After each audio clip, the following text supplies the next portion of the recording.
Welcome to James Clemens High School Baseball on the Play Action Sports Network. We'll be back right after this. North Alabama Gas District has provided safe, reliable, and economical natural gas service to Madison and surrounding areas of Limestone County for over 40 years. However, accidents and leaks do sometimes occur. If you smell odors similar to rotten eggs or notice other possible signs of a gas leak, such as a fire or explosion, a blowing or hissing sound, or blowing dust or bubbling water, leave the area immediately, avoid ignition sources, warn others, and from a safe location, contact us immediately at 256-772-0227. And remember to call 811 before you dig. North Alabama Gas District, we take safety seriously. When you're searching for a home or selling your current one, you want guidance from someone you trust. Fallon Sloan at Capstone Realty has been an active member of the Madison-Huntsville area for many years and has a passion for hard work, integrity, and client service. Fallon is a Madison resident, so she's got her finger on the pulse of the community. Check out her listings online at Fallon Sloan, that's FALLONSLONE.choosecapstone.com, or call her at 256-755-0269. Fallon Sloan at Capstone Realty.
Good afternoon, baseball fans, and welcome to Play Action Sports broadcast of James Clemens Baseball on this rainy, chilly Saturday afternoon. We're going to try to get 2 games in today in a doubleheader as the Florence Falcons are visiting your James Clemens Jets. Again, good afternoon, everyone. I'm Kirk Pierce, bringing you today's broadcast, bringing you the play-by-play action, alongside my producer, Mr. Tim Lambert. And also joining me in the booth this afternoon is Coach Laney Rich. Coach Rich, it's a little different for you today, isn't it? A lot different for me today. Usually you're on the shorter field over there.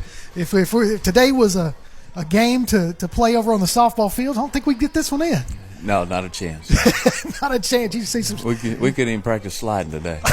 Well, you could slide. You just might not be able to get back up as all that red dirt gets on your uniform. And like I said, we're getting ready for area game. James Clemens started the season Thursday area play against the Florence Falcons over there and came home with a victory and looking to get two more today against the Florence Falcons. Looking at the lineup for the Falcons, leading off is going to be Easton Nelms.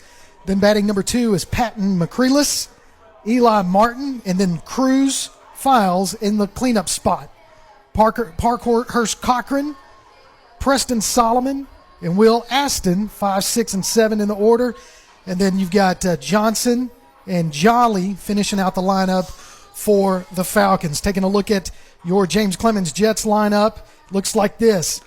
Leading us off and playing shortstop is going to be Andrew Lawrence. Playing second and batting second, Francisco Ramirez. In the third spot, Colton Payton. He's going to be behind the dish in catcher today. Also cleaning up the lineup, Nate Geis going to be playing third base. Playing first base and batting fifth, Satchel Wheeler. In center field, Aiden Cook is batting sixth. Grant Gage is going to be our DH as he's going to bat seventh. And then you got Brooks Kulovich in eighth slot in left field. And then Carson Lucier in right field. On the mound for James Clemens is Davenport. And looking forward to seeing these guys play. It's going to be a great afternoon. Coach, What are you thinking today as far as like area play? I mean, it's wet, it's sloppy, but the turf, that's what we got going for us today.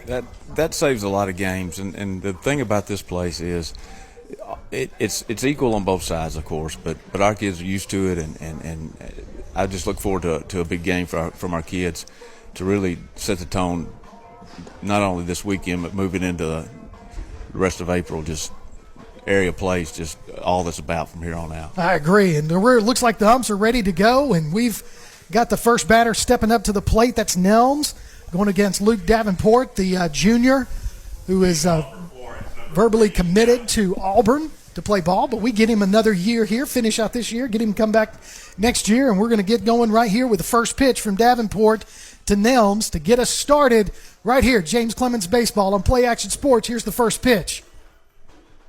That's going to be fouled out of play for strike one.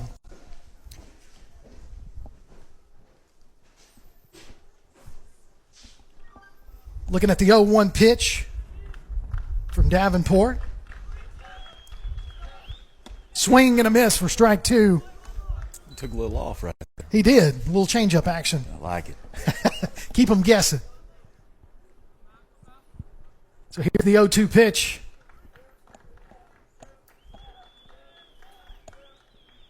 High, misses for ball one. So 1-2 the count. Davenport's been known to hit in the 90s, so let's see what he does here on a 1-2 count. Outside, ball two. The best part about being up here is I'm not in the box. About the time he started his delivery, I would probably find a way to fall down or something. Look like John Kruk in the All-Star game. I'd get in there backwards. Did he put his helmet on backwards in that All-Star game too? So He didn't want to face Randy Johnson. Here's the 2-2 pitch. That's going to be fouled. Staying alive right there is the batter, Nelms. Of course, with the infield with turf, I mean the water will drain off well. So, but in the outfield, you can see a little bit of standing water on the warning track. 2-2 pitch misses outside for ball three. So Nelms is taking it to a full count. Go right at him right here. Here's a 3-2 pitch. Fouled out of play. Count remains 3-2. So as a batter, that's what you want. Just keep working. You know, we'd like for him to swing and miss one right here. Absolutely. But batter, from a coaching perspective, you want him to keep staying alive here. Let's see what Davenport throws. Misses the outside corner for ball four, so the leadoff batter takes a walk. There's your first base runner of the game for Florence.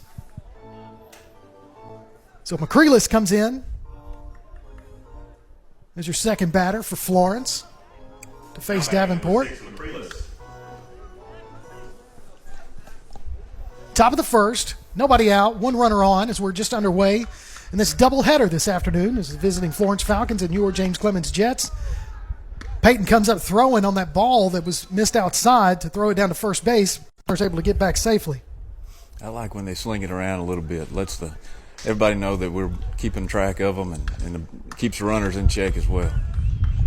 So runner at first, trying to get in secondary lead. Nice breaking ball, gets in there for a called strike. Saw that movement on that thing, just kind of jumped right across that plate. So 1-1 the count, no outs. As the batter McCreeless takes a look at the play chart on his belt buckle. What's he supposed to do here? 1-1 pitch. Here it is. This is high and outside, ball two. A lot of adrenaline right now. They'll have to settle in. It'll be okay. I don't think we give enough credit to our first baseman's name. Satchel. That's the greatest baseball name in history. Satchel Wheeler. I love it. Squares to bunt. He's going to lay one down. Goes right to Davenport. Davenport's going to throw it to second for the out. That's what you want. Great play. So Lawrence heads up play there, getting over to cover second, and Davenport turns around and throws him out for the first out of the game. I don't think that was what the belt buckle told him. No, I don't think so either. So runner at first for Martin. That's two left-handed batters in a row. Yeah, this is almost like a softball game. No slap bunts, though. Here we go. Yeah, they don't take off running. First pitch to Martin. It's going to be hit right back to Davenport. He's going to throw it to second base. Lawrence is going to get it. Beautiful. Turn two over to Wheeler to end the inning. Hey, you get the 3 outs any way you can right there. Double play right there to finish the top of the first. We'll take a break. You're listening to James Clemens Baseball on Play Action Sports. North Alabama Gas District has provided safe, reliable, and economical natural gas service to Madison and surrounding areas of Limestone County for over 40 years. However, accidents and leaks do sometimes occur. If you smell odors similar to rotten eggs or notice other possible signs of a gas leak, such as a fire or explosion, a blowing or hissing sound, or blowing dust or bubbling water, leave the area immediately, avoid ignition sources, warn others, and from a safe location, contact us immediately at 256-772-0227. And remember to call 811 before you dig. North Alabama Gas District, we take safety seriously. The next time you need a pharmacy, one call to Athens Creekside Drugs, Salem Pharmacy, or Florence Express Pharmacy will fill the bill. All 3 locations are committed to providing you the best services a pharmacy can offer. Whether your needs are simple or complex in nature, they can all provide solutions that deliver results. They pride themselves on their customer service that includes timeliness, quality service, and a friendly attitude. Athens Creekside Drugs, 605 Highway 31 South, Salem Pharmacy at 28730 Highway 99, and Florence Express Pharmacy on Mall Road in Florence. Welcome to Play Action Sports broadcast of James Clemens Baseball as we get ready for the bottom of the first inning. Listen, you can check out the PAS Plus mobile app. It's your connection to all of our live streams along with scores, game archives, and more. All you got to do is go online to pasnetwork.net for the download links. Due up this inning for James Clemens to start us off in the bottom of the first is Andrew Lawrence, Francisco Ramirez, and then you got Colton Payton, and then hopefully we can get to Nate Geis in the cleanup spot, Coach. Absolutely. So looking for a big offensive performance today from James Clemens. Now, talking about your softball team, I mean, you got some girls putting them over the fence this year. Listen, we're so stacked in our younger girls. We've got a long time to enjoy those 2 kids. Abby and Farrah both are we're really just coming into their swings now, and they're already talented, and thank goodness, because Coach Kimbrough and I can't take credit for either one of those young ladies. Coach Clark's done a real good job with them, but Bradley and I are just sort of sitting back and relaxed. Just enjoying them. We're just trying not to mess things up. Well, and they've been doing a great job, and you guys too. And I know Coach Kimbrough speaks very highly of the staff and all you guys, all the work y'all put in each and every game and practice, and I know he's just honored to have you guys and be a part of that. We have a big time, that is for sure, and getting better. Yeah, at times.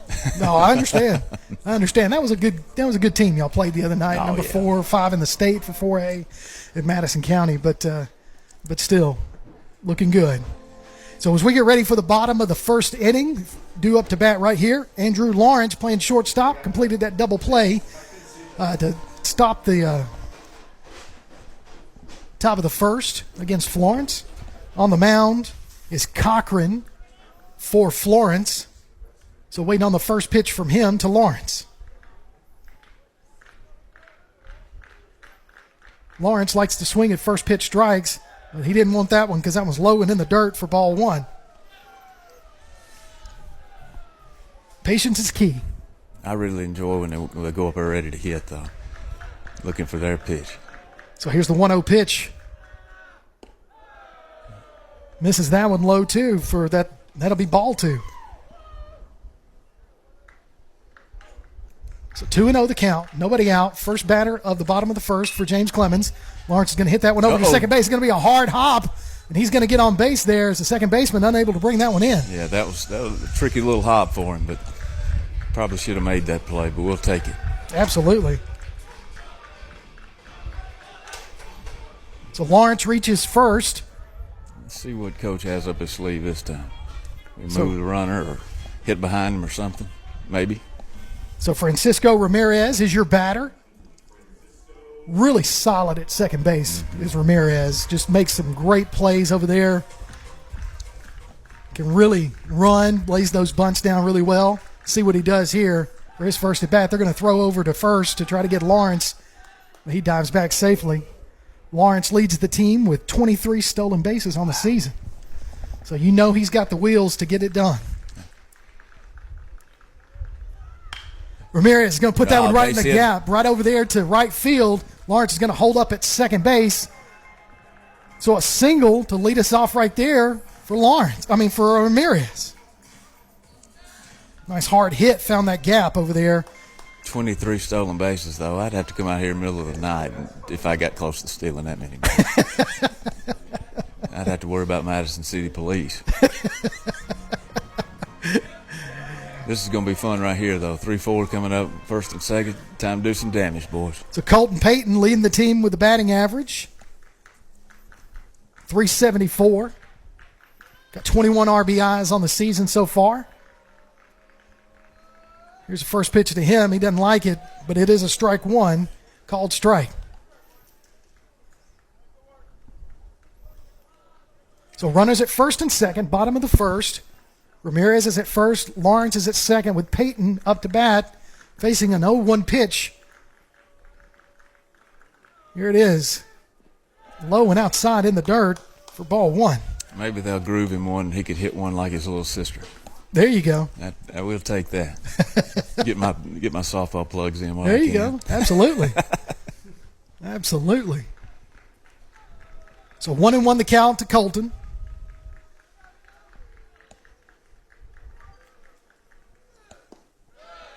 That one misses low, ball two. I like the way Payton gets up there. I mean, you could tell he's got that confidence about him, the way he stands and holds that bat, just looking for his pitch. He's going to be fun to watch at the next level as well. Going to Wallace State, I believe. Yes.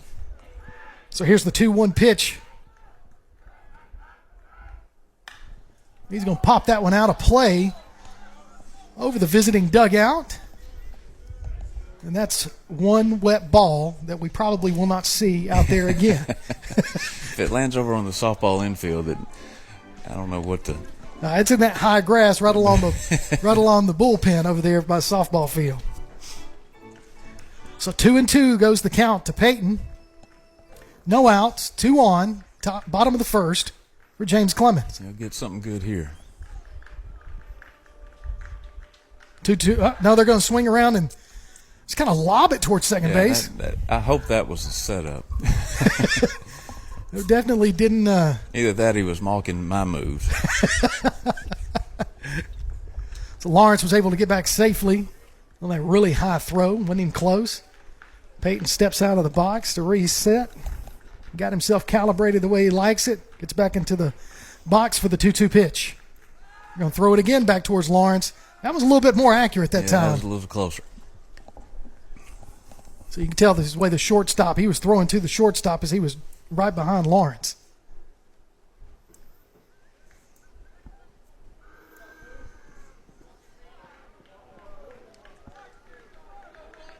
So here is the 2-2 pitch, I think. Here it comes. Hey, and then Payton does exactly what we expected him to do. Lawrence is going to round third and make his way towards home. Ramirez is going to go ahead and take third on the throw, and Payton is going to go into second base. We're going to count that as the RBI single. First run on the board belongs to James Clemens. Ball got out of the turf, and as soon as it got in the grass, it looked like it ran through the car wash, water flying everywhere. You got to love that. That was nice. It definitely affected the throw, but we'll take second and third with you got guys. Nobody out. That's nobody out. You got guys, the cleanup batter, stepping up. 1-0 your score, the bottom of the first. James Clemens strikes first. Nathan was one of the first young men that I met outside of football when I first came here last year. I had him in my second block class, and he's a great young man. Excellent baseball player as well. He really is. Foul ball puts that first pitch out of play for strike one. Right now, he has got, 296 is his batting average, but he is leading the team in doubles with 8. So, offensively, from the cleanup spot, he's doing a great job. Inside pitch misses for ball one, so 1-1 goes the count to Geis. We saw him at Toyota Field a couple of weeks ago, and he took first pitch over the left field wall. And That's got to be awesome for these young men to get to play over there. I agree. Uh-oh. Oh, that was a high drive out towards Get left out of here, field. ball. And that's going to bounce off the wall. It's going to roll around in the wet slosh that's out there for another double. So that's going to take his season high to 9 doubles. He smoked that ball. So 2 RBIs on that double. And that was just beautiful. Beautiful hit. As warm as it was last Tuesday, that ball would have hit that truck out there. So the Florence coach is going to go out and take a walk to the mound to have a discussion with his pitcher, and basically I'm sure he's going to say, do not throw an inside fastball to Geis. That's what I tried to tell you. That's right. So that's the thing with these batters is that you see when they're on, they are on. Everything looks like a volleyball coming up there at them. They're just swinging for everything. So with those 2 runs coming in the bottom of the first, your score 3-0. James Clemens with a quick lead. You can follow us on Twitter at PAS Network and look for Play Action Sports on Facebook. We'll keep you updated on the scores and information tonight and throughout the week. That's what Tim Lambert does in between commercials. He's over there updating his scoreboard. If you ever wonder if he's just checking his phone, he is, but he's updating. So Tim is constantly working. We keep him busy here, too. He's always prepared to hit that dump button. That's if exactly. He's got to. As soon as I walked up the stairs, he started hitting it, I think. I didn't even have my headset on. So Wheeler, Satchel Wheeler. Yeah, I love that. I can't get over that. So Satchel Wheeler batting .296 on the season so far. Bats from the left-handed side. Got a runner at second base. Nobody out in the bottom of the first inning. Here comes the first pitch to Wheeler. Breaking ball didn't do much. A little high. Ball 1. Well, we've seen how much water there is between the turf and the left field wall. I hope lets us find out how much is between the right field wall and second base. That'd be nice. 'Cause that thing did. It rooster-tailed when it was rolling out there. He's going to take a look at outside pitch, misses ball 2. So 2-0 the count to Wheeler. Runner at second is Geis. Nobody out.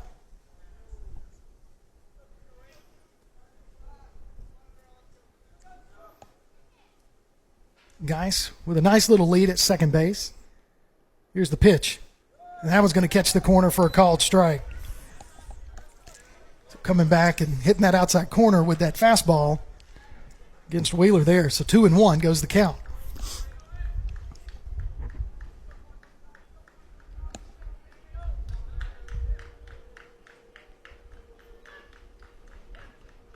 We're going to throw it back over to second base as Geis gets back in plenty of time. So he's safe. 2-1 the count to Wheeler.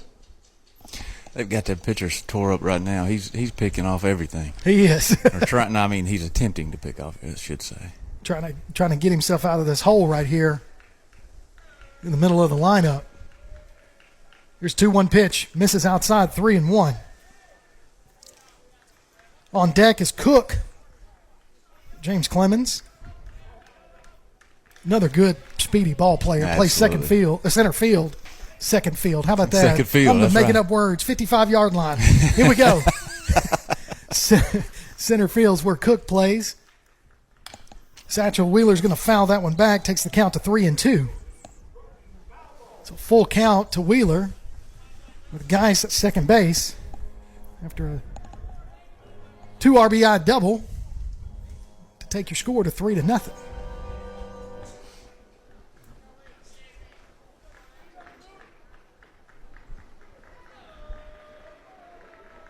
Here comes the 3-2 pitch. We think, here it comes. That's going to miss that corner for ball 4, so Wheeler's going to go first base. So no outs, 2 on, runners at first and second for Cook. Now Cook can lay down bunts. He's got some speed and shiftiness about him. I enjoyed watching him during football before he got injured. And yeah, I'm really thankful he's back and playing well and healthier. So Cook stepping into the batter's box, going to bat from the right-handed side. Let's see what Coach Johnson calls here with 2 on and nobody out. Catcher's going to line up to the outside of the plate. Cook does exactly what we expected him to do. It's a called strike as he was trying to bunt on that one. Takes a look at Coach Johnson. Coach Johnson coaching first base. One thing we do know about Coach Johnson, he does not like to call the hit and run, but he doesn't mind laying a bunt down. So 0-1 pitch on the way to Cook. Low and in the dirt for ball one. So he didn't square, so Coach Johnson kind of called that one off, I guess, to see if he can get ahead in the count.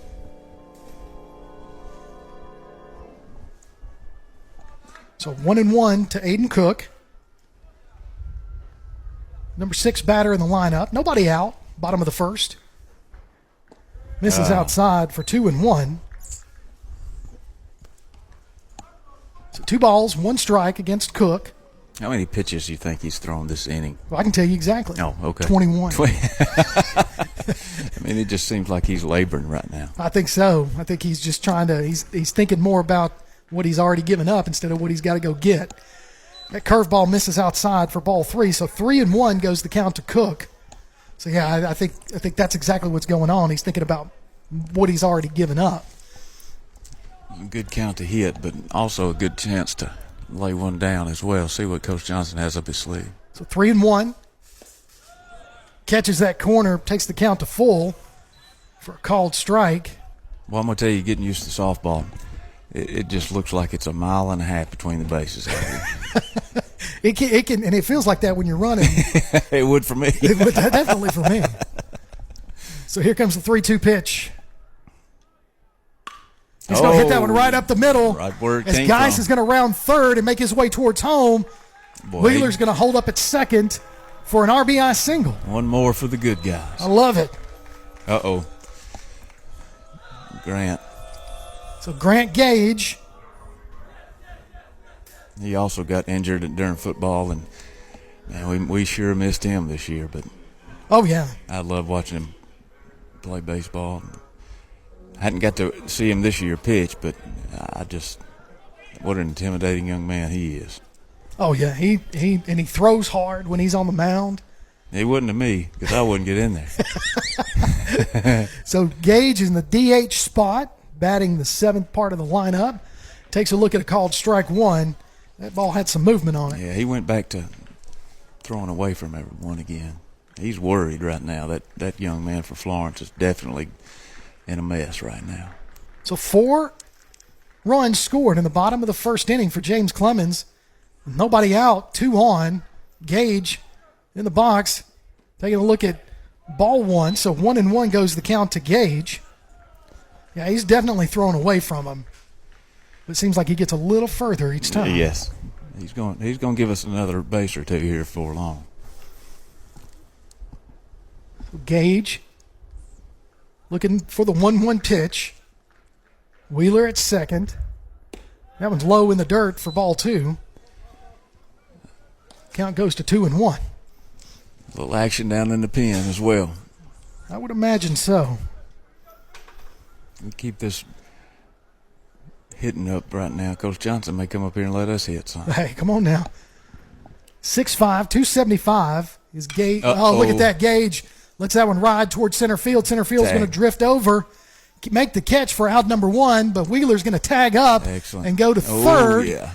And now Cook is going to take advantage of a missed fielding right there on the throw-in to go to second. So Gage gets out, but he does his job and moves those runners around. That's right. Good base runner right there. Saved him in at bat and allowed him to move the runners as well. So now, with Kolovich stepping into the box, runners at second and third with 1 out in the bottom of the first inning, 4-0 your score. James Clemens on top. Kolovich, I love it. Doesn't wear batting gloves. He's old school. Yes, sir.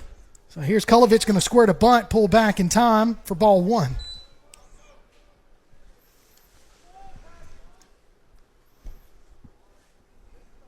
So 1-0 the count to Kolovich. Left field is where he plays. Another speedy base runner for Coach Johnson on this Jets team. And he's going to put that one in towards the gap. That looks like it's going to drive. Oh, goodness. There was a collision in the field, for the out. The out was made. Wheeler tags up. Cook tags up. What? And they're going to go ahead and give, let's see how they discuss this, but Wheeler is definitely safe. And they got 2 players down in right center field. As the center fielder drifted over That was ugly. Made the catch. The right fielder was drifting over as well, and they kind of clipped each other for a collision out there in right center. So the out was made. So that's 2 outs. Yeah, we certainly hope no one's seriously injured right there, but that was a bad part about that for that team, I guess, is it was still a live ball, so both runs should count. Should. And they know, and that's the thing about Florence is, Coach Johnson's calling for A trainer to get out there too, as those guys are still down. Hopefully it just knocked the wind out of them. Yeah. That's about as good as we can hope for right now. So what we'll do is we'll take a quick break and see what happens, see if we can get a report on those 2 guys, see if they can get up on their own. But we'll be back. You're listening to James Clemens Baseball on Play Action Sports. Athens Utilities comprises Athens Electric, Athens Gas, and Athens Water Services. Together, we are committed to providing reliable and affordable electricity, natural gas, and water and wastewater services. We operate as part of the City of Athens, and just like our city's motto of Athens is classic, Southern character, we believe in supporting what makes our community special. And that includes Athens and Limestone County sports. Call 233-8750. Come by the office at 508 South Jefferson Street or look for the link online at athensal.us. Attention high school sports fans, are you an armchair official? You know, the parent or fan who constantly yells at the referees and loves to let everyone know just how bad you think they are. Well, if you think you could do better, then get in the game and prove it. It's time for you to suit up and make the calls where they actually count. Every sport in Alabama needs more officials. Sign up today at highschoolofficials.com. If you'd like to download a copy of this game or hear it again on demand, go to pasnetwork.net. You can find this game and previous games under the Archives tab. You can also subscribe to the Play Action Sports podcast and listen to it on your favorite platform like iTunes, Amazon, and Spotify, or ask Alexa or Google to open the Play Action Sports podcast, keeping you up to date on Athens and Limestone County sports. Play Action Sports. Welcome back to James Clemens Baseball on Play Action Sports. We're at the bottom of the first inning. Your score right now, 6-0. James Clemens on top as Kulovich had a 2-run sac fly to center field, and then the center fielder Solomon and the right fielder McCreelis kind of had a collision out there in right center. Looks like one of them's getting up, and one of them's still shaking up a little bit on the ground. That was one of the toughest plays I've seen in a while as far as kids getting hurt. Well, you look at Solomon, he makes the catch and then realizes he's still got to get the ball in, so he turns around and throws it from his sitting position. Fortunately, on the James Clemens side, we were able to score Cook as well, but both players look to be up and moving about on their own, so that's a good thing. Now, listen, you can go online to tailgatetalk.net and enter your nominations for the Applebee's Athlete of the Week and vote on this week's poll. We'll announce a winner each and every Saturday between 10 and noon on Applebee's Tailgate Talk on WKAC. Winner receives a gift card from Athens Applebee's and a Tailgate Talk t-shirt from that shirt printing place. Francisco Ramirez was up for it this week. He unfortunately didn't win it, but he was still recognized as a potential Athlete of the Week for the Applebee's Athlete of the Week. But it was good to have some James Clemens representation in that each and every time we can. I think we had a couple of softball players in there in the past as well. Yes, sir. So it's always good. So if you're out there listening and you're James Clemens and James Clemens follower and a fan, then whenever we put out a James Clemens player out there, go out there and vote. Absolutely. PASnetwork.net and get your votes in, because that's what makes it happen. If you vote on them, we take the lead vote, and that ends up being the winner. And Tim's kind of sporting the t-shirt today. He's got the Applebee's Tailgate Talk t-shirt on from that shirt printing place. And looks like we're going to be able to get back underway as both players walking off on their own power. One of them's limping a little bit, so I'm assuming we're going to have, well, both of them are coming out, so they got replacements coming out for both of them. So we'll find out what's going on there, get those names for you in just a little bit to find out who's replacing Solomon and McCreelis. So, yeah, you just hate to see that. I mean, we tell the kids all the time. When I coached, and you talked about it during the break, about when you coach, you tell these kids, hey, jokingly, hey, you're going to knock each other out, Exactly but right. you don't want that to happen. But that's really more to put the fear in, because communication is key. Absolutely it is. And those young men are good-sized kids, and running that fast, running into each other, that's dangerous. Neither one of them checked up because they No. weren't looking. They Not were looking even at the a ball. So they were going full speed on that. That's 15 yards in football. Yes, it is. Yes, it is. Definitely 15 yards. Well, Coach, as far as I know you guys, you're softball minded right now, but you're going to have to flip that switch here in just a few months. We never get away from football. How you feeling about the coming year? Last week we started spring practice, and they was out there. Coach McGee's done a real good job. We're dressing 100 kids out this year, and That's awesome. And I got to go out there the morning with them, and it's just I can't say. I'm just not smart enough to explain it. I just can't tell you how excited I am about this coming year and the kids we got coming back, and we want Ty Marsh to hurry up and get well, and I look forward to everything we got going on. They're working extremely hard all winter in the weight room, and then we got a new coordinator coming in for offense, and Coach Truitt is calling the plays for us, and just excited about what he's going to bring to the field. Right field, Well, Florence, number 28, Avery Feed.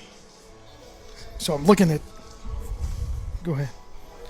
So Feed is going into.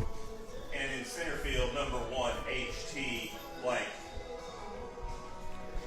Then you got Blank that's going to center field. So Feed and Blank are going to go in for Florence for those two players that had the collision in the outfield. Well, maybe they'll get right and get to play the second game. Hopefully so.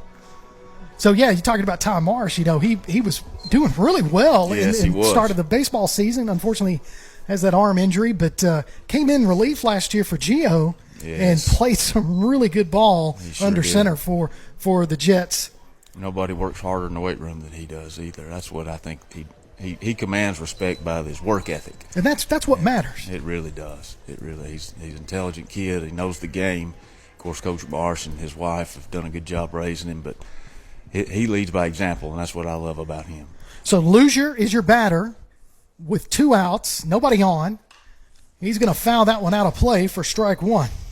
I tease Coach Marsh all the time about every time he makes a good pass or he hits the ball out or something in baseball. I tell him I'm glad he hits like his mama, not his dad. We have big time. We go to church with him.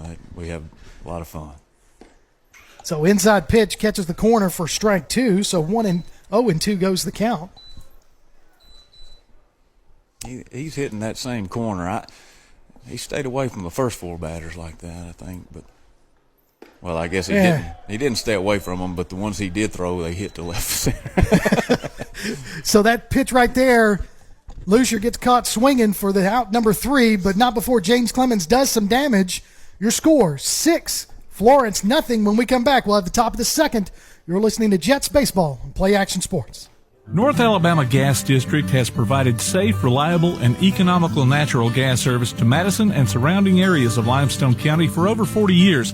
However, accidents and leaks do sometimes occur.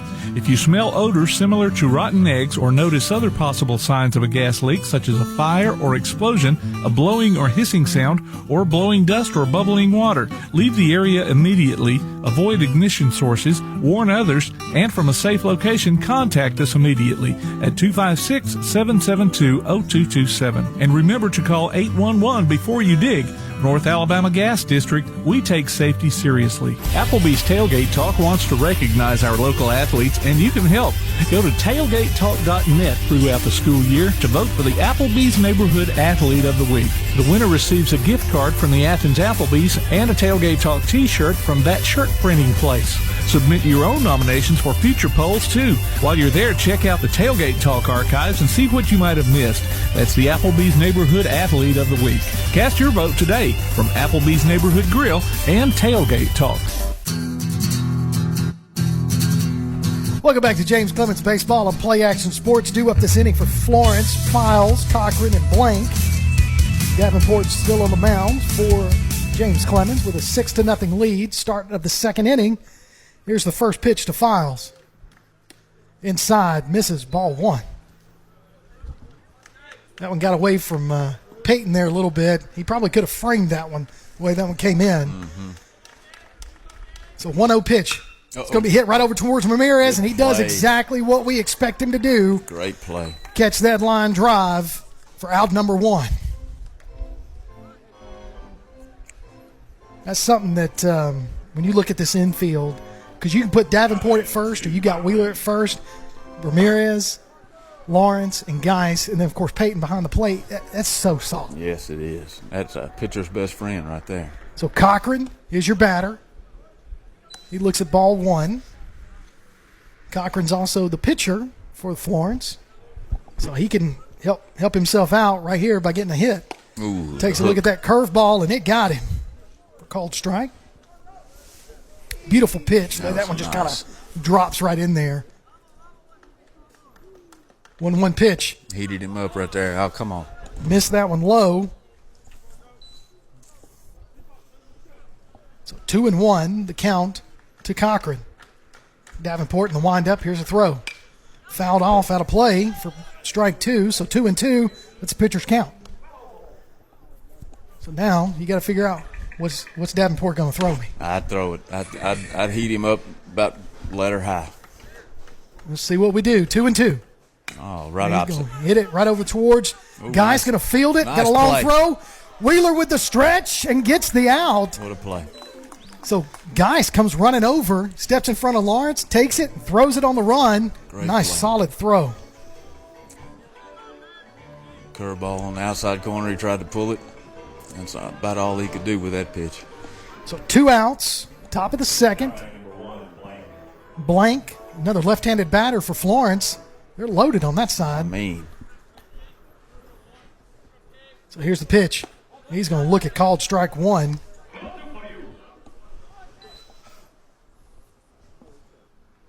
So 0-1, 2 outs to Blank, the number 6 batter in the rotation. Curveball misses outside, ball one.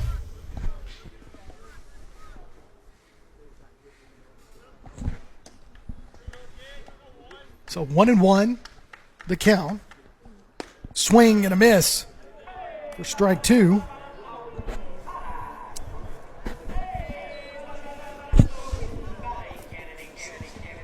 So 1-2, the count to Blank. Misses that outside corner for ball two. He's starting to heat up a little bit up there. He's getting a little warm. Yes, he's bringing it pretty well. So 2-2. High misses full count to Blank. Challenge him right here and let the defense do the work. So full count, 3-2 pitch. It's going to hit it to Ramirez. Ramirez gets down on one knee, makes the catch, makes the throw. Sir. Wheeler makes the catch at first for out number 3. So in the middle of the second inning, your score, James Clemens 6, Florence nothing. When we come back, we'll see the top of the order yet again for James Clemens. You're listening to Jets Baseball on Play Action Sports. When you're searching for a home or selling your current one, you want guidance from someone you trust. Fallon Sloan at Capstone Realty has been an active member of the Madison-Huntsville area for many years and has a passion for hard work, integrity, and client service. Fallon is a Madison resident, so she's got her finger on the pulse of the community.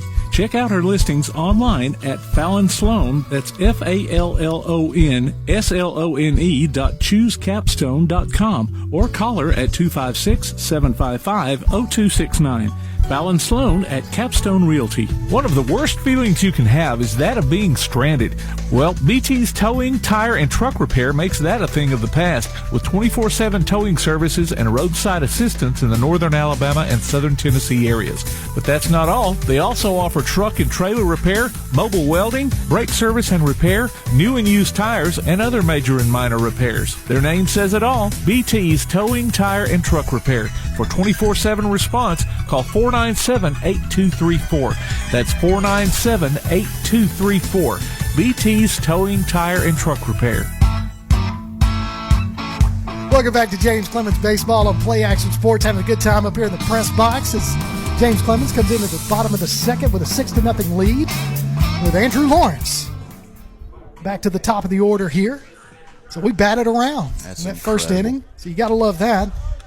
So Lawrence with the first pitch. And first pitch swinging, hits over to the shortstop. Shortstop makes the throw. Good play. Pulls the first baseman off the bag, but he's able to get back in time for out number one. He almost got rid of that. So one out.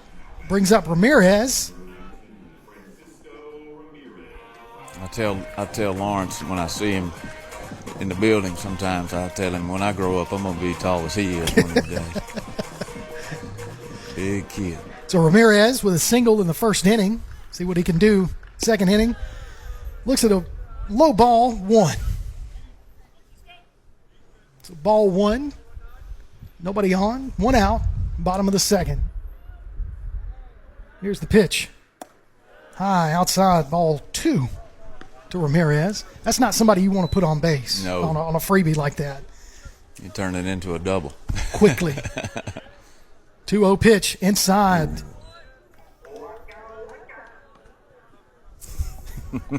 I tell you, I say this every week. If you don't come to a game to watch it, just come to listen to the music and everything that goes on. That one's going to get away over Ramirez's head, and he's going to go to first on a walk. And so ball 4 there. See how many pitches it takes him to turn that walk into a double. So Peyton. 2 pitches. Yeah, I don't even know if he might be first pitch going. That one went over his helmet. I'll be honest with you. I'd be wanting to go right here too. But yeah, come to the Jetsplex to hear the music and the sound effects. It's fantastic atmosphere here at James Clemens each and every game. Going to try to throw it over there to Ramirez and get him out, but he's able to dive back safely. Peyton singled on a hard ball to left field earlier to get us going, bring in a run. If we were working on a pitch clock, he couldn't pick again right here. We just automatically steal. Yeah, don't get Brad Kimbrough in that. He and I had that. We spent 2 innings talking about that. There goes Ramirez stealing second. Y'all called that one. Took 2 pitches. Hey, I'm going to get this guy to ride with me up back home so he can get some of those lottery tickets. So Ramirez steals second. The scoreboard operator is actually the one who called that. Absolutely. He took 2 pitches. Tip of the hat. I love it. So 1-0 is the count to Peyton. With a runner in scoring position as Ramirez is at second base with 1 out. Back-to-back doubles right here would be nice. Here we go, Peyton. He's going to look at that high pitch, ball 2. Still pitching away from him. Well, when the top of the order does the damage to you like that, it makes you a little hesitant to throw one right down the middle. But you still got to battle. So 2-0 to Peyton. They're going to throw it over to second base. Whew, that was almost trouble. Yes, it was. That shortstop, he's a lot better athlete than he probably, I guess he has to be, though, doggone catching all those on the run because he hadn't been close yet. Waiting on the 2-0 pitch to Peyton. They're going to throw it back that time. Got him that time. Doggone it. Yeah, that was a long time coming, I can tell you. So they picked off Ramirez at second base just a little too far. You can tell, though, he's got that many stolen bases because they just they picked twice in a row at first, picked 2-3 times at second. Yeah, that poor kid from Florence He's worried to death. Well, he can take a deep breath. He's got 2 outs, nobody on, facing Peyton. Only problem there is Peyton, one of the top hitters, or is the top hitter for James Clemens, probably one of the top hitters in the area. He come up and in a little bit right there. He got a little glance, we'll call it, from Colton. We'll see what he does right here with a 3-1 pitch. They're going to walk him, so Peyton takes first base, which usually means Brody Stinson, or let's see, who is that coming in right now for him?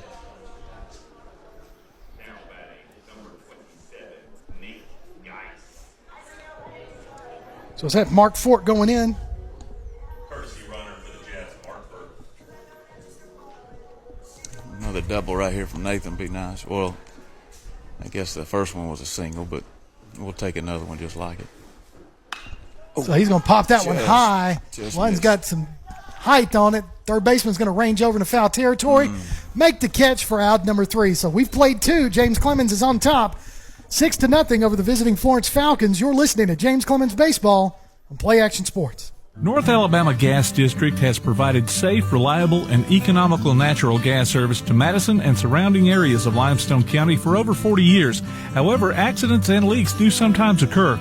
If you smell odors similar to rotten eggs or notice other possible signs of a gas leak, such as a fire or explosion, a blowing or hissing sound, or blowing dust or bubbling water, leave the area immediately, avoid ignition sources, warn others, and from a safe location, contact us immediately at 256-772-0227. And remember to call 811 before you dig. North Alabama Gas District, we take safety seriously. PASnetwork.net. It's now your gateway to the Play Action Sports Network. Whether it's Play Action Sports coverage of school, youth, and amateur sports from Athens and Limestone County, or Calhoun basketball, James Clemens Sports, and Applebee's Tailgate Talk via PAS Plus. PASnetwork.net. Follow the links to download apps to hear live streams and podcasts, enable Alexa skills, or listen live on your computer. Covering Athens and Limestone County area sports, PASnetwork.net. Welcome back to James Clemens Baseball on Play Action Sports as we get ready for the top of the 3rd inning. Davenport on the mound for James Clemens. You've got Aston, Johnson, and Jolly due up this inning for Florence. 7, 8, 9 batters. Florence, number 8, Aston. So, yeah, the one thing we've noticed, Coach, is when you look at that, the field looks great, but the warning track's stand in water. Yes. We've already seen that play a role on Nace Geit's hit in the first inning as that ball just kept rolling in that water out there. First pitch foul to Aston. 0-1 the count. Top of the 3rd, 6-0 your score, James Clemens. It's the 0-1 pitch. Breaking ball, just a little high. Had some good movement on it. Count goes to 1-1 to Aston. Low and in the dirt, ball 2. 2-1 is your count. So after this game, before the second game, trying to get the manager Blake York come up here and talk to us. He's got some good things I want to ask him. 2-1 pitch misses low for ball 3, but York, Coach Johnson told us that he's got a spreadsheet based on the uniform combinations on the wins, losses, and things like that. So I want to ask him about that. Here's 3-1 pitch. Swing and a miss, takes the count to full. So 3-2.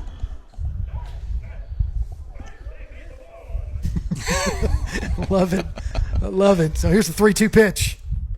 It's going to be ground ball over to Lawrence. He's going to backhand that, throw it. Wheeler gets it, out 1 right there. So hard ground ball out to Lawrence. So that's something, when you're a pitcher like Davenport and all these pitchers, James Clemens, when you've got a solid defense like you do, it makes you more relaxed. You take more chances knowing that they're behind you. So Johnson is your batter in the 8th spot of the lineup. Outside pitch misses, ball 1 to Johnson.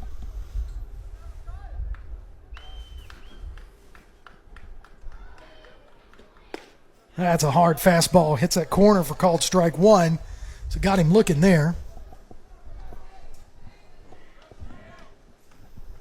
So 1-1 the count to Johnson. Here's Davenport's pitch. Oh, that's another fastball down the middle. Strike 2, called strike. Now Davenport can just kind of play games with him. Yeah, play a little cat and mouse, see what happens. I get to see that curveball right here. 1-2 pitch. No. Oh, he went stuck with the fastball. That one's low, misses ball 2. So 2-2, still ahead in the count. I'm doing a good job of pitch selection. Sorry? I'm over 4. 2-2 pitch. There's that one that you were looking for. That's a swing and a miss for a strikeout. So out 2 there. As Davenport continues to have a solid game on the mound. That's his first strikeout of the afternoon.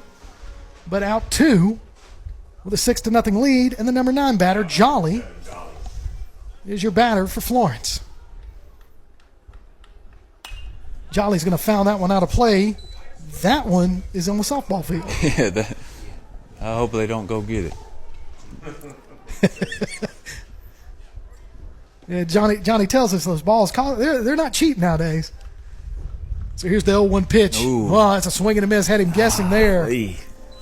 He made a late decision on slinging that bat. That ball went across the plate, literally across the plate. It broke that far. So 0-2 pitch right here. Check swing. Oh. Nope, says he did not go. Peyton comes up firing and wants to throw it around the horn. But first base ump says no, didn't go. So 1-2 is the count to Jolly. The Bluebirds of Happiness strike again. 1-2 pitch. That's a check swing. Gets him, punches him out. And that'll do it for the top of the third. When we come back, James Clemens back up to bat with a 6-0 lead. You're listening to James Clemens Baseball on Play Action Sports. Have you noticed bad behavior has become normalized at interscholastic athletic events? Some fans seem angry. They lack civility toward one another. Some even get aggressive and unruly. Time out! What is going on? This has to stop. Let's not forget, school sports aren't just about winning.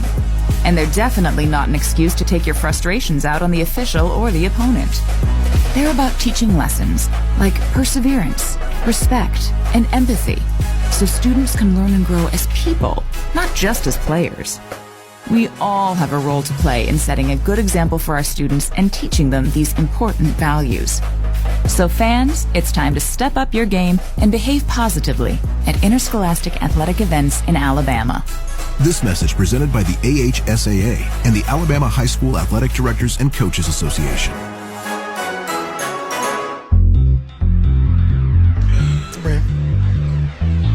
Welcome back to James Clemens Baseball on Play Action Sports.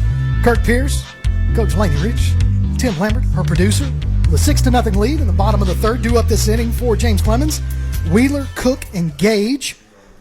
Now you can look for the monthly Play Action Sports column in the Athens Now paper. We'll update you on what's been happening in local sports news, as well as upcoming games and events all season long. The paper is free and available at businesses all around the area. So I missed that one. They just jammed him up right there. So Wheeler is your batter. Right off the fist. So foul ball there. Wheeler's going to shake that one off and get back in there. Batting from the left side.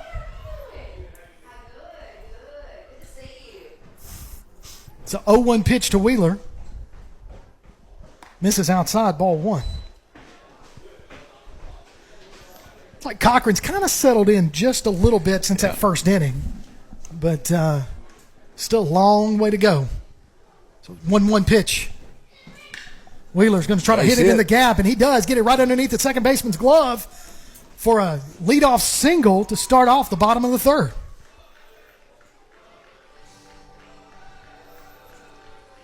So that's what you want from your leadoff batter. Get us going right here. Absolutely.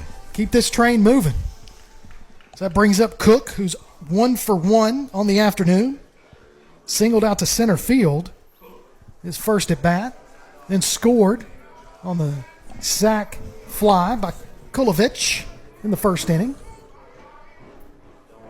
And that was the last 2 runs we scored. Yeah, it seems like forever ago. It does. Again, 6-0 your score. James Clemens on top of the visiting Falcons from Florence.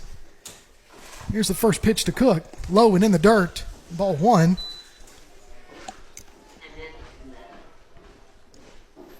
Now, Wheeler will steal. We've seen him make some attempts at times this year.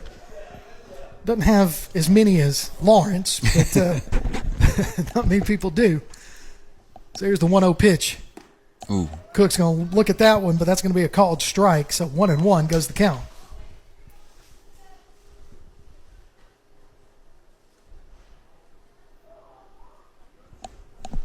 I'll throw it over there, try to get Wheeler at first. He's able to dive back. Use every bit of that 6'2" frame of his to get back on base. 1-1 pitch. Uh-oh. Cook's going to hit that one over shortstop. He's going to try to flick it 2, and he does. So they're able to turn 2 right there for the double play for 2 outs. And Gage up to bat.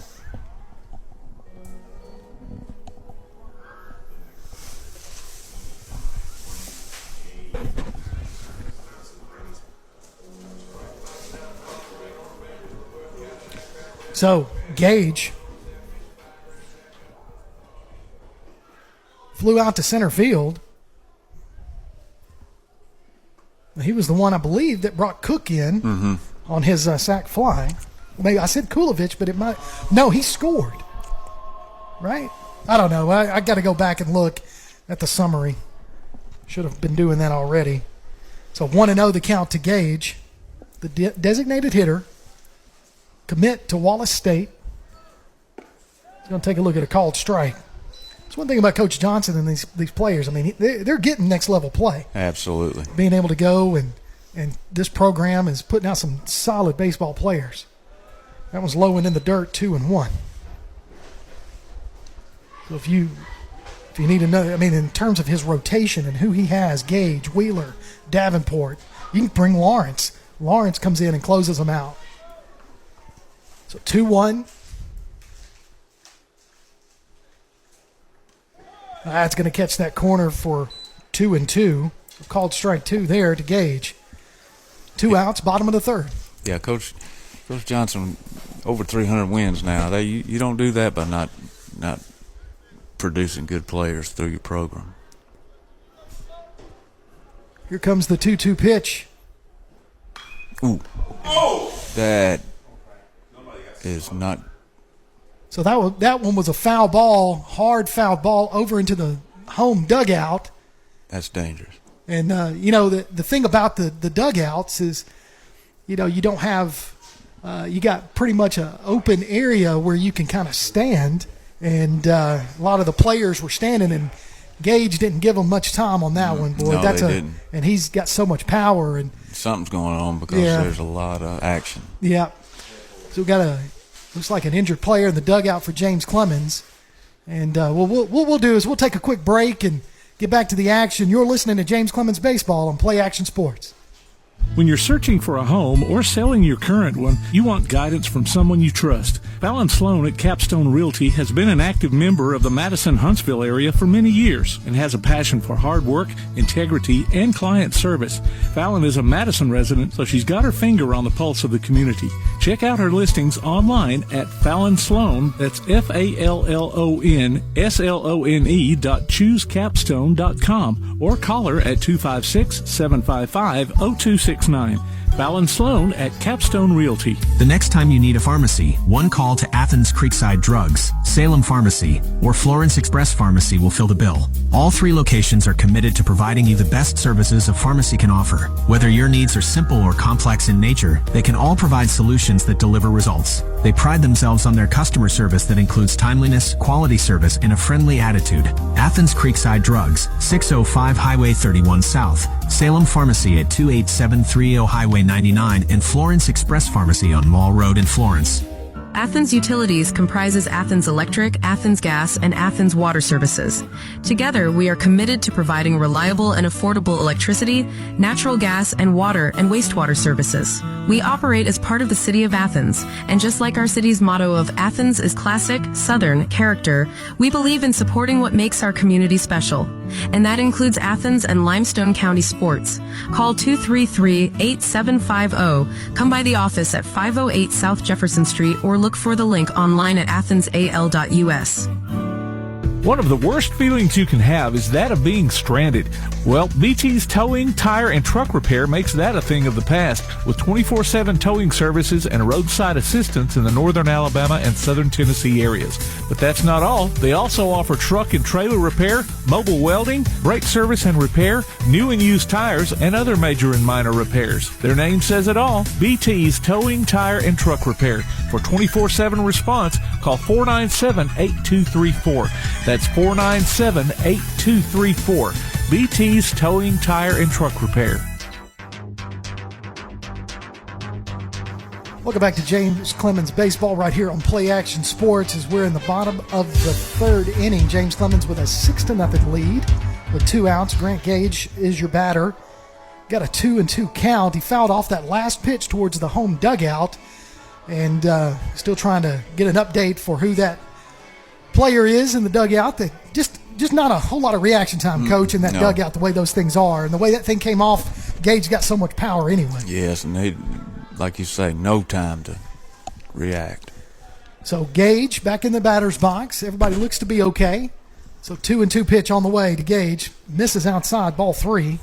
So full count to Gage.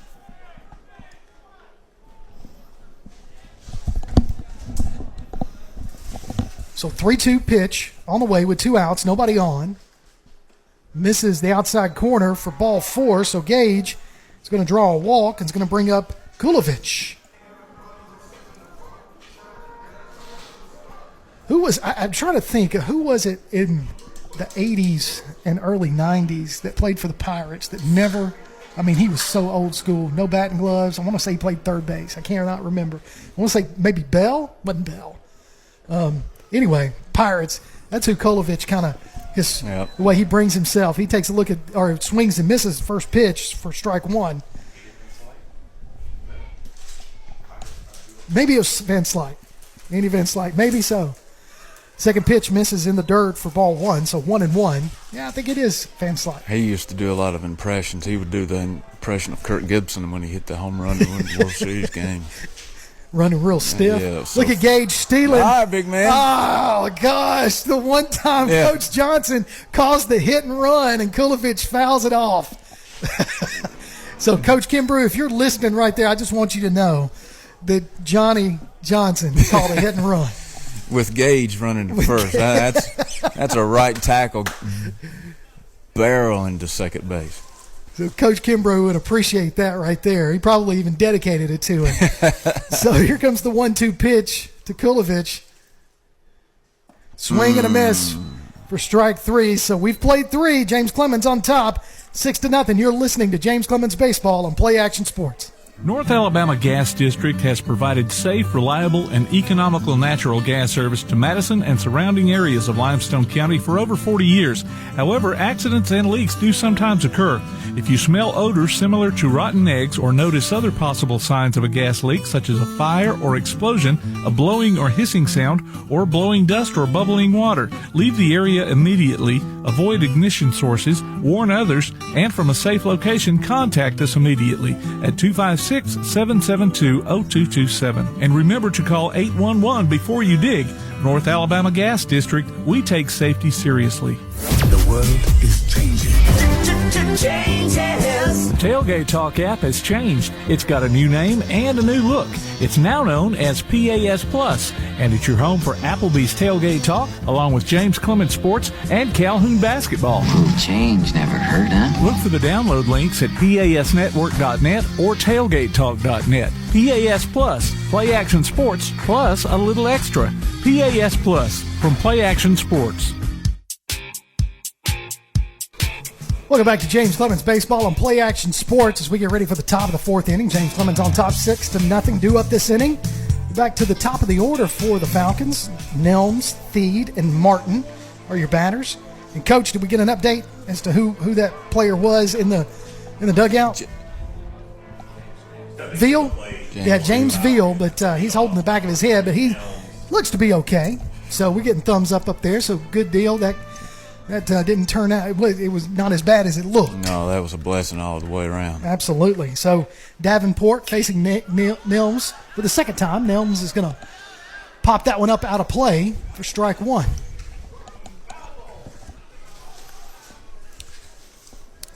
So Davenport's got 2 strikeouts on the day so far. All these pitches these kids have now. 100 years ago when I pitched, I had 2, one for a ball and one for a strike. Well, that's a strike right there, a curveball. There wasn't a lot of difference in the movement on mine, though. Yeah. That was a called strike curveball, so 0-2 goes the count. I'm see if I can guess one here. I still say heat him up. Of course, I never could throw as hard as this young man. He definitely does throw hard. He does, right down the middle, but no, that's a little low, so ball 1. So 1-2 to the leadoff batter, Nelms. 6-0 your score here at the Jetsplex, home of the James Clemens Jets. They're hosting the Florence Falcons. A good pitch right there. That pitch right there misses, or foul ball. You asked earlier in the first inning how many pitches that pitcher had, Falcons pitcher, but I can tell you right now, just a little over 3 innings. Davenport's got 45 pitches. Wow. So, foul ball. Now, this is the batter that started the game and took Luke a little further than he needed to. Yes. He works the count really well. So 1-2 pitch. Oh, that's a shot out towards right field. That's going to be over Lucier's head, and Lucier's going to have to go to the wall, get it off the warning track. Triple. Runner's going to round second, head towards third. He's going to slide into third safely for a leadoff triple, the first hit of the ball game for Florence. And he got all of that one. So that was a beautiful hit that really just, I'm going to tell you, I watched it as it hit the line. It just bounced just left of that right field line. So, second batter is Theed. Now batting number 28, Theed. So Theed, going to be his first at bat. He's going to square to bunt. Able to get it back out in time for ball 1. And this is one of them that came in after the injury, is that right? I believe so. So Theed facing Davenport for the first time with a 1-0 count. Ump calls time. Everybody gets back into the groove here. The crickets let you know. That curveball, beautiful pitch. That's a good pitch. I like to watch him throw that. It just kind of unbelievable. Breaks over there. So 1-1. The count to Theed with a runner at third. On a leadoff triple. So he's going to square to bunt. Misses for strike 2. So 1-2. I keep looking at the radar gun, but I don't math very well, so I don't know what. I'm not real sure how hard he's throwing, but. Well, he asks for a change of ball, and he gets the accommodation from the ump. Lion King. Yeah, a little Lion King for you. So 1-2 is the count. Top of the fourth, nobody out. Runner at third. Here's the pitch. Got it. Check swing. Oh, he pulled back in time. So ball 2. So 2-2 to Theed, batting in the number 2 spot. Curveball, got him. Misses that inside corner for ball 3. So yeah, they're gonna keep on, and I'm gonna have to get on them again. I've been really good so far, but it's a full count. Good pitch. And that one's gonna ring him up right there. That was just. I think that last one fooled the umpire. Yeah, I think so too. So Davenport was his third strikeout of the game. Now Martin, who's 0 for 1. Number 10, Martin. He grounded into a double play. Mm-hmm. So let's see what he does here. Curveball, corner, strike. That thing is nasty. It really is. Here's the pitch. That's going to be hit towards Ramirez. Ramirez is going to field that. Runner's going to score. So 2 outs there. as Ramirez throws it over to Wheeler at first.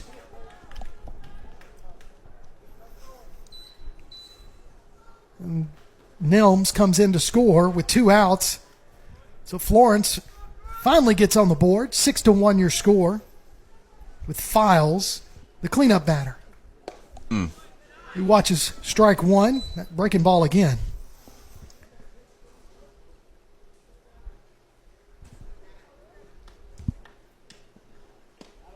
So that one's low for ball 1, so 1-1.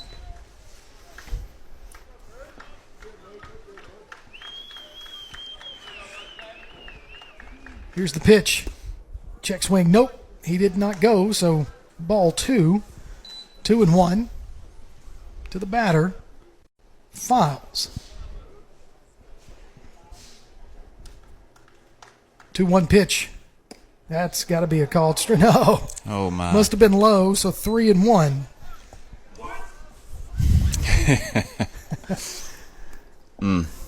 So he was looking over Florence side when he heard that. So I'm thinking he probably thought that was them yelling. So that pitch was a called strike. As Files thought he got away with the ball and started walking towards first. So 3-2. Outside misses, ball 4. He was talking about batting gloves or whether they wear them or not. And my daughter was in a Murfreesboro tournament a couple of weekends ago, and a girl from Siegel had leather work gloves. Really? I thought, wow. my dad would have said that he used to pull corn and things like that. But she could really hit, so nobody made fun of him, that's for sure. So Cochran is the batter. He's 0 for 1. Outside misses, ball 1. So my son, when he played, Mariucci had almost like blacksmith batting gloves, and he loved those thick palms, yes. The whole wrist wraps, everything.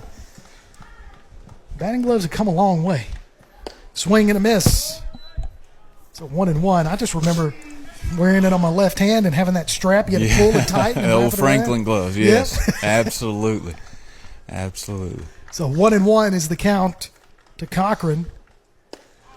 He's going to take a look at called strike 2. That breaking ball really working for Davenport so far. It's been really, really effective today. So 1-2 is the count. 2 outs, one runner at first. High ball misses, ball 2. 2-2 goes the count.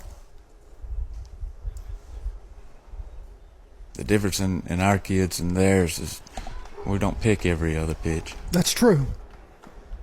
Curveball. Oh, just a little high and inside for ball 3. So 3-2 to Cochran.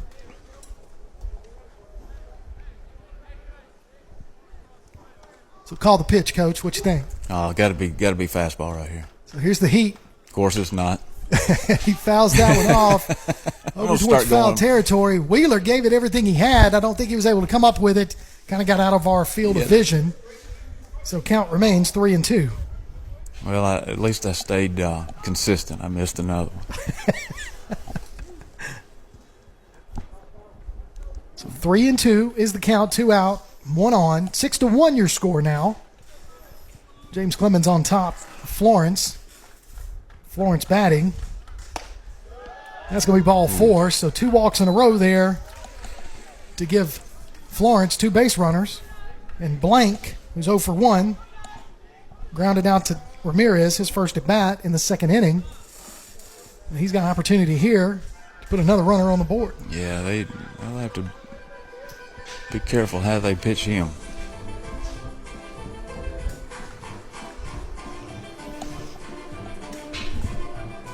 Now batting number 1, Blank. So Blank steps in to the batter's box. Another left-handed batter for Florence. With runners at first and second, 2 outs. Here's the first pitch. He's going to fly that one towards center field. Aiden Cook's going to drift over towards left just a little bit. Makes the catch, out number 3. So Florence, like I said, able to get on the board. Score 1. 6-1 your score. You're listening to James Clemens Baseball on Play Action Sports.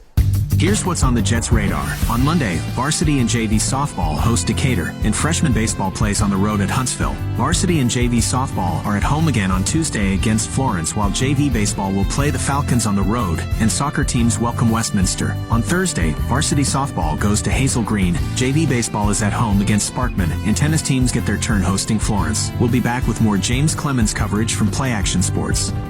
Timeout. Remember, we're a team that plays together. Listen, the winning will take care of itself. We just have to get everyone involved. In interscholastic sports, we celebrate what makes every one of us unique. And in the pursuit of a common goal, everyone in the huddle, in the bleachers, and in the community comes together. This message presented by the AHSAA and the Alabama High School Athletic Directors and Coaches Association. Welcome back to James Clemens Baseball on Play Action Sports as we get ready for the bottom of the fourth inning. This game's going by relatively fast, which is kind of nice because you're going to play two today. Yeah, that helps a lot. But man, I'm going to tell you, they're not shying away from throwing it across the plate and letting the defense do the work. That's for sure. No, they are not. James Clemens with a 6-1 lead. Due up this inning, you've got Lucier. Then back to the top of the order with Lawrence and Ramirez. Then maybe we get to Peyton, Geis, and then just go through the whole thing again. Absolutely. Let's have a repeat of the first inning. Let's just go ahead and let Lucier come back to bat in this inning and be done with it. So, Lucier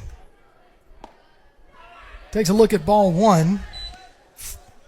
Struck out his first at bat. It's only, I think, his second week back into the lineup. He's going to foul that one out of play. He got a hamstring or something, kind of kept him out of the lineup first part of the season, but back in time for area play.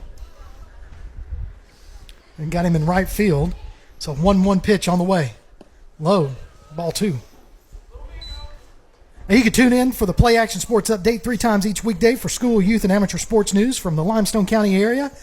Right there on 1080 AM WKAC. As here comes the 2-1 pitch. Lucier is going to look at called strike two. Had a little break on it.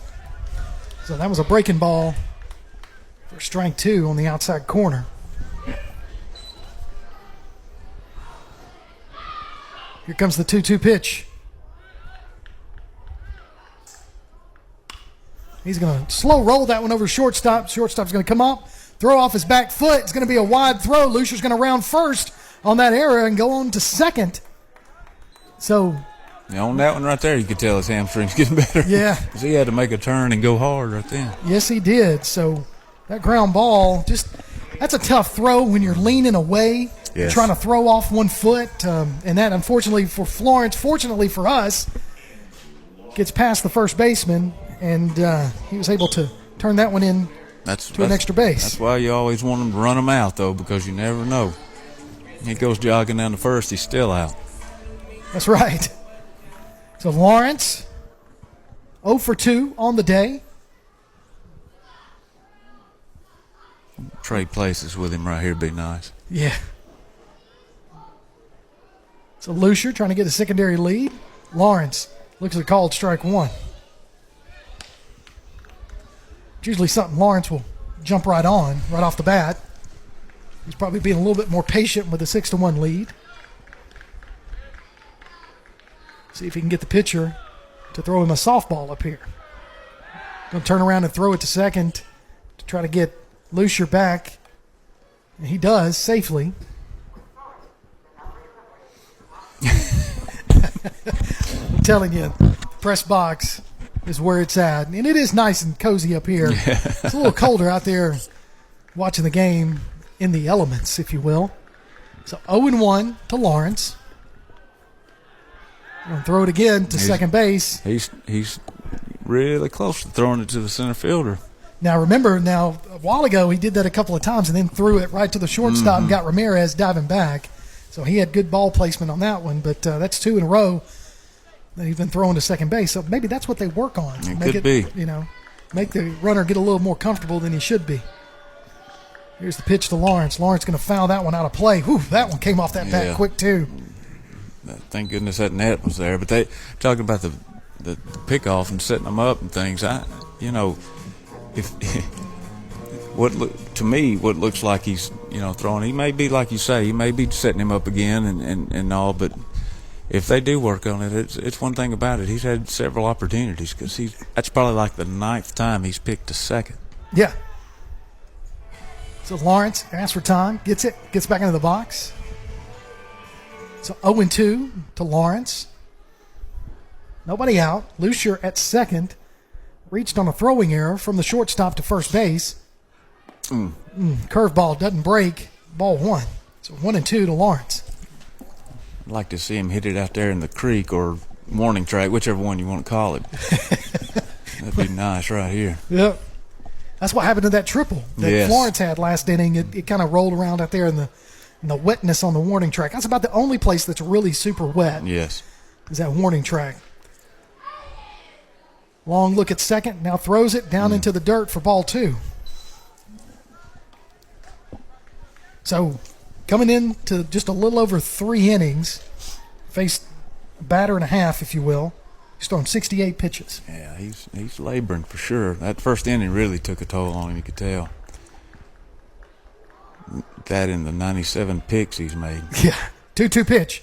Good. Lawrence going to hit that one, over to shortstop. Shortstop's going to field it on the hop. He's safe. They're going to call him out. I thought Lawrence was able to outrun that one because that was a close one right there. But Lawrence is out at first. Lucier's going to stay at second.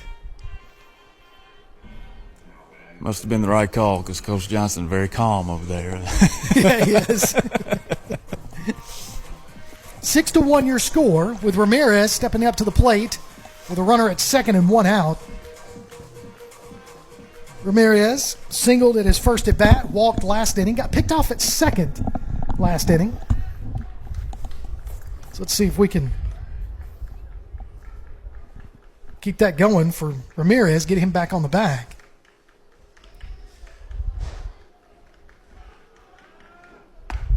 Breaking ball high, ball 1. That's the one thing, some of these pitchers, they take so long. They keep looking over their shoulder, and they take so long. That's why you end up seeing these batters calling timeout. And that's a hard thing to tell these young players, hey, if he's taking too much time, Yes. It's a mind game at that point. Throw over to second. Lucier's back safe. A little love tap on top of the helmet right there. Just to let him know he was there.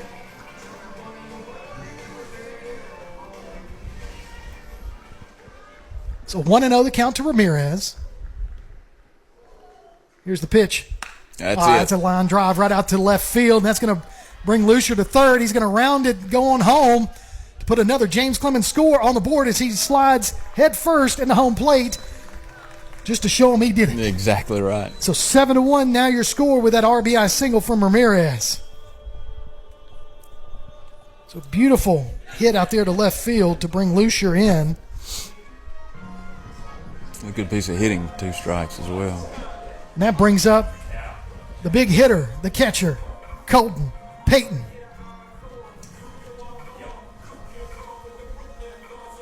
I hope if he'll have an approach the way they've been throwing outside to him in a way, if he could sit on one out there, he could really make that right fielder do some work right here. Yes, he could. And there's a huge gap in between. I tell you, they're really kind of playing him straight up. Mm-hmm. Inside misses. That surprises me. Misses inside, ball 1. So I'd almost want to, if I'm Florence, I'd almost shift just a little bit, but they don't have a shift on at all. You don't see a whole lot in high school, but throw over to first base to get Ramirez. He's back safely. I really believe he's getting really close to the number, his pitch count and his pick count. Well, he's got 72 pitches. And probably 68 on picks. Easily. So Ramirez stealing second, slides into the and able to get underneath. We'll take it. Woo. He started sliding halfway, it looked like. He did. So Ramirez gets another stolen base on the year. Somebody's mom didn't agree with the call down there. No.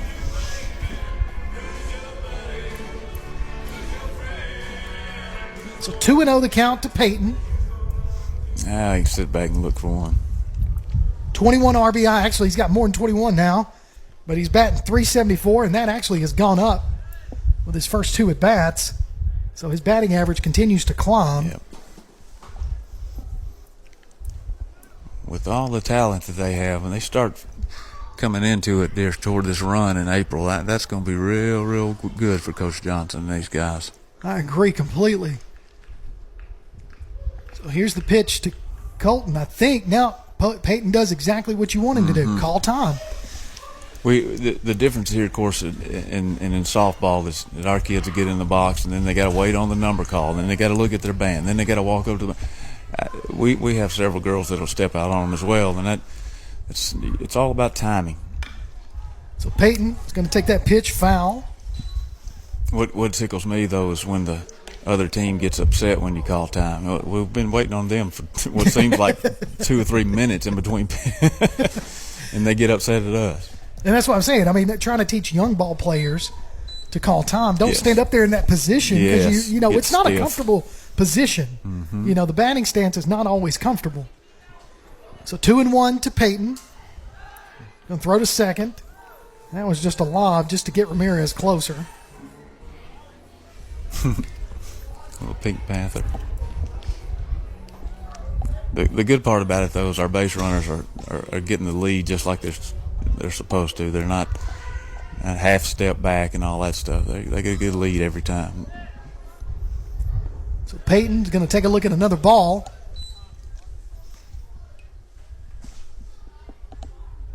So Ramirez at second, 1 out. 7-1 your score. As Ramirez had an RBI single to bring in Lucier from second base. Lucier, who got on base on an error. And Peyton hits that one towards center field, and then it looks like the center fielder's going to drift over. Ramirez is going to tag and go to third. Great piece of base running.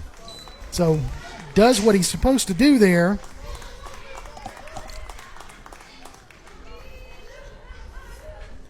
And Blank able to make that catch out in center field. And now with Geis, 1 for 2 on the day. Like I said, batting .296, actually a little higher because he had a double in the first inning to take his doubles to 9 on the year. Here's a run. So Ramirez is going to score on a pass ball to take the score to 8-1 in the bottom of the 4th. So Ramirez heads up running there on that pass ball to get in. He really didn't even have to run fast. I mean, he was almost to home plate when the pitch was thrown. That's a lonely feeling for the catcher as well. Yeah, it is. So inside pitch misses, ball 2 to Geis.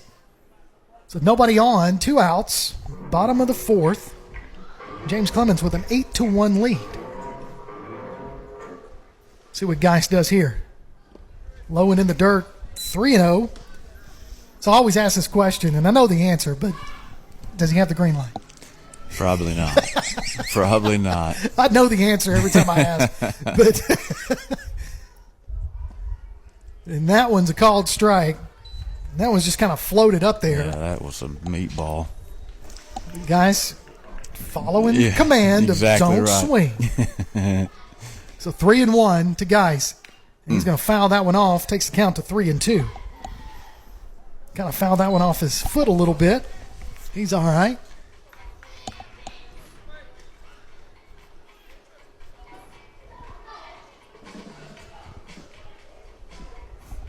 Full count, 2 outs.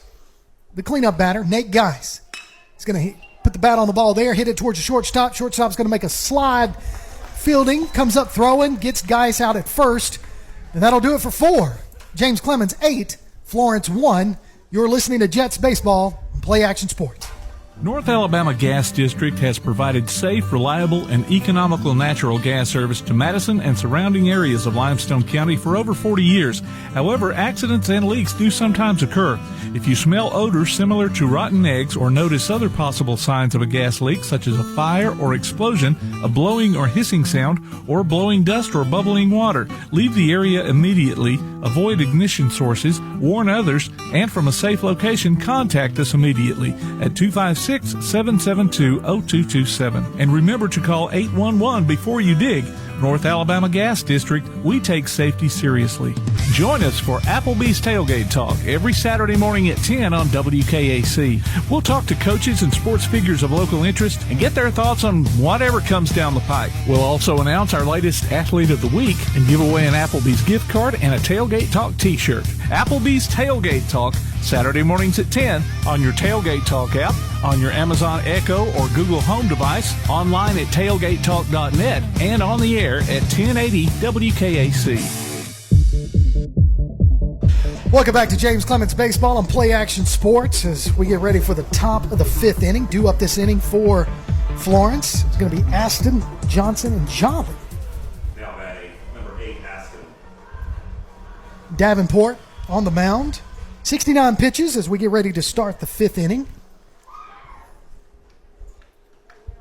So here's the first pitch. Well, you just threw that one hard and low in the dirt, ball 1. He just unleashed that one. Yeah, that was probably one of the hardest ones he's thrown so far. He just completely torqued on that one. Here we go, 1-0 pitch. Outside corner, Peyton tries to frame it, misses, ball 2. Got to do it slowly. Got to. That's right. I mean, Peyton really tried to frame that one. That one misses low, ball 3. So 3-0 to the batter, Aston. Yeah, Peyton tried to frame it. And he brought his arm over way hard. And yeah, you gotta. It's just a little jerk. It's a 3-0 pitch. Misses low, ball 4. So we have a runner on a walk. That's Aston. Brings up Johnson, 0 for 1. Struck out his first at bat. Now batting, number 5, Johnson. Take another one of those double play balls right here. That'd be really nice. We talked about the infield, but the outfield is just as good. Mm-hmm. You know, Kolovich in left, Cook and Lucier in right. And so just defensively, really sound ball club. Ooh. So Davenport throws it over to first, and it was close, but he gets back in there safely. Wheeler even showed the ump he had the ball in the glove. That time was even closer. Woo! I tell you, that 2 pitches over to first base, and both of them really close. If I'm the first base runner, I'm trying not to get. I may be thinking about not getting a secondary lead here. So here's the first pitch to Johnson, called strike 1, fastball. I think that, throw it over there, fastball. Mm-hmm.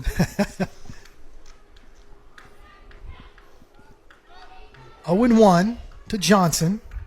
Throw over there again. He's able to get back in time. I mean, he's not getting a really big lead, but Davenport's doing a good job of keeping him closer to that base to slow him down. If they do hit into a double play, gives them more time. As Johnson squares to bunt, fouls that one off. The way he gets his lead is he crosses over, which is usually a no-no. If he could have the ball ready about the time he crosses over, no way he gets back. That's a good pickup right there. I didn't notice that. That's why you call ball. So 0-2 to Johnson. Here's the pitch. Outside, misses, ball 1. So Davenport almost threw his hat off that time. He torqued so much. Man, I tell you, I couldn't throw that hard in a closet. He is slinging it.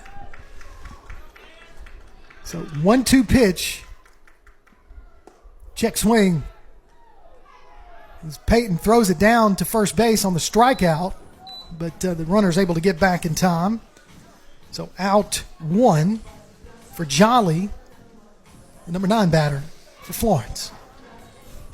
Now batting the 9 holes. Of course, without the turf, we don't get this game in. But that's the difference in playing on turf and dirt, though. All those slides back in taking effect on you in the dirt. Yeah, it does. High ball misses, ball 1. So 1-0 to Jolly. Struck out in his first at bat. See if we can get a repeat of his last at bat.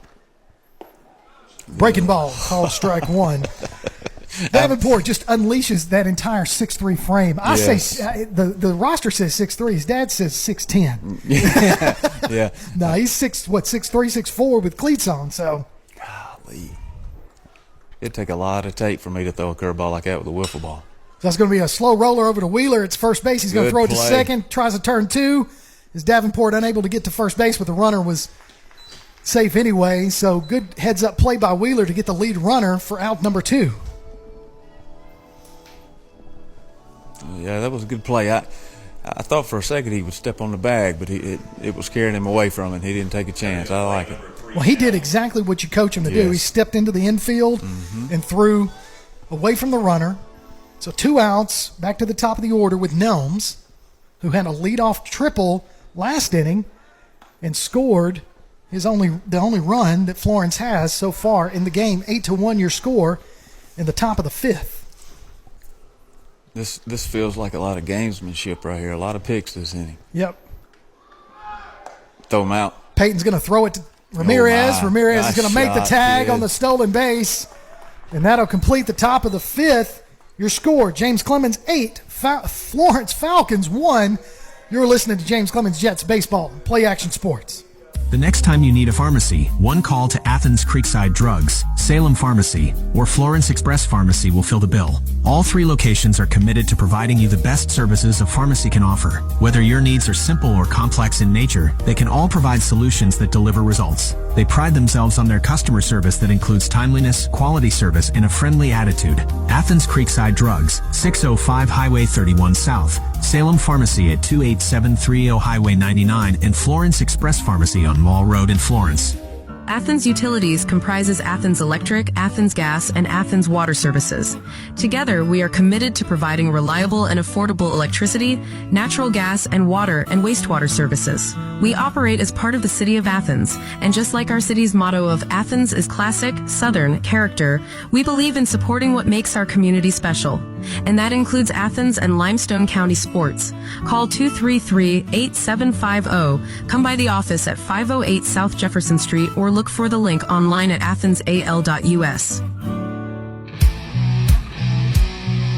Welcome back to James Clemens Baseball and Play Action Sports. Kirk Pierce, Coach Lane Rich, and our producer, Mr. Tim Lambert. Coach, got a new pitcher in there for Florence. Cochran finished 4 innings through 82 pitches. He just labored out there. And so he did good adjusting back through the lineup, but that's a lot of pitches early in the game.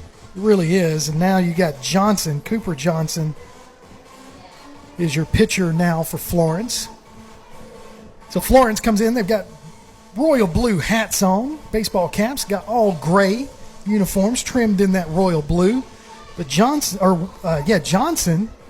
is going to pitch with super bright white cleats on. It looked like Billy Sims. Billy Sims, white. Yeah, white. I was thinking White Shoes Johnson. Yes. But that's why the Oakland A's do it. Is they wear white cleats no matter what they do. It's such a sharp. Drive me nuts. Oh, does it? It used to. I mean, back in the day, everybody had the same color, and then all of a sudden, Oakland comes in with those white ones on. It's like Texas Longhorns, when they wear their all white uniform. Yes. They'll wear their black cleats with their home uniforms, but they go white top to bottom on away. So Wheeler, the batter for James Clemens, going to take a look at a ball. So definitely not as much velocity between these 2 pitches. Change of pace right here. So just kind of got to get used to him. Misses outside, ball 2 to Wheeler. Due up this inning, Wheeler, Cook, and Gage. So 2-0 to Satchel Wheeler. He's going to look at an inside pitch called strike 1. So, right now Wheeler's just trying to feel him out, get an understanding of his motion and his rhythm here with his new pitcher on the mound. Low in the dirt, bounces before it even gets to the plate, ball 3. So 3-1 to the best name at James Clemens Baseball. Absolutely. Satchel Wheeler. The Satchel's been known to throw some strikes, too. Gotta love that. 3-1. That's going to be inside, going to walk him, ball 4. It's going to bring up Cook, 1 for 2 on the afternoon. He hit into a double play his last at bat. 8-1 your score. James Clemens on top. Now you can download a copy of this game or listen to it on demand by going to PASnetwork.net. It's a streaming schedule of all of our upcoming games and links to our mobile apps as well. And after this game, we'll have a double header. Play Florence again. So Johnson carrying on with the tradition of throwing it over to first. That's what their bullpen consists of, pick moves. Pick moves. Uh-oh. So Cook's going to try to find the gap over towards right field. Uh-oh. And the right fielder slips and falls. That ball goes over his head. Cook's going to round first, go to second for a double. And looks like Wheeler's going to hold up at third. So runners at second and third. That's tough out there, Coach. Yeah, I'll be honest with you. I'm not going to say anything derogatory toward that young man, but I've never seen a right fielder before. The ball goes over his head, and the highest part of his body were both of his cleats. Yeah, I mean, he was sliding and feet up in the air. So that brings up Grant Gage, the DH, with the number 7 spot of the lineup. So he could end this right here. Yes, he he put one could. over the wall. That, in between that white truck and that black SUV, be really nice. As long as he doesn't hit my white truck over here behind the press box. That ball's going to go over the catcher's head. Wheeler's going to come in, stand in, and score a run. And Cook's going to make his way over to third base on that pass ball.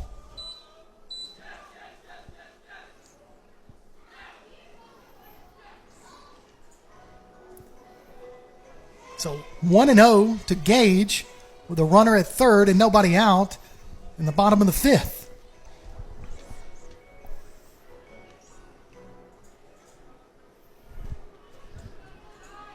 Here's the 1-0 pitch to Grant Gage.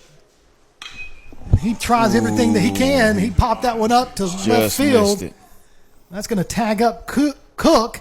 Cook's going to come in and score easily on the tag up. So Gage does exactly what he's supposed to do. Sacrifice fly, gets a score, another run in for James Clemens.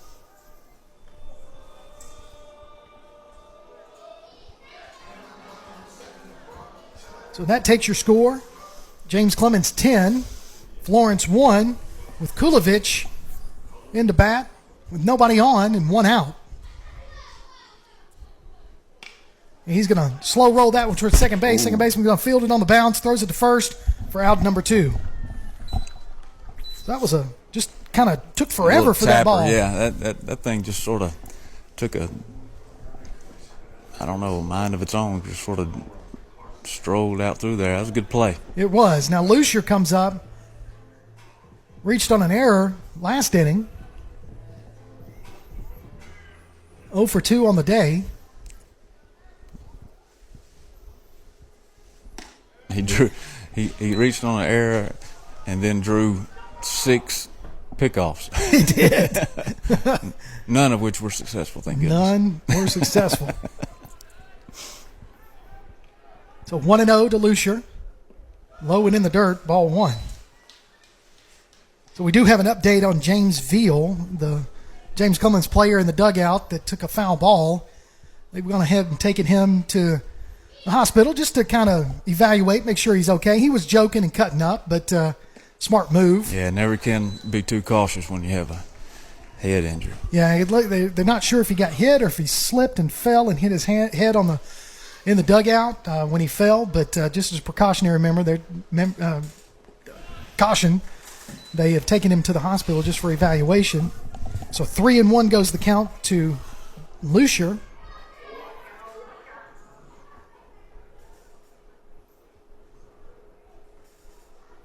Here comes the 3-1 pitch. Inside, misses ball 4.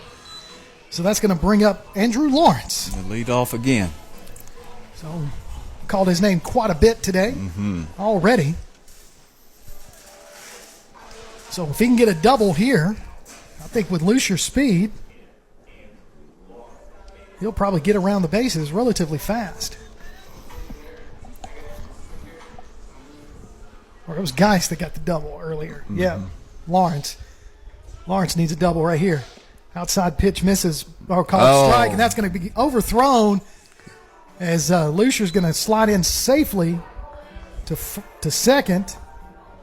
Keeps his foot on the bag. That cracks me up. It's a stolen base there for Lucia at second base. You never know, though. You see in the pros sometimes they get lackadaisical out there and they take the foot off and somebody holding the ball on them. Yep. So here's the pitch. Florence outside. This kid, he just might throw him to third right here in a minute.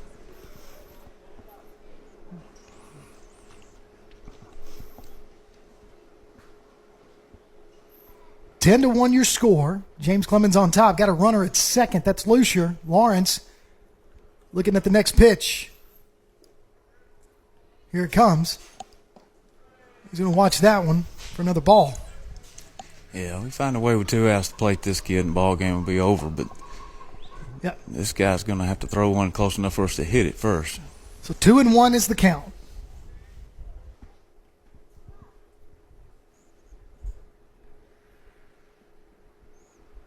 Here comes a 2-1 pitch. Oh. He's going to pop that one up. Get out. Still inside the park as the catcher's going to. Ooh. The catcher called it. First baseman comes over and takes it from him. Well, that's out number 3. That's a big young man coming barreling down from first also. Yes, it is. Holy smokes. So after 5 innings, James Clemens 10, Florence 1. You're listening to James Clemens Baseball on Play Action Sports.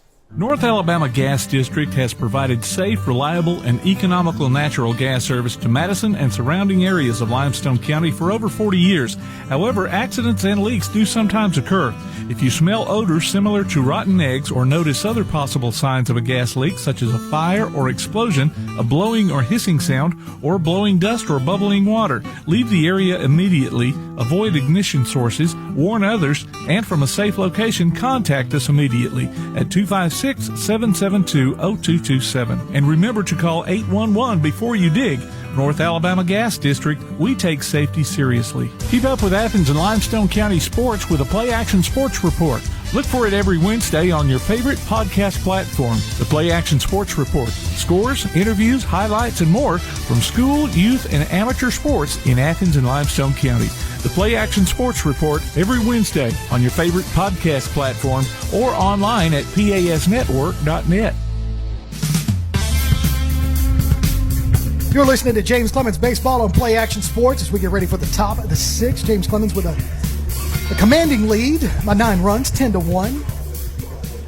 The Jets All-In campaign has been set up for various athletic programs at James Clemens. If you want to know more information about donating, all you got to do is go to jcathletics.net. Now, Coach, you guys have something going on with football. Tell us a little bit about that. Yeah, so on April 30th, that's a Sunday afternoon from 11 to 5, we're going to have a mattress sale. It's the 11th annual, and all the proceeds will go toward the locker room and the weight room. And Mr. Charlie, who heads that up, says that if they ever decide that they're unhappy with the purchase, that he'll replace it, no questions asked. And they tend to have some really good deals on those. So I know if anyone's expecting or in the market, I guess, for a new mattress, that'd be a perfect time to do that. Well, all those proceeds go into the football program.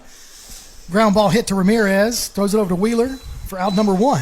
I know this year my wife and I are definitely going to be taking advantage of that because both of us woke up this morning with our backs about to kill us, and I think our mattress about had it. So we're definitely regretting not doing that last year. So Feed comes up to the bat for the second time in the afternoon. He replaced the right fielder after that collision in the first inning. He's going to take a look at a ball, misses. So the Jets All-In campaign, you can designate your donation to what athletic program you want, or you can go out there and buy your mattress for the football program here at James Clemens. And that's a called strike, so 1-1 is the count to Feed. That first pitch, that curveball, that was one of the very few that hadn't found the plate as well. Yep. So 1-1 from Davenport. Inside, misses. Call ball. Yeah, I don't know about that dancing. That should have been called there. I think Davenport thought the same thing. So 2-1. Ooh. Swing and a miss. Big swing and a miss right there. I mean, he about dug himself a hole right there in that batter's box. Replace that divot he's got. So 2-2 the count with one out, top of the sixth. Peyton's going to line up outside, swing and a miss for another strikeout right there. That was really nice setup. So 2 outs, top of the sixth. Well, the good thing about it today, though, is we're not in Augusta. No pine trees are falling on anyone out here. That's true. That is true. Which is usually what it would look like if I was playing, but not because of just the way you. I just be popping limbs off of everything. Same thing. Either that or my club that I accidentally got mad and threw. I've done that before as well. So Davenport starts it off to Martin with a called strike, so 0-1 to him. Comes low in the dirt, ball 1. Yeah, that's the way I play. I end up spending more time looking for my ball than I do. I never finished with the same one, and usually it's not one that was in my bag originally. Yeah, it's the one I found in the drink. Exactly. I was able to dig out. So 1-1 pitch inside, misses, ball 2.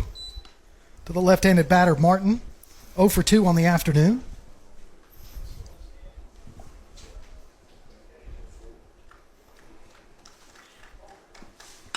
So that's going to be a high blooper out towards Lucier in right field. He's going to get underneath it and make the catch for out number 3.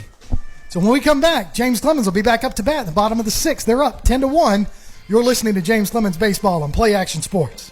When you're searching for a home or selling your current one, you want guidance from someone you trust. Fallon Sloan at Capstone Realty has been an active member of the Madison-Huntsville area for many years and has a passion for hard work, integrity, and client service. Fallon is a Madison resident, so she's got her finger on the pulse of the community. Check out her listings online at Fallon Sloan, that's FALLONSLONE.choosecapstone.com, or call her at 256-755-0269. Fallon Sloan at Capstone Realty. Why are interscholastic sports called the last classroom of the day? Because they teach students important life lessons like teamwork, accountability, and perseverance. School sports are so much more than a game. They're about developing the whole person. That's why they're an essential part of every student's education. Encourage your student to participate in the last classroom of the day, interscholastic sports in Alabama. This message presented by the AHSAA and the Alabama High School Athletic Directors and Coaches Association. Welcome back to James Clemens Baseball on Play Action Sports. 10-1 your score. James Clemens on top of Florence. In this area matchup, James Clemens comes in with a 1-0 record in area play.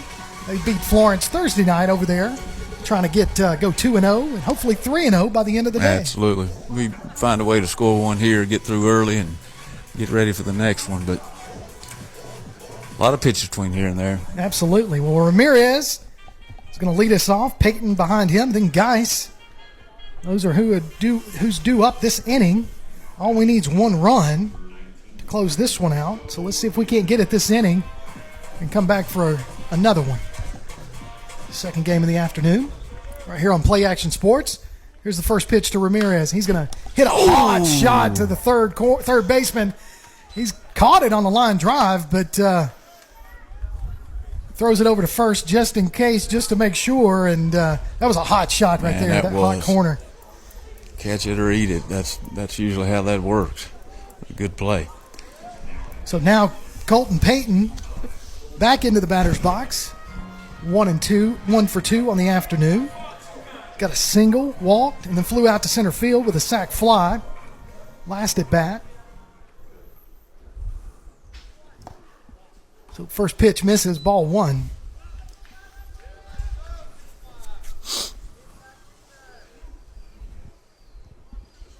Here's the 1-0 pitch. Low in the dirt, ball 2. That's something about Peyton, remembering him from last year and this year, just how much better he's gotten behind the plate and at the plate. You know, his arm accuracy throwing to second has just gotten even better. A little different approach mentally. I like it. Yep. Look at that line shot out towards left field. Right. That's going to fall for another base hit. That's going to get by the left fielder. So Peyton's going to round the first base, go to second. Still up. Yeah, don't take a chance. I don't think we're going to take a chance to try to get him in third. No. We probably could have. So Colton Payton with a double to keep his average climbing. Yeah, that was nice. Let it run for him right here. So do we small ball? Well, moving to third, or we just let him eat? Let them eat. That's what the press box is saying. So Mark Fort's going to come in and bat or run for Peyton. Peyton's got to go into the dugout, get his gear on. He did his job. Right. Hopefully for the next game after we scored the guy running for him. Yep, so Mark Fort's going to be your courtesy runner with Geis up to bat. Low and in the dirt. Yeah, ball 1. Let me just say on record, though, that was not very intelligent on my part. I didn't realize who was up and I lost track of where we were. If Johnson bunts Nathan right here, I might jump out of this press box. So 1-0 to Geis. Hopefully. Watch him square to bunt. Oh yeah, that'd be exactly what would happen. That would just be right on track for me today. But par for the course. You got a kid up there that's leading the team in doubles, and you bunt. Yeah, that's not very intelligent. So Geis asks for time and gets it.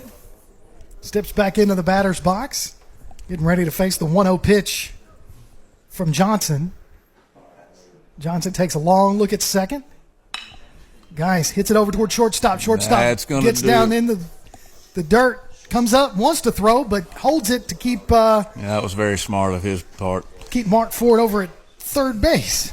So yeah, if I come out with that in a softball game, coach would have me committed to the nursing home right away. I mean, just right away.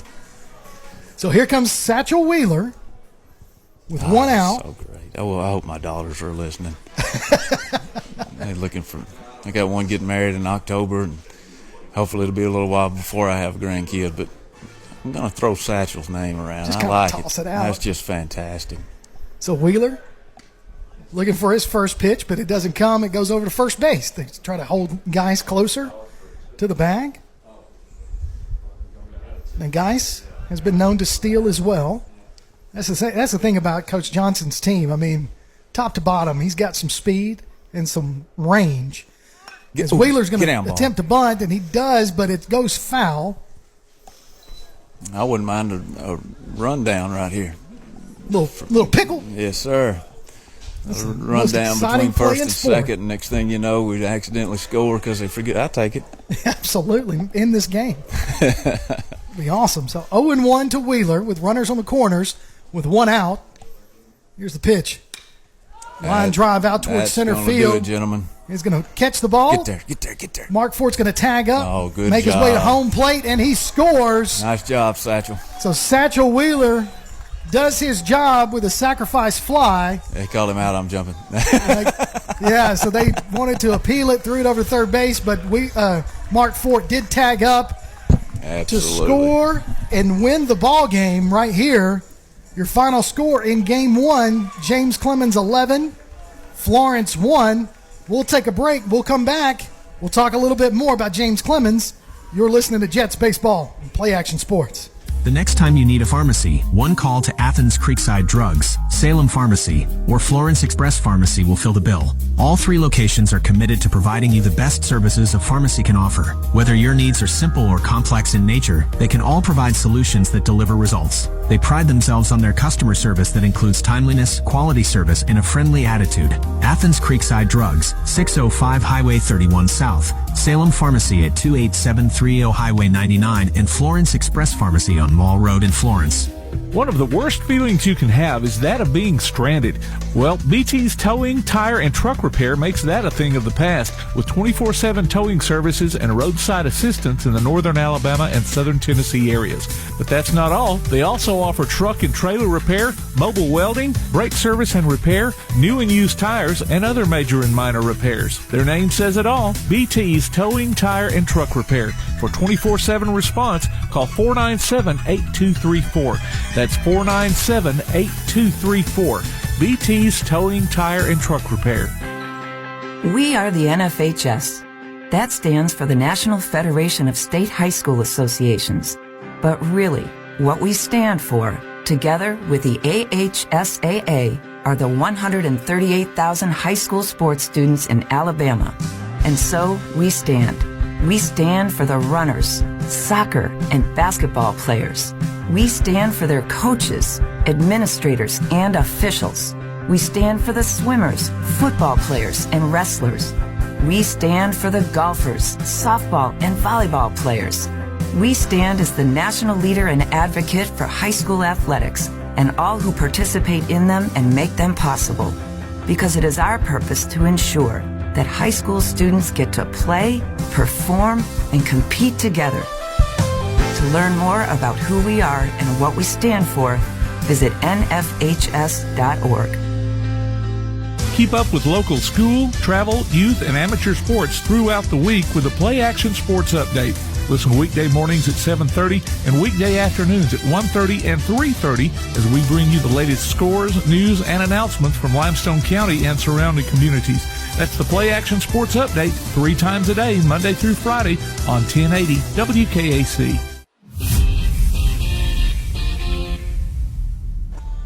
Welcome back to James Clemens Baseball on Play Action Sports as we've completed the first game of a doubleheader.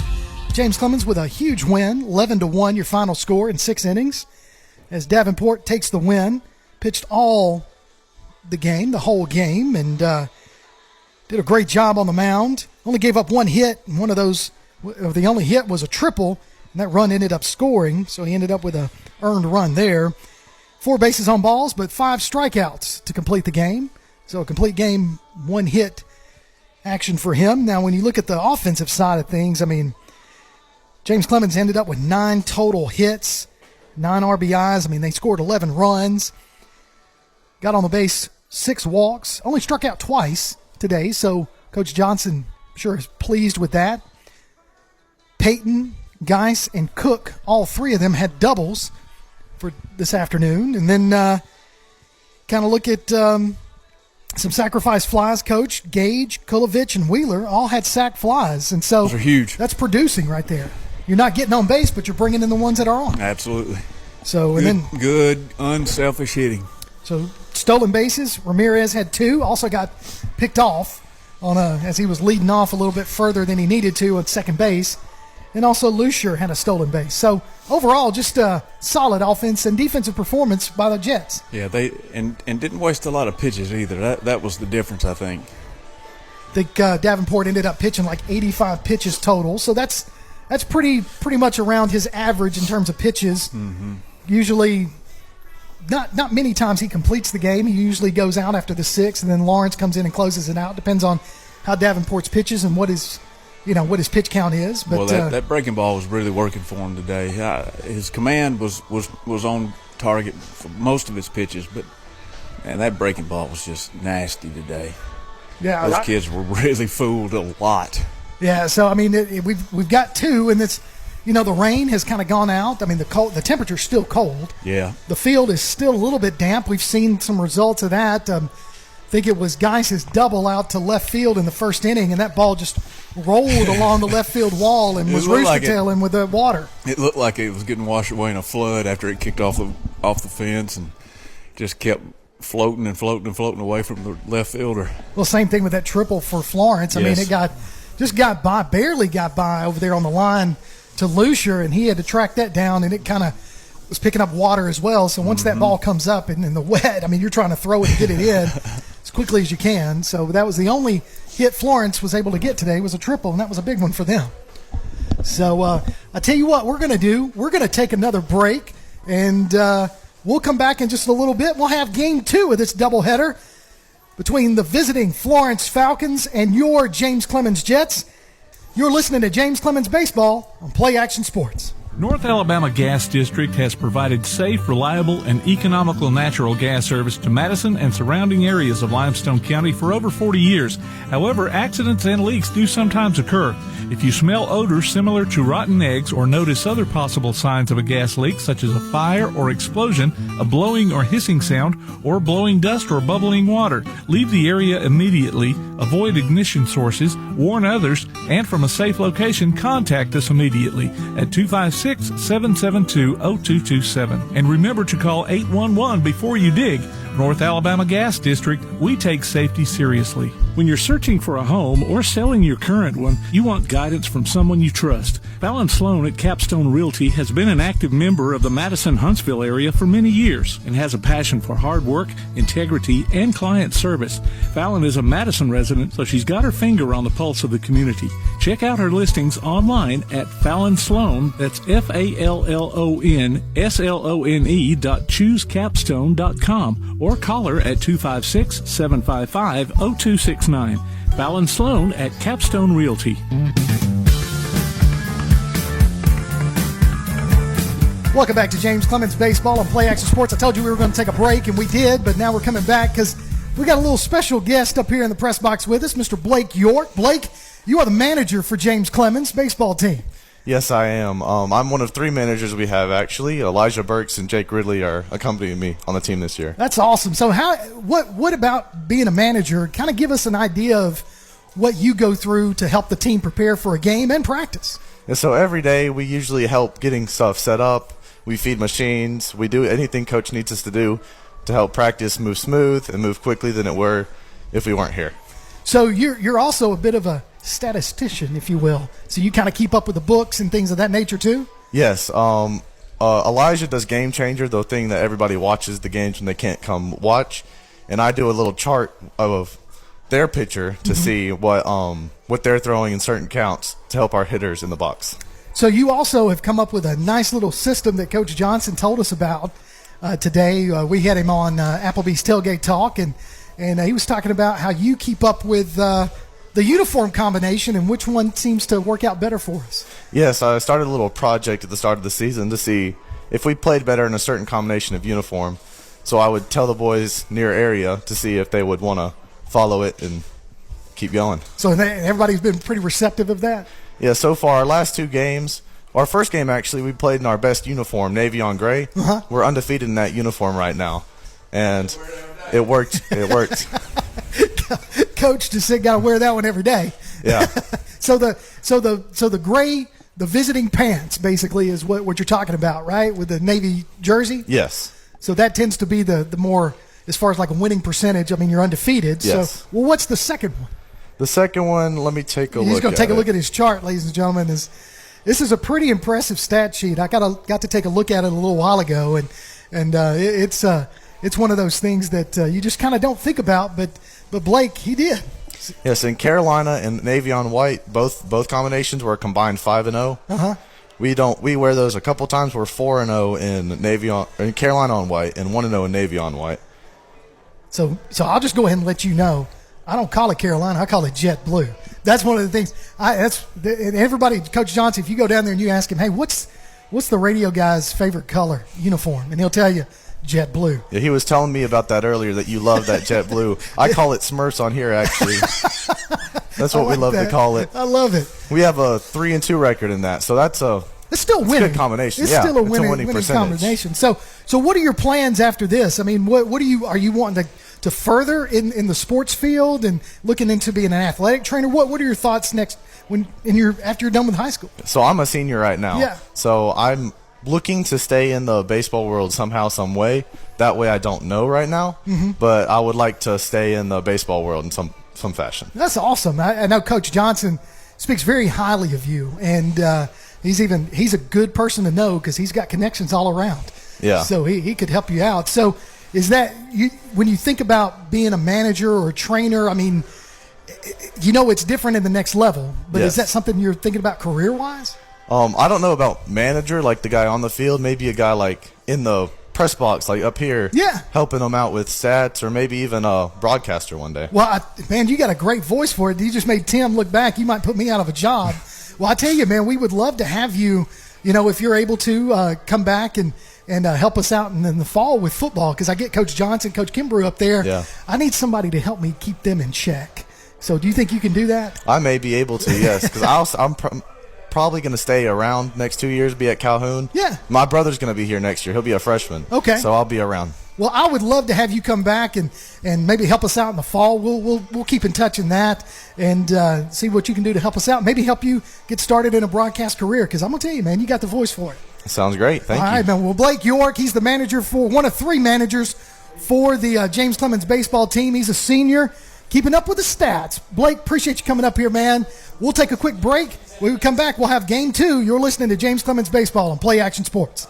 The next time you need a pharmacy, one call to Athens Creekside Drugs, Salem Pharmacy, or Florence Express Pharmacy will fill the bill. All 3 locations are committed to providing you the best services a pharmacy can offer. Whether your needs are simple or complex in nature, they can all provide solutions that deliver results. They pride themselves on their customer service that includes timeliness, quality service, and a friendly attitude. Athens Creekside Drugs, 605 Highway 31 South, Salem Pharmacy at 28730 Highway 99, and Florence Express Pharmacy on Mall Road in Florence. Athens Utilities comprises Athens Electric, Athens Gas, and Athens Water Services. Together, we are committed to providing reliable and affordable electricity, natural gas, and water and wastewater services. We operate as part of the City of Athens, and just like our city's motto of Athens is classic, Southern character, we believe in supporting what makes our community special. And that includes Athens and Limestone County sports. Call 233-8750. Come by the office at 508 South Jefferson Street or look for the link online at athensal.us. One of the worst feelings you can have is that of being stranded. Well, BT's Towing, Tire, and Truck Repair makes that a thing of the past with 24/7 towing services and roadside assistance in the northern Alabama and southern Tennessee areas. But that's not all. They also offer truck and trailer repair, mobile welding, brake service and repair, new and used tires, and other major and minor repairs. Their name says it all, BT's Towing, Tire, and Truck Repair. For 24/7 response, call 497-8234. That's 497-8234. BT's Towing, Tire, and Truck Repair. Have you noticed bad behavior has become normalized at interscholastic athletic events? Some fans seem angry. They lack civility toward one another. Some even get aggressive and unruly. Time out! What is going on? This has to stop. Let's not forget, school sports aren't just about winning.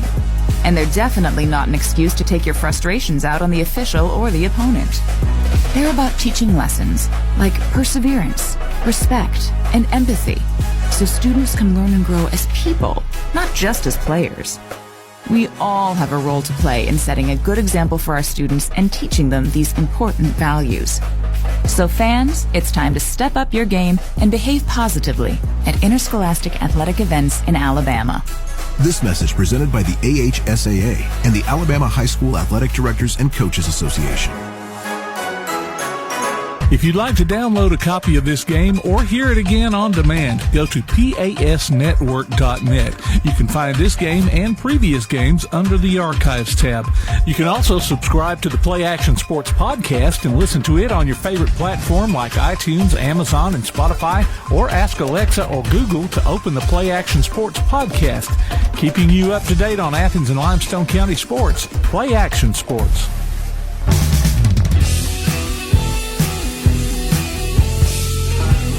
Welcome back to James Clemens Baseball on Play Action Sports as we're taking a little break between the doubleheader here at the Jetsplex. Up here with me is the athletic director, James Clemens, Jason White. Jason, it's good to see you, man. Good to see you. It's been a few weeks. It has been a little bit, and lots been happening around here. Been able to come out here and call some baseball and some softball games. Another beautiful facility, but not so beautiful day. Luckily, I texted Coach Johnson earlier, and I was like, man, the weather's just not going to cooperate, and he just shook his head, and so, but luckily they blew on out, and I guess the outfield, I was just concerned about the outfield. I know there's a few spots that hold some water, but they got it playable. Well, we saw a couple of those hit out there to the wall in the warning track, and the warning track's got some water sitting on it, and that did play a role in the game. You know, the first game, I think Geis was able to get a double off the left field wall, and then of course Florence's only hit was a triple off the right field wall. But other than that, I mean, the field looks pretty good. Of course, it's artificial, so that helps. Yeah, it does a lot. So it's we haven't one of those things. Unless you got lightning, unless it's just pouring, you can get out here and play. I know earlier in the year we were playing, and after the game I told Coach Johnson because it misted rain the whole time, and Luke was pitching, and I said, "Hey, look, Coach, I've got a mister ordered. We can put it right behind the mound on Luke, so every game it's just pouring water on him."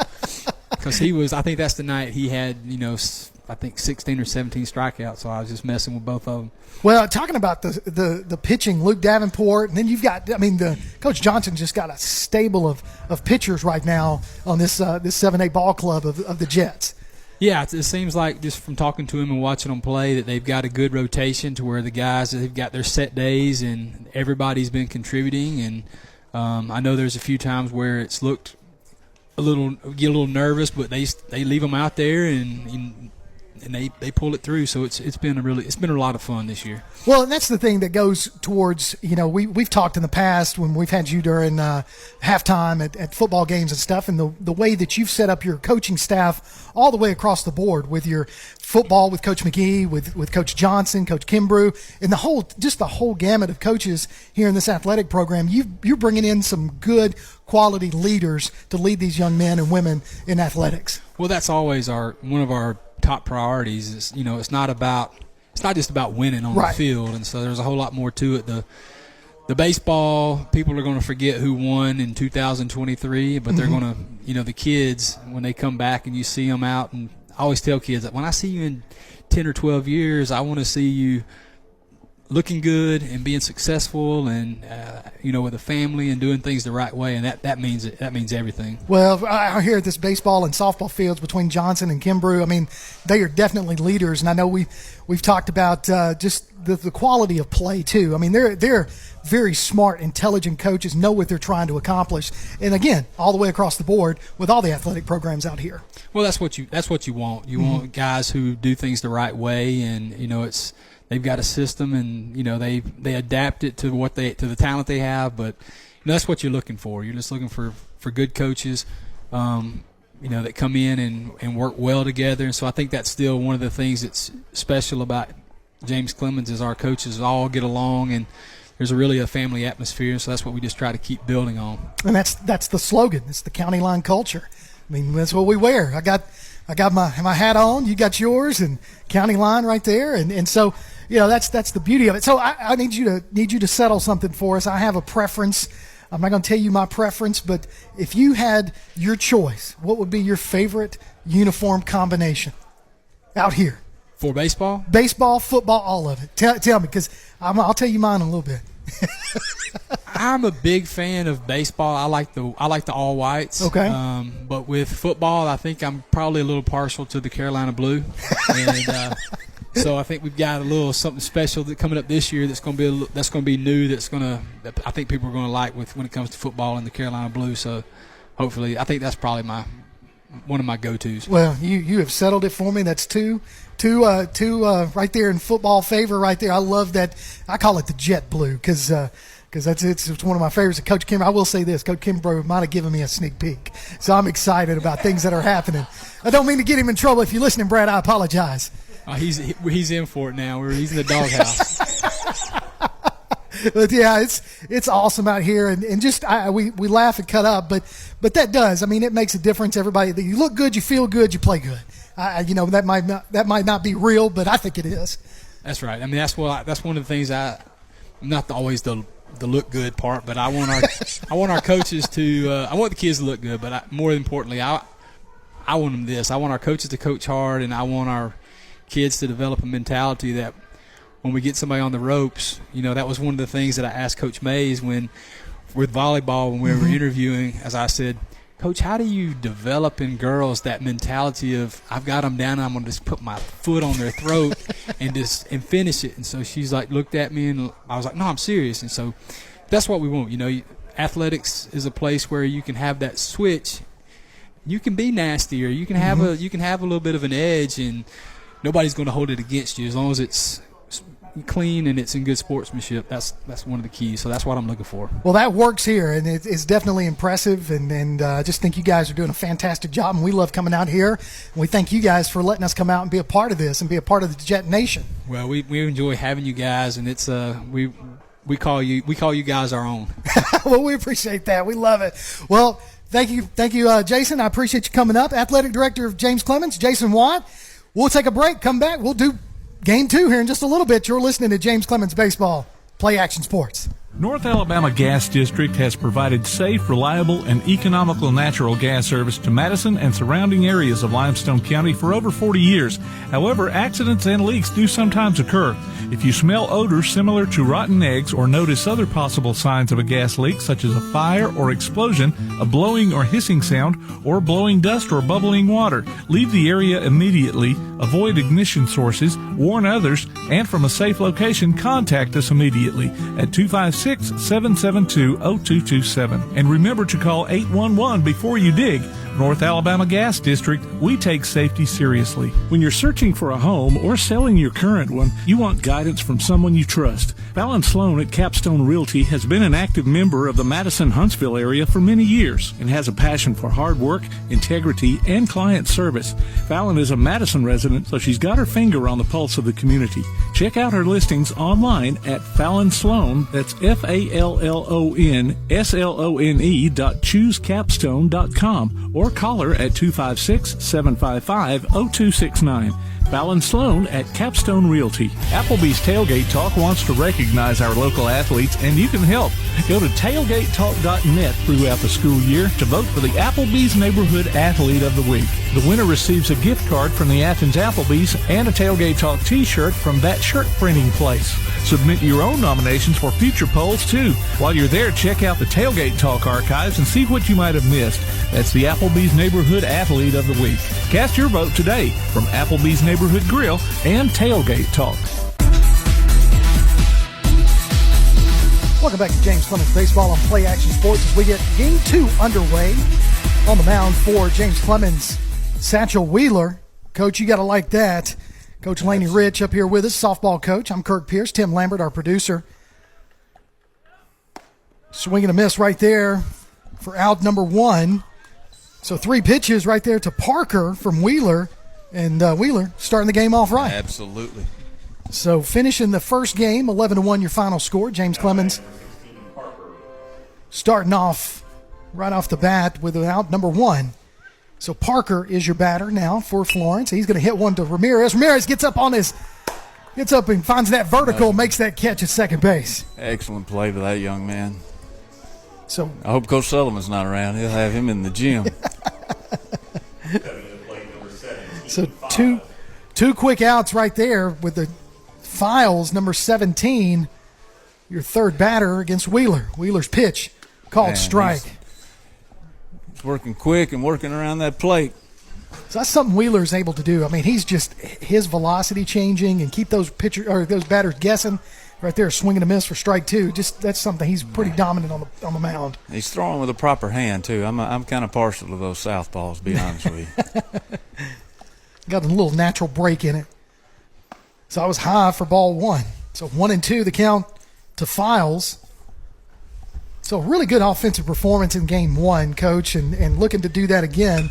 Before we can do that, though, we got to get this third out. Right there, Mark Ford dives, but unable to get it, but he does slide and keep the ball in front of him. So good job, heads-up play out there to get that ball in. He almost made a spectacular catch right there. So line drive single out there to right field for Files, brings up the cleanup batter, Nelms. That's the second one, and about that same area. The last game must be some real bad traction out there, but yeah, in order for us to do that when I was kids, we'd have to get a piece of plastic and wet it down and do a slip and slide, right? Exactly. So runner at first, Wheeler's pitch. The cleanup batter is going to be hit out towards center field. Cook's going to get up under it, got to come up quick, and he does make a dive. He kind of misjudged that, but made up for it with his speed and makes that catch for out 3.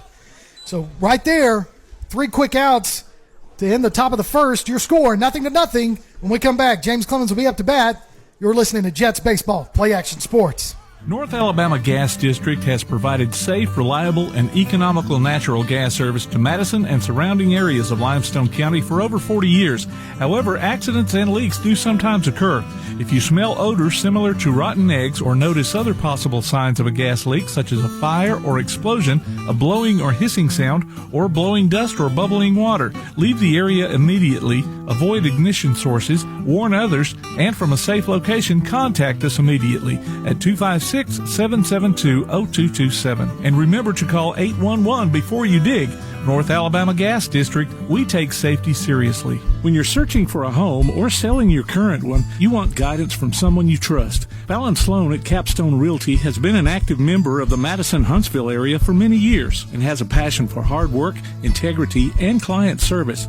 Fallon is a Madison resident, so she's got her finger on the pulse of the community. Check out her listings online at Fallon Sloan, that's FallonSlone.choosecapstone.com, or call her at 256-755-0269.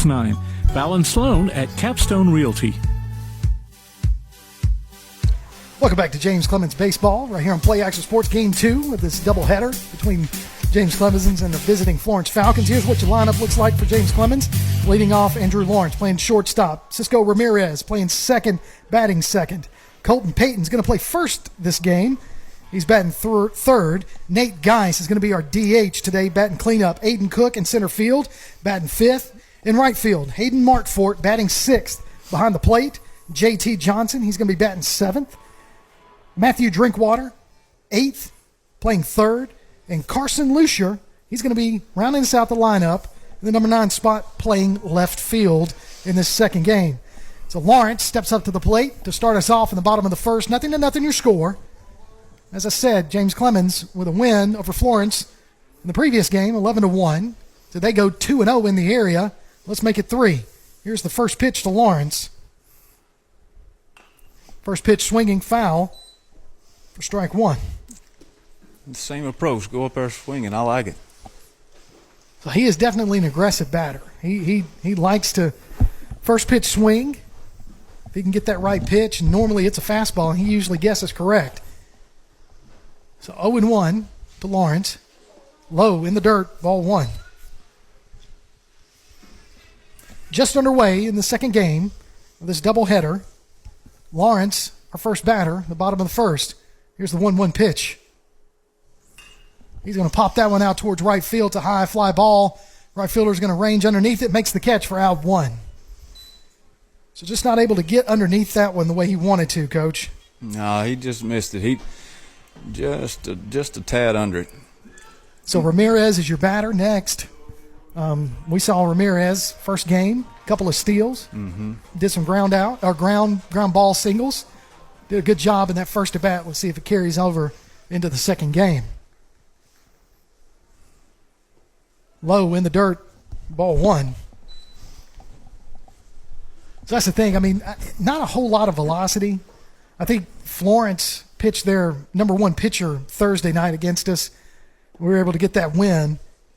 So now I think they've gone to 2 and 3 in their rotation at this point. So 2-0 to Ramirez. Foul that off for strike one. So count goes to 2-1 with one out.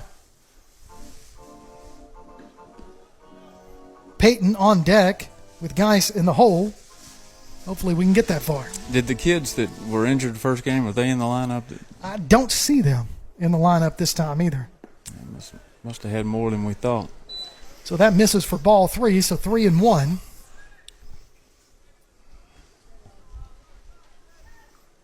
Three-one pitch. Ramirez going to take ball 4, hit on to first base. So that brings up Colton Payton, usually behind the plate. Played catcher of the first game. It's hard to play behind the plate 2 games in a row. Yeah, I don't see how anybody does that. So he's going to go to first base in the field this time, and he's already played the top of the first. But now he steps into the batter's box for his at-bat, first at-bat of this second game. Throw over to first, just like we called it. Here we go again.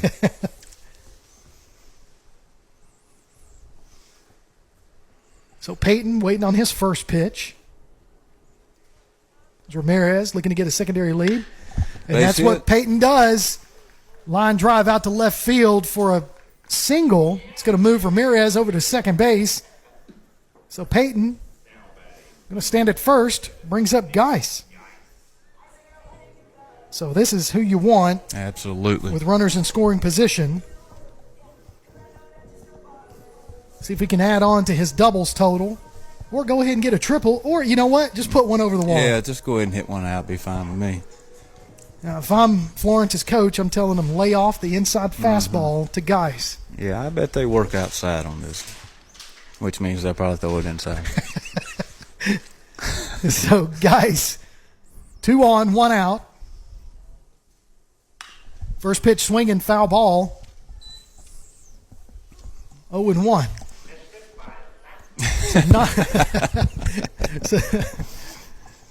I think he turned on that one just a little too fast. I think he misjudged the velocity because that kid's not throwing very hard. So with his bat speed, he catches up with him quick.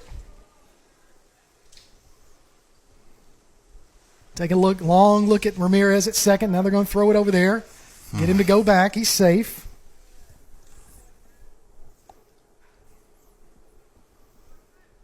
So 0-1 to Nate Geis with 1 out. Bottom of the first, no score. Here's the pitch. Same pitch, same result, foul ball down third base line. Isn't that what you're supposed to do? Exactly right. So, involvement. Fan involvement, press box involvement. Love it. So 0-2 to Geis. So that pitcher can throw him whatever he wants right here. And he did, so that's a high fly ball. Center fielder ranging over. Looks like he's going to get underneath it, and he does. Makes the catch. Take a shot. Ramirez tags up, takes third base. He's safe. As Peyton's going to stay at first. Again, that was one of the longest slides I've ever seen. Yeah. it just because of the way it looks on the turf, I know, but wow. So runners on the corners for Cook. Batting in the number 5 spot. So he's got runners on the corners. Peyton and Ramirez. 2 outs. Here's the pitch. Cook takes a look at strike 1. It may take him a few minutes to get used to this kid's velocity because the last game was a lot harder. Yep. So here's the 0-1 pitch to Cook. He's going to foul that one off. So count goes to 0-2. You can check out the PAS Plus mobile app. It's your connection to all of our live streams, along with scores, game archives, and a whole lot more. All you got to do is go online to pasnetwork.net for the download links. 0-2 the count to to Cook. Check that. Peyton's running. Get down, ball. That ball's going to bounce in front of the left fielder. Ramirez is going to score. Peyton goes to second. And Cook with an RBI single.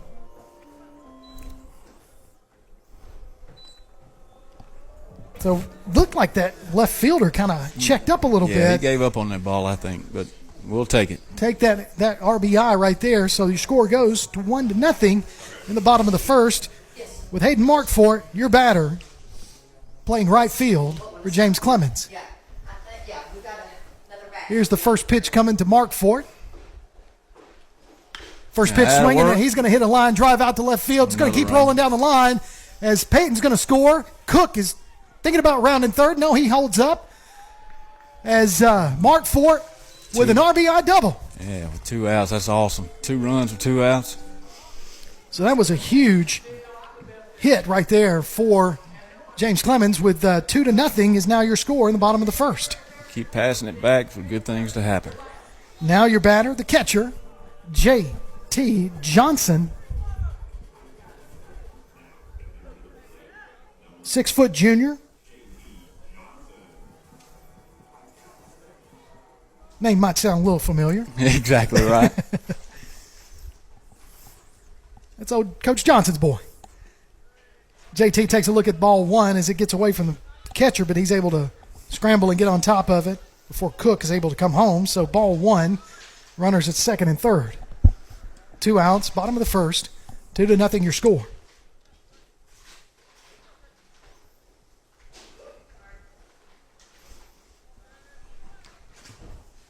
Here's the 1-0 pitch. He's going to pop that one up. First baseman's ranging over. Going to try to get underneath it in foul territory, and he does to end the inning. But not before James Clemens strikes first. 2-0 your score. When we come back, we'll have the top of the second. You're listening to James Clemens Baseball on Play Action Sports. Athens Utilities comprises Athens Electric, Athens Gas, and Athens Water Services. Together, we are committed to providing reliable and affordable electricity, natural gas, and water and wastewater services. We operate as part of the City of Athens, and just like our city's motto of Athens is classic, Southern character, we believe in supporting what makes our community special. And that includes Athens and Limestone County sports.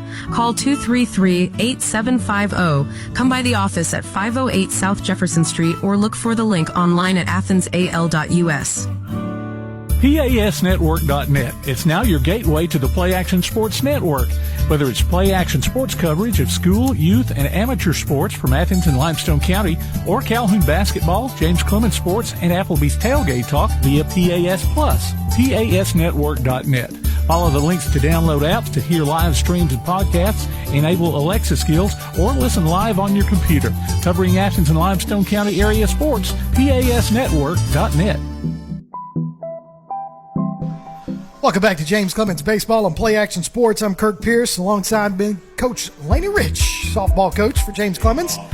Tim Lambert, our producer, as we get ready for the top of the second inning. Due up this inning for Florence is Johnson, Thomaston, and Feed, with Wheeler on the mound. Pitched a great top of the first. Absolutely. See if he can carry over in the second. What do they have, like 5 or 6 pitches? He ended up with 9. 9, wow. That's still good. Swing and a miss there for strike one. The batter, Johnson. Now, Johnson came in relief in the first game. I recognize him by his cleats. Exactly. So that's a hard hit grounder right up the middle, but Ramirez is going to range over and does exactly what he has done all season long. That's a base hit in most games. What a play. So Ramirez continuing to be a top performer on the infield for the Jets. Without one, throws it over to Peyton to get the runner out. And now Thomaston, the number 6 batter for Florence. He swings and misses the first pitch for strike one.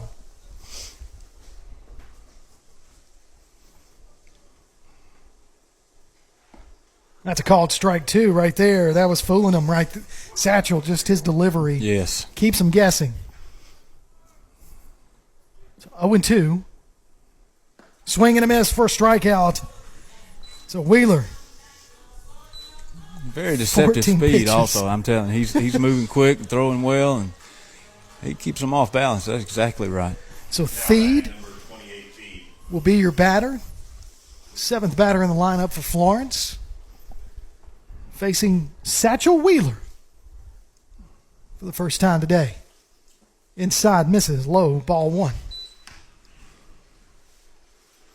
It's all a different perspective up here in the press box, isn't it, Coach? Exactly right. Swing and a miss right there. They're all strikes up here. Just like in the dugout. Just like in the dugout. They don't get called about the same amount of times. Here's the pitch. See there? I mean, you can't have them all, so that was ball one. I guess. Or ball two. Maybe that guy go to Easter service tomorrow. 2-1.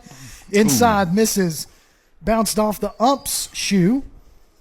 So Cal goes to 3-1. I think they have those foot protectors, fortunately. That was an attention getter. Wheeler said, you should have given me that strike on my last one. So count. Coach Kimbrough would swear I gave him that call, but I wouldn't have. Here's a 3-1 pitch inside, ball 4. So a runner at first with 2 outs. I'm looking forward to seeing his pick move, left-hander, just to see what he goes with. I've seen it. It's pretty tough. It's pretty good. Does he snap or does he? He'll flick it over there. I like it. He'll flick it over there. So Jolly is your batter with 2 outs and a runner at first. Facing Satchel Wheeler. See, that's just his little motion. A little setup move there. Yep. We had a kid 100 years ago when I was playing high school ball. He couldn't bust a grape, but he would walk people just to pick them all. He is so good. Called strike as the runner is able to steal second base. That's the thing about left-handers. You go on there when first move, only shot you right. Yeah, as soon as they start that, you gotta be on your toes. So Wheeler taking a long look at second base after the runner steals. So there's a Blooper out towards Lawrence. Tries to get that frame up as the runner's going to make a turn at third, and he's going to be thrown out at the plate. What a throw. Aiden Cook catches that on the bounce and comes up gunning and shoots him down. Sure did. The runner didn't like it. He'd have a hard time if I was his coach, though. So, had a few words for the umpire right there. So the runner trying to take home plate gets thrown out, saves a run. We've played one. Your score, James Clemens 2, Florence nothing. You're listening to James Clemens Baseball on Play Action Sports. North Alabama Gas District has provided safe, reliable, and economical natural gas service to Madison and surrounding areas of Limestone County for over 40 years. However, accidents and leaks do sometimes occur. If you smell odors similar to rotten eggs or notice other possible signs of a gas leak, such as a fire or explosion, a blowing or hissing sound, or blowing dust or bubbling water, leave the area immediately, avoid ignition sources, warn others, and from a safe location, contact us immediately at 256-772-0227. And remember to call 811 before you dig. North Alabama Gas District, we take safety seriously. The next time you need a pharmacy, one call to Athens Creekside Drugs, Salem Pharmacy, or Florence Express Pharmacy will fill the bill. All three locations are committed to providing you the best services a pharmacy can offer. Whether your needs are simple or complex in nature, they can all provide solutions that deliver results. They pride themselves on their customer service that includes timeliness, quality service, and a friendly attitude. Athens Creekside Drugs, 605 Highway 31 South, Salem Pharmacy at 28730 Highway 99, and Florence Express Pharmacy on Mall Road in Florence.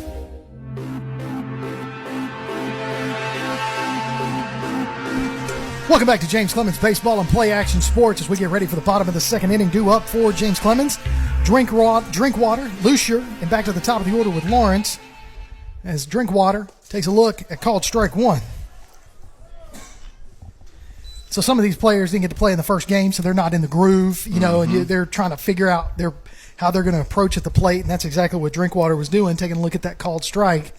So here's the second pitch to him. He's going to foul that one off for strike two.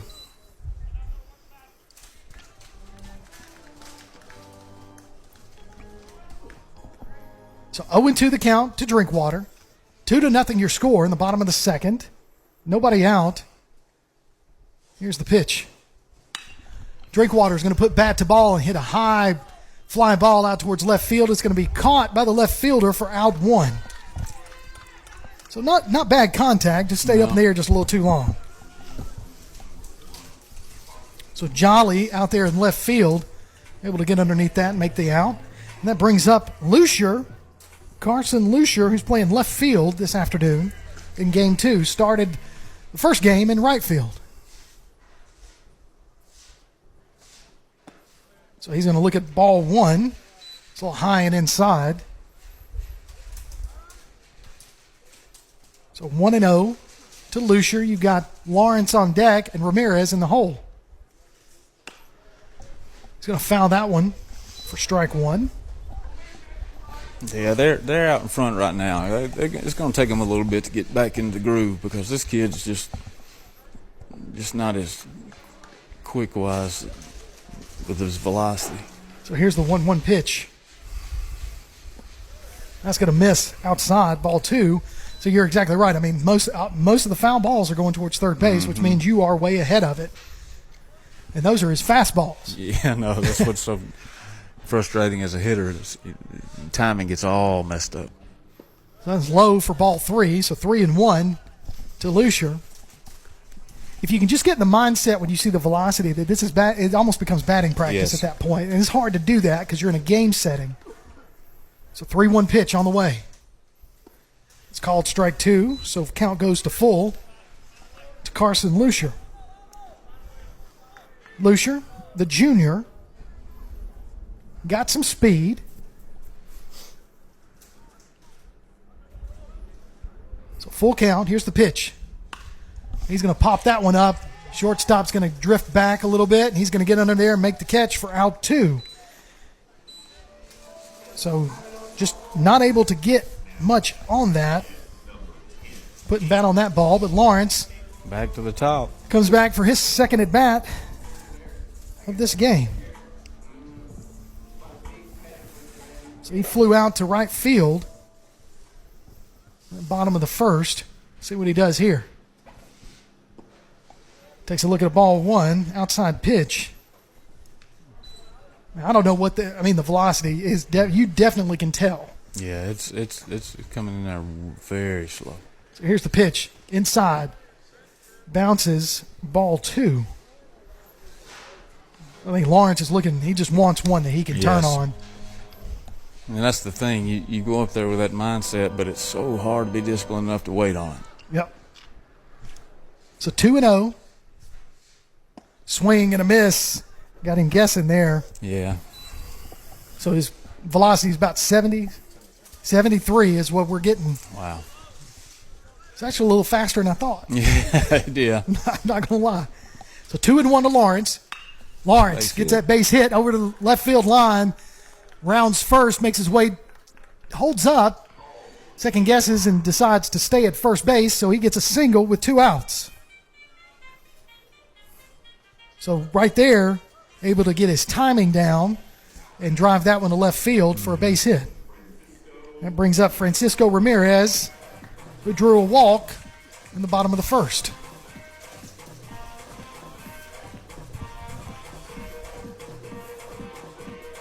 Two to nothing your score here at the Jets Plex.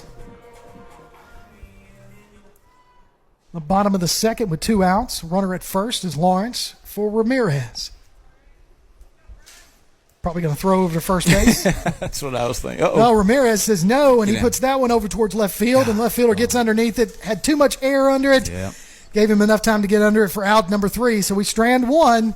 In that inning, your score still 2-0. James Clemens on top. You're listening to Jets Baseball, Play Action Sports. Athens Utilities comprises Athens Electric, Athens Gas, and Athens Water Services. Together, we are committed to providing reliable and affordable electricity, natural gas, and water and wastewater services. We operate as part of the City of Athens, and just like our city's motto of Athens is classic, Southern character, we believe in supporting what makes our community special. And that includes Athens and Limestone County sports. Call 233-8750. Come by the office at 508 South Jefferson Street or look for the link online at athensal.us. The world is changing. The Tailgate Talk app has changed. It's got a new name and a new look. It's now known as PAS Plus, and it's your home for Applebee's Tailgate Talk, along with James Clemens Sports and Calhoun Basketball. Change never hurt, huh? Look for the download links at PASnetwork.net or TailgateTalk.net. PAS Plus, Play Action Sports, plus a little extra. PAS Plus from Play Action Sports. Welcome back to James Clemens Baseball and Play Action Sports. His first pitch to batter, called strike one from Wheeler. Start off the top of the third. He just seems like he can just put it wherever he wants to. I know it. That one's going to be a shot right up the middle, but Ramirez is going to get over there on that slow roller. Pulls Peyton off the bag, but he still gets that toe on there for the out. Man, that must have been a big toenail. I tell you. Holy smoke, that was a good play. He had to come get that pretty good. So a ground ball to Ramirez, and he makes the throw out from second base, tying his shoe right now. So now we're at the back to the top of the order with Blank as your batter.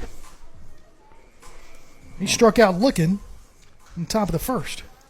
I want to talk to Miss Flanagan on Monday. We need to get Ramirez a wig so he can play with us some. Yeah.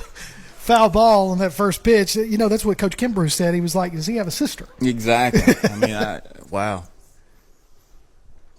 Man, that kid he's made all kinds of good plays. He really has. Outside misses for ball one, so 1-1 to Blank with 1 out. The top of the third. Outside misses for ball 2. So lefty to lefty is always a tough combination because you don't want to really go inside because you run the risk of hitting them. That pitch, it'll drift on you. That's a swing and a miss for strike 2. Yeah, he took a little off of that, but he's so deceptive, though, because his motion is the same, but the ball just is completely different. Yep. He put some juice on that one, but it misses low for ball 3, so the count goes to 3-2.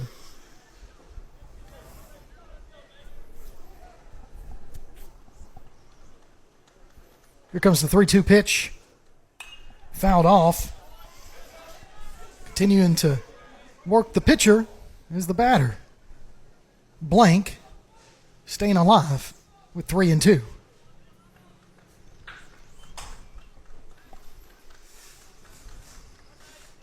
Nobody on. Top of the third. Here's the 3-2 pitch. Check swing.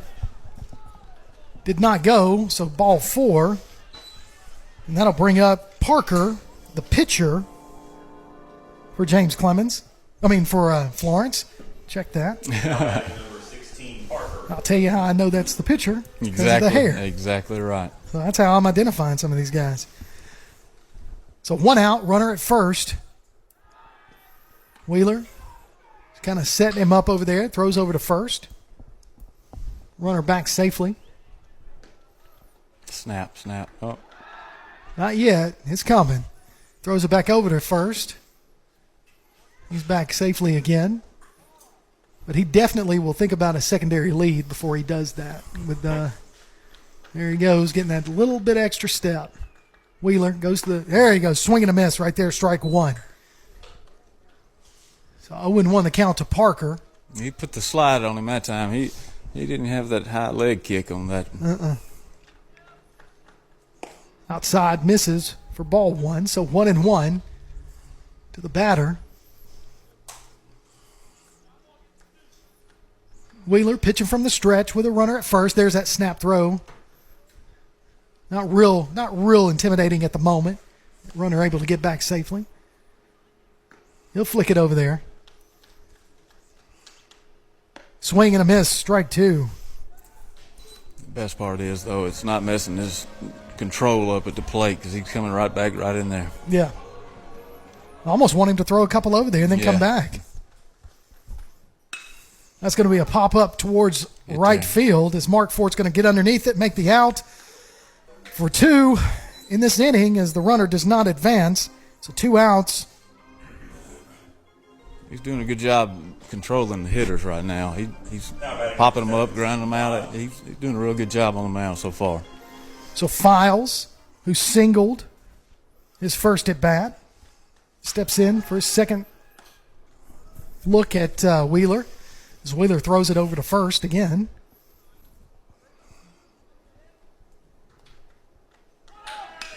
Pop him up.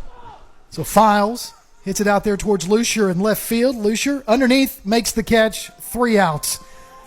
So we've got 2.5 innings played. There, my mindset went a little bit. So we're in the middle of the third. 2-0 your score. James Clemens on top. You're listening to Jets Baseball on Play Action Sports. One of the worst feelings you can have is that of being stranded. Well, BT's Towing, Tire, and Truck Repair makes that a thing of the past with 24/7 towing services and roadside assistance in the northern Alabama and southern Tennessee areas. But that's not all. They also offer truck and trailer repair, mobile welding, brake service and repair, new and used tires, and other major and minor repairs. Their name says it all. BT's Towing, Tire, and Truck Repair. For 24/7 response, call 497-8234. That's 497-8234. BT's Towing, Tire, and Truck Repair. Attention high school sports fans, are you an armchair official? You know, the parent or fan who constantly yells at the referees and loves to let everyone know just how bad you think they are. Well, if you think you could do better, then get in the game and prove it. It's time for you to suit up and make the calls where they actually count. Every sport in Alabama needs more officials. Sign up today at highschoolofficials.com.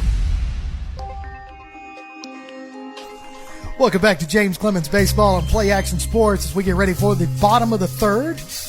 2 up this inning, Peyton, Geis, and Cook. James Clemens with a 2-0 lead. In the bottom of the third, this game's going a little quicker. Neither team really able to capitalize offensively, but James Clemens does have 2 on the board, and if that, hopefully that'll hold all the way through. Maybe we can get some more in right here with Peyton. Peyton going to take a look at called strike 1. Ask the ump, where did that one drop? So if Peyton's asking you, he's questioning him just a little bit. So 0-1. That's going to be called strike 2, so that little breaking ball there. And because he asked, he gets the next one called. Every time. So Peyton with a little shoulder tap to get his arm ready. Here we go. Peyton calls time. Takes a step out. Comes back in. 0-2 to Colton Peyton. Ball's in the dirt. So 1-2. So I mentioned this in the first game. Peyton came into the first game batting .374 with 21 RBIs, but he added to that total last game. His average went up, and he added some more RBIs. So leading the team in batting average is Colton Peyton. Swing and a miss. So I will know better than to talk about his average before the next pitch is thrown. The dreaded jinx. I did it. So that strikeout puts one out on the board in the bottom of the third. Now up, Nate Geis. I will not talk about anything he's done positively right now. So Geis swings at the first pitch towards left field, gets underneath. The left fielder able to make the catch for out number 2. Yeah, he's doing a good job of keeping them off balance right now. They're out in front, and then they're trying to be disciplined enough to wait on it, but they're just a tad under it right now. I'll barrel them up in a few minutes. So Cook now is the batter with 2 outs. He's 1 for 1. Singled to left field on a line drive. Here's the pitch. He doesn't swing. Rightly so. He shouldn't. That's ball 1.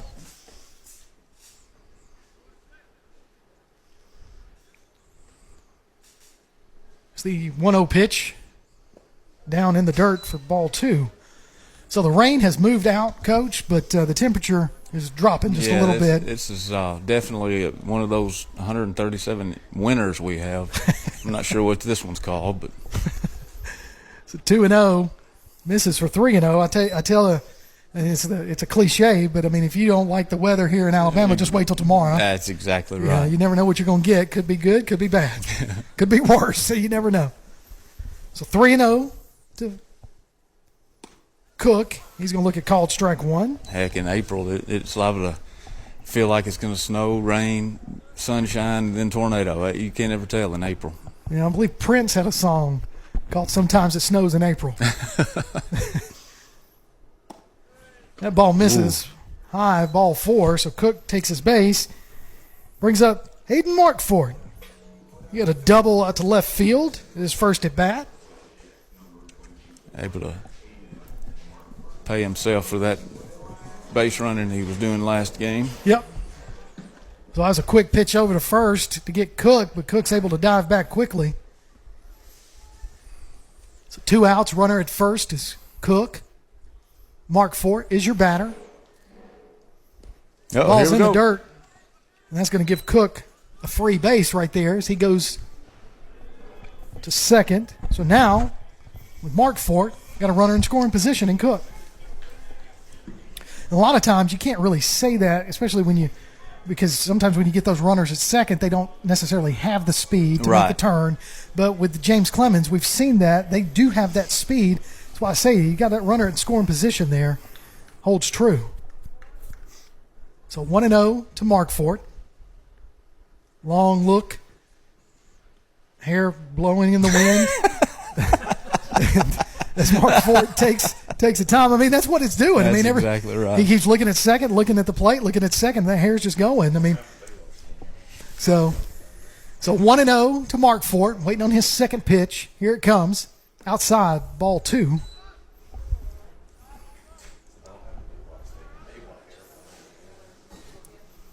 So, I mean, I say that about the hair. I told you, man, I don't have any, so I'd take half of what that kid's got. I'd love it. Again, long look at second base. 2-0 pitch. Catches that outside corner for called strike 1.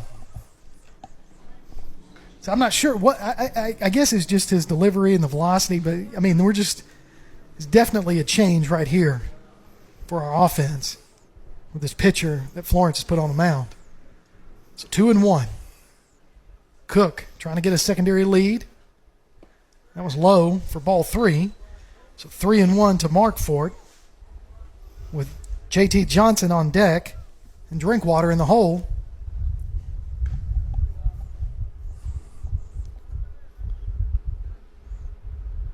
Here comes the 3-1 pitch.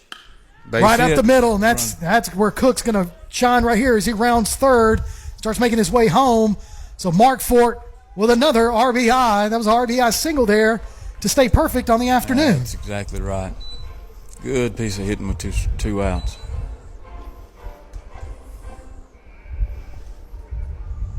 So now that takes your score to 3-0. James Clemens on top in the bottom of the third, with JT Johnson, the catcher, your batter.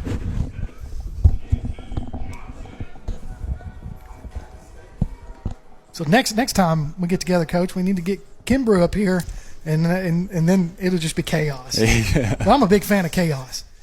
So Markfort able to get back as they throw over to first base. It's like somebody, I was listening to the radio this morning on my way here, and they were talking about the Masters, and with you've got Koepka, and JT Johnson hits a line drive out to center field, and it is a base hit. So a base hit single right there for JT Johnson. So anyway, with Koepka leading, they were talking about, well, what do you think about a live player maybe winning the Masters? And this guy's like, I hate it. Another guy was like, well, I talked to a buddy of mine, and he was all for it because he loves chaos. Yeah, that's right. That's right. Well, I officially on Tuesday said 1,400 would win it, and he's at 13 right now. But he's plays suspended, so we'll see. Yep. See if that break causes him some damage there. All right, 2 outs, and you've got Drinkwater up to the plate. He's going to take a look at ball one. That was a high one. I like that one's high, but it looked good from up here, but we don't have that. We're not right behind the plate.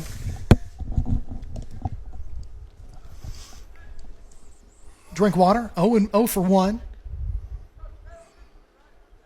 This is his second at bat of the afternoon. Long look, and Drinkwater does what he's supposed to do, calls time. So many references that I can't say, but so hard not to. So Markfort's at second, Drinkwater at the plate, looks at ball 2. So 2-0.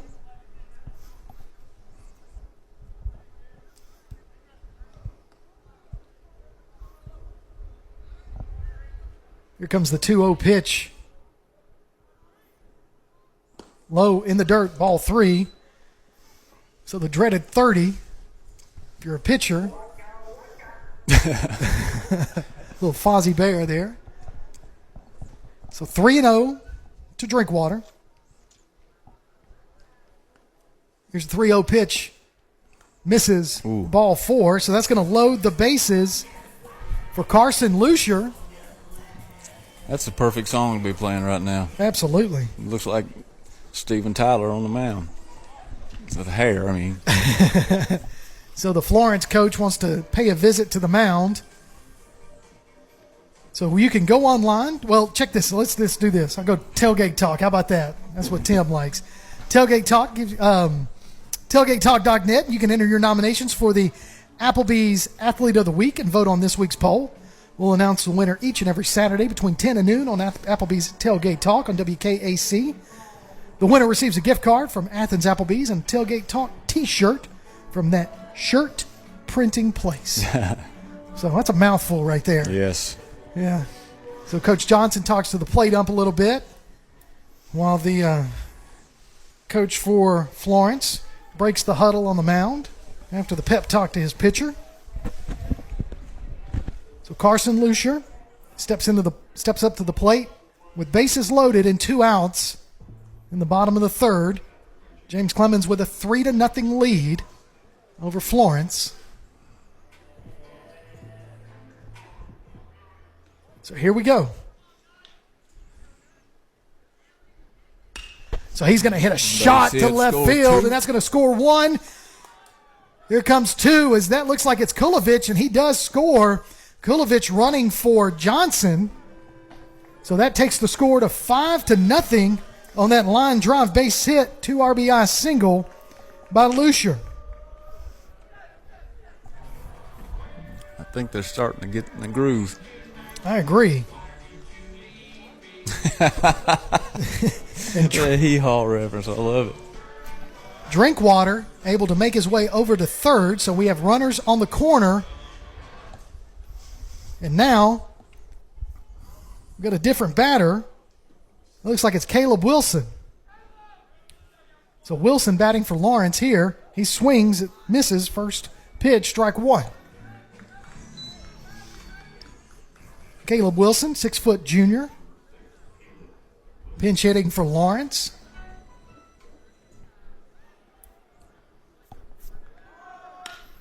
So Wilson's going to pop that one up.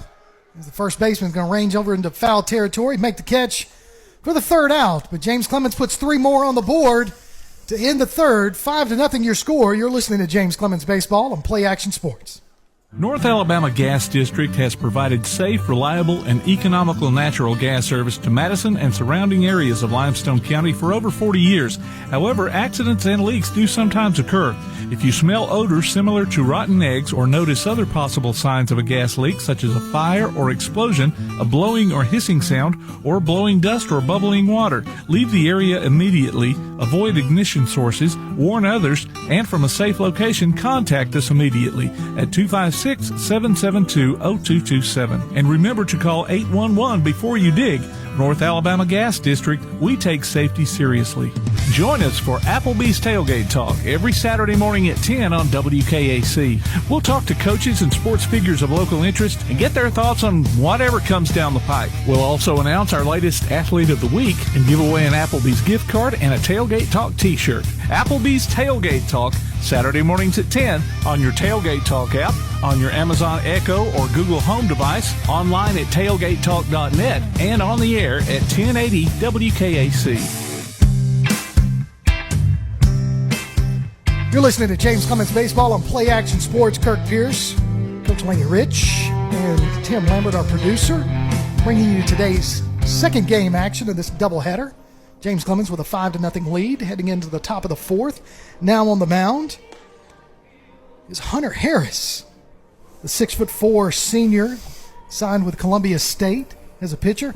I tell you, Coach, he can throw it. Yeah, he is a hard fastball thrower. So a couple of changes to the lineup. Ramirez is going to move over to shortstop as Caleb Wilson is going to play second. Everybody else stays the same.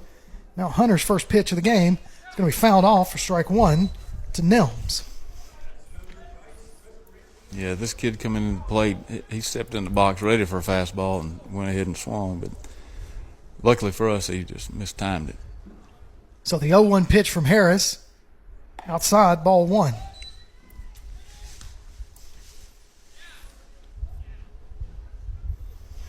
So 1-1 to Nelms, top of the fourth, first batter of the inning. Outside, ball two. So right there, two pitches in a row, Coach. You can tell he's not finishing that delivery. Yep. Leaving it out for a little. Leaving it out when he lets go. Needs to use all of that 6'4" frame to come all the way over. So 2-1. Here's the pitch. Swing and a miss, strike two. There's the pitch you're looking for. I know how special it is for Coach Johnson and Coach Kimbrough to have both of their kids playing for them. I've had the opportunity to coach my girls at different levels throughout their careers, and it's a lot of fun for the coaches, not so much for the kids at times.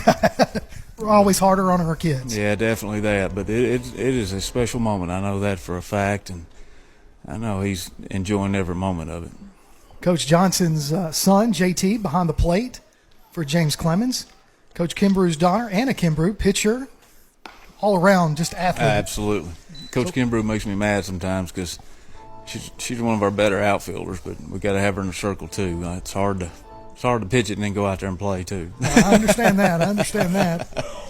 I tease her all the time. Right? So Nelms takes ball four. So he's on the base with no outs, and Johnson is your batter, facing Harris for the first time. Fouled back, strike one.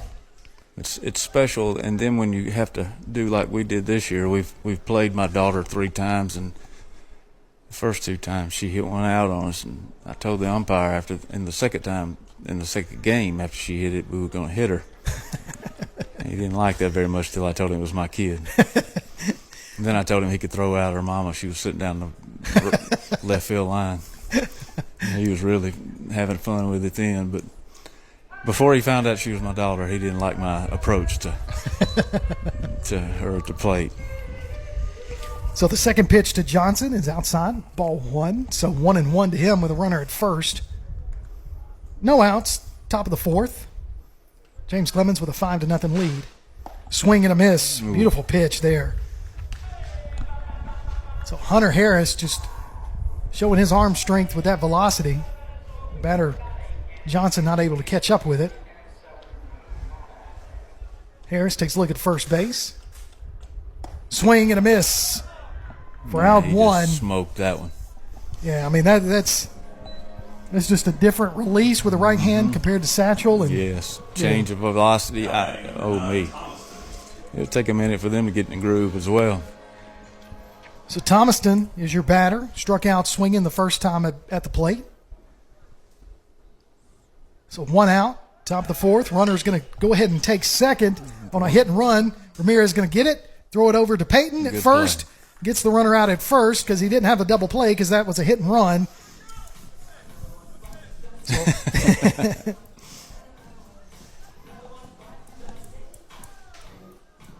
now batting number 28, Thied. I like because he's just focusing on the guys at the plate. He's giving them a look, but he's not wasting a lot of energy. So 2 outs. Thied is your batter. Inside, misses, ball 1.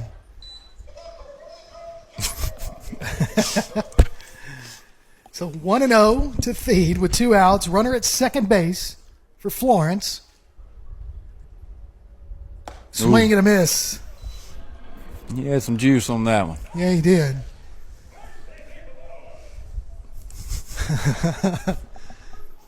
So we'll try to get a radar gun on what Harris is throwing. That's a called strike fastball right there and down the middle.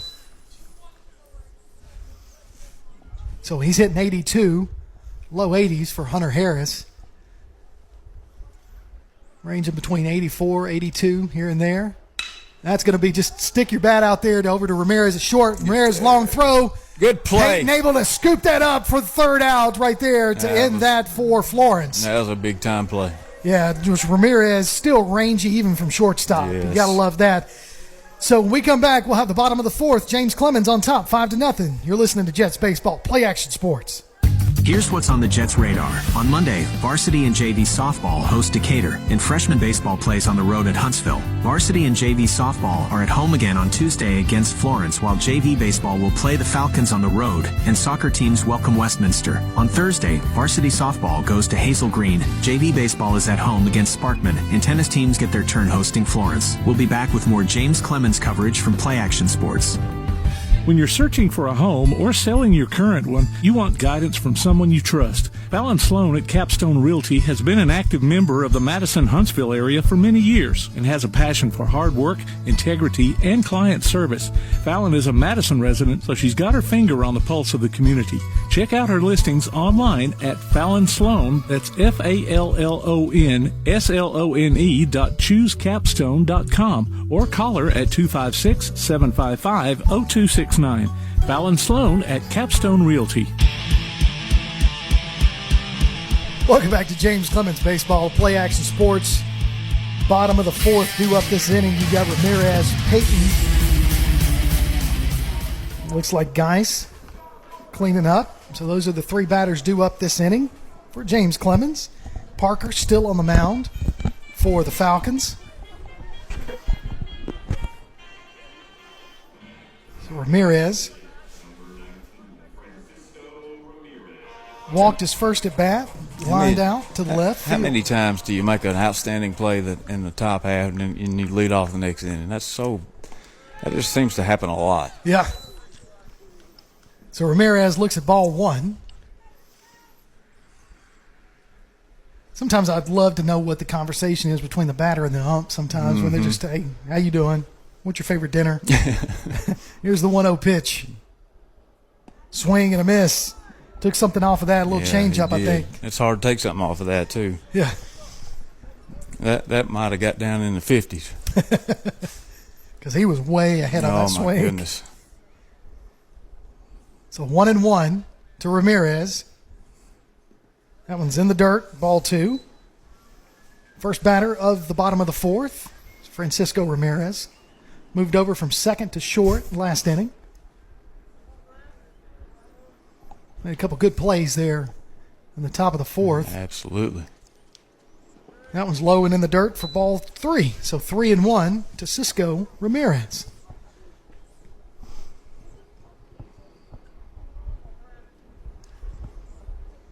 At this pace, I may have time to run over to Walmart and get me some new Liberty overalls for Easter tomorrow.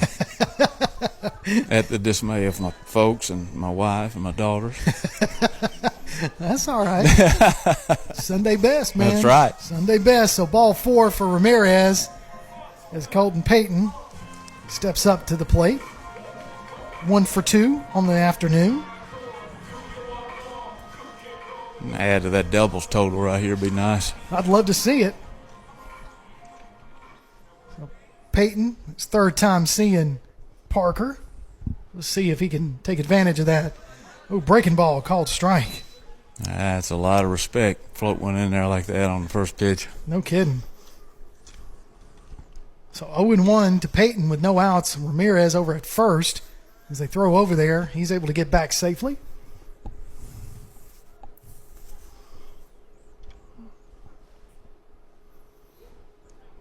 Again, throw over there to first. Safe. Now, you can download a copy of this game or listen to it on demand by going to pasnetwork.net. Streaming schedule of all of our upcoming games and links to our mobile apps, too. We'll be back over here Monday and Tuesday for some softball action. So we'll be calling y'all's games Monday and Tuesday. And we'll be back here doing James Clemens baseball next Friday for an area game against Austin. Another throw over there to first base. Safely.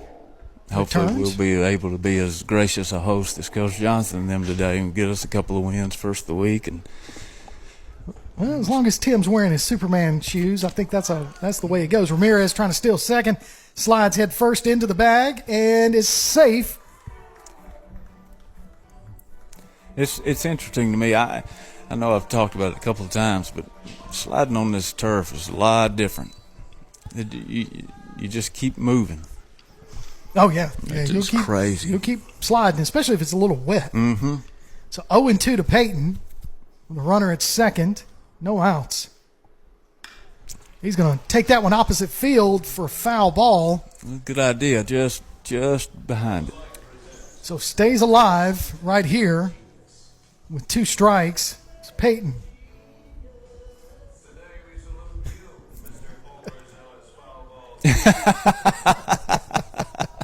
That is awesome. So, yeah, they're playing that. That's great right there. I love it. So 0-2 to Payton as he taps his right shoulder, gets himself ready. Here's the 0-2 pitch. Check swing, doesn't go around for ball 1. So 1-2 the count.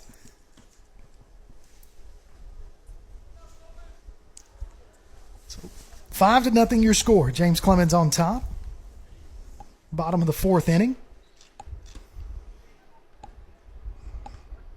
Long look at second. Here's the 1-2 pitch. Payton's going to pop that one to center field. Shot. Ramirez is going to tag up. Attaboy. I love it when the little things go right. So a sacrifice fly right there.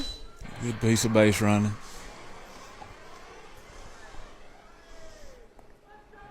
Now one of those 58-foot curveballs will score another run. Yeah. So now runner at third base. That is not Geis. That is Graves. So Ben Graves is going to bat the DH spot for Geis with a 5-0 lead and a runner at third. Swinging at the first pitch, misses, strike 1. So, again, talking about coming off the bench, pinch hitting, no pressure. I mean, you got a 5-0 lead, 1 out, runner at third. But still, you got to get into the groove of the game, and he's going to foul that one. Woo! Just missed. I tell you, that looked like that was almost fair. So good idea there by Graves. Take it down that third base line, but it goes just foul. I'm going to see if I can stay consistent with my calling here. I bet he throws a curveball. So 0-2, the count to Graves. And I'm wrong again. He fouls that one off to stay alive. Of course, when you're topping out at 72, it doesn't really matter what you throw. So 0-2 to Graves. Here comes the 0-2 pitch. Swing and a miss in the dirt. Graves is going to go on a drop third strike foul. Oh, me. Guy safe. Ramirez able to steal third on that throw down to first base. So smart play there by Ramirez as James Clemens goes up 6-0.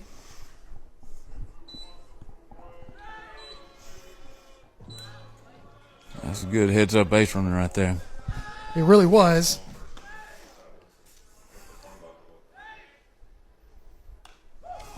So now you've got number 15, Chase Hornbuckle, batting for Cook. All these different batters coming in. So 1-1, the count to Hornbuckle.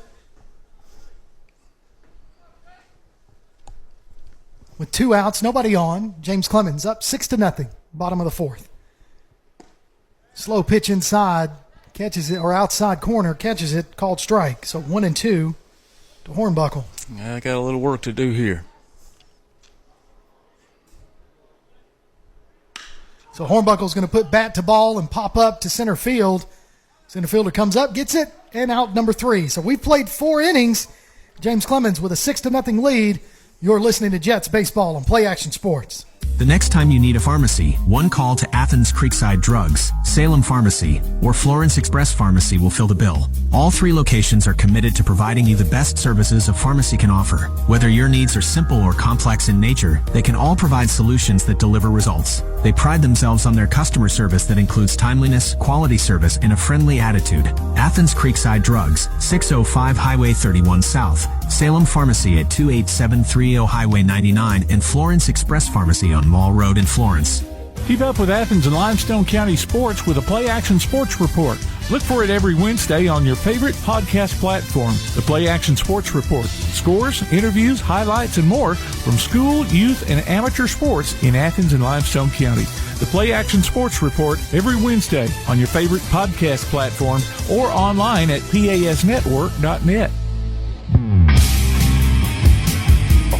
Welcome back to James Clemens Baseball and Play Action Sports. Got a couple of lineup changes. Hornbuckle goes into left field. Brody Stinson makes his way out to center field. Everybody else remains the same. Got Mark Ford out in right field. Got Colton Payton playing first. Caleb Wilson at second. Francisco Ramirez at short. And Drinkwater at third. Harris is still on the mound with JT Johnson behind the plate. So again, Coach Johnson got a nice little lead, 6-0. Want to get some of these players some reps in area play, especially if you can get that. That's positive. Yeah, it's a good place to be when you start moving people around and still command of the game. So Harris faces Jolly. Jolly, first pitch swinging, foul ball, strike 1. Jolly 1 for 1 on the day. Single to center field on a line drive. You can tell their approach is a lot different when this is on the mound instead of Satchel because they're expecting it to come harder and they're going up there hacking instead of swinging. So that's going to be a low. Woo, I tell you, ladies and gentlemen, that was kind of almost like a swinging bunt, but it bounced off that turf, and Harris able to get over there, field it barehanded, and throws it, uses all of that arm that he's known for the out, and Peyton does a great job of digging that one out. He's had some excellent picks at first base so far, too. So now Johnson steps up to the plate, 0 for 1 to face Harris. First pitch to him, ball 1. Yeah, I mean, when you've got Wheeler plays first, we've seen Davenport play first, we've got Peyton playing first. I mean, when that's just solid infield play there. Called strike one. So 1-1. Johnson's going to go out to the mound. Yeah, a little mix-up in the pitches. Yeah, so he's trying to straighten that out. That moved a little late on that. That guy wouldn't have hit that with a shovel. So you can tune in for the Play Action Sports Update 3 times each weekday for school, youth, and amateur sports news from the Limestone County area on 1080 AM WKAC. We're here on Play Action Sports. Myself, Kirk Pierce, Laney Rich, the softball coach, one of the assistant coaches over there, Coach Kim Brew, called strike 2. Tim Lambert, our producer, bringing y'all this doubleheader today as Florence comes in. Dropped the first game to James Clemens, 11-1. Swing and a miss for strikeout right there. He's finding the groove quick. So 2 quick outs there for Harris on the mound. Blank is your batter for Florence. Now batting number 1, Blank.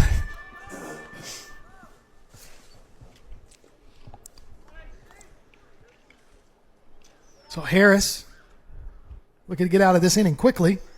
That ball's going to get by just a bit outside. Then went all the way to the backstop. So Johnson gets a new ball. Throws that it. One sounded like it was.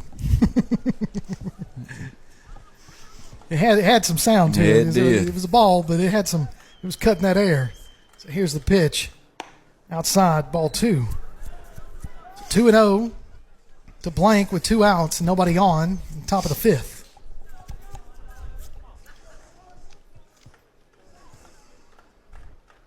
Here comes a 2-0 pitch, high and inside, ball 3. So 3-0 to Blank. He had trouble earlier, leaving his arm out. Mm-hmm. Now he's not following through. I don't know if his traction's bad or what, but he's not coming over. Swing and a miss on 3-0. I'm not sure coaches in Florence are going to like that. Yeah, 6-0. I don't know if that's. So Harris standing on the first baseman side of the pitching mound. Swing and a miss right there, strike 2. So Harris battles back to make it full. Now you got a chance to get him out, and he was a pitch away from a walk. So 3-2 to Blank. Misses, ball 4. Missed. Yeah. So Parker is your batter with a runner at first, 2 outs. And guess who's up? Pitcher. That's it. That's it, 100%. So Parker 0 for 2. He's lined out to Ramirez at second base, the first at bat, and then flew out to Mark Fort and right. He's going to take a look at called strike 1 from Harris. That had a little movement on it. That was nasty. So Harris focusing more on the batter than he is the base runner, which is what he needs to do. That's called strike 2. Beautiful fastball. He painted that one. He sure did. Outside corner.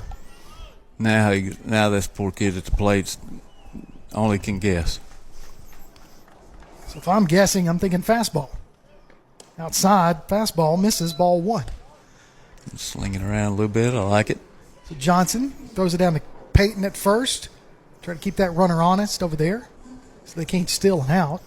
Let's see if I can make it 8 or 9 in a row here. I'm going to say curveball. And that's 9 in a row, folks. So 0 for 9, by the way, not as he comes in with a fastball. So foul ball. Count remains 1-2. Yeah, I mean, Coach, it's a guessing game. Yeah, exactly, and I've been 100% wrong every time. So we won't be going to Tunica. No way. So that's outside pitch. Johnson throws from his knees. Runner takes second on a stolen base. Ball 2, so 2-2 is the count. To Parker. And I'll just go right at him right here, though. So here's the 2-2 pitch. It's going to be a slow roller over to first base. Peyton's going to field it. Hunter's going to get that ball. Barely. Tap Nice. First base. Good play. For out number 3. Love it. So that'll do it for the top of the 5th. James Clemens on top, 6-0. When we come back, James Clemens up to bat. You're listening to Jets Baseball, Play Action Sports. North Alabama Gas District has provided safe, reliable, and economical natural gas service to Madison and surrounding areas of Limestone County for over 40 years. However, accidents and leaks do sometimes occur. If you smell odors similar to rotten eggs or notice other possible signs of a gas leak, such as a fire or explosion, a blowing or hissing sound, or blowing dust or bubbling water, leave the area immediately, avoid ignition sources, warn others, and from a safe location, contact us immediately at 256-772-0227. And remember to call 811 before you dig. North Alabama Gas District, we take safety seriously. One of the worst feelings you can have is that of being stranded. Well, BT's Towing, Tire, and Truck Repair makes that a thing of the past, with 24/7 towing services and roadside assistance in the northern Alabama and southern Tennessee areas. But that's not all. They also offer truck and trailer repair, mobile welding, brake service and repair, new and used tires, and other major and minor repairs. Their name says it all, BT's Towing, Tire, and Truck Repair. For 24/7 response, call 497-8234. That's 497-8234. BT's Towing, Tire, and Truck Repair. Play Action Sports, welcome back. We're just having a good time up here in this press box. We're just messing around. Gotta love some, whenever you can put some never-ending story into the music lineup, that is fantastic. As we get ready for the bottom of the fifth inning, James Clemens, you got Mark Fort, Johnson, and Drinkwater due up this inning. James Clemens on top 6-0. As Parker still on the mound for Florence. As Johnson slowly trots to the first base coach's he box. slowed down a little bit this He inning. did and got winded. So Mark Fort hits that one right over shortstop's head for a leadoff single right here. And now the left fielder had a hard time with that. I guess the ball got away from him, but Mark Fort's going to stay at first on that line drive single. So that brings up J.T. Johnson. Bet he doesn't get winded as quick as his dad. Not a chance.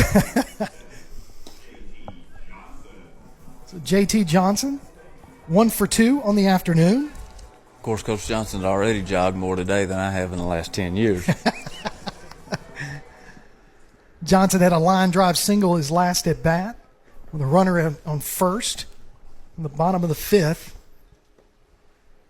Here's the pitch to Johnson. First pitch swinging. Hit. That's another base hit. Line drive out to left field. Mark Fort's going to round second. On his way to third, he's going to head first slide, and he's safe. So Johnson. 2 for 2. He's got another single there. So now we have runners on the corners. You know, we put a 4 spot here to go on and knock it out. I agree. So now Drinkwater, your batter.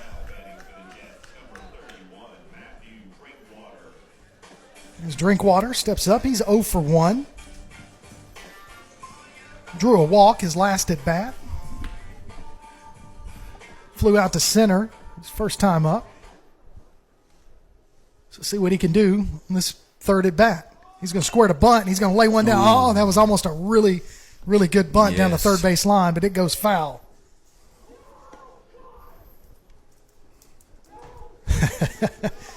A never-ending story in The Office. Anytime an Office reference gets done, my day is complete. I'm happy.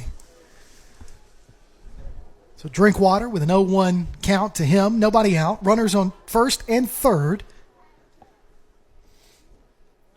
Throws over to first base. Runner's able to get back.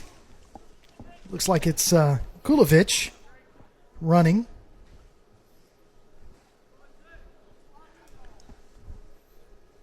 So here's the pitch to Drinkwater. Kulovich is going to steal second, uncontested. So 1-1 is the count. A lot of room in right center right now. Boy, it is. Drinkwater takes a look at ball 2. It's 2-1. Yeah, they definitely drifted center and left over towards left field. Right fielder pretty much playing heads up. So, yeah, if he can punch one over second base, instead he's going to pop up. Second baseman going to field that one for the first out. So 1 out.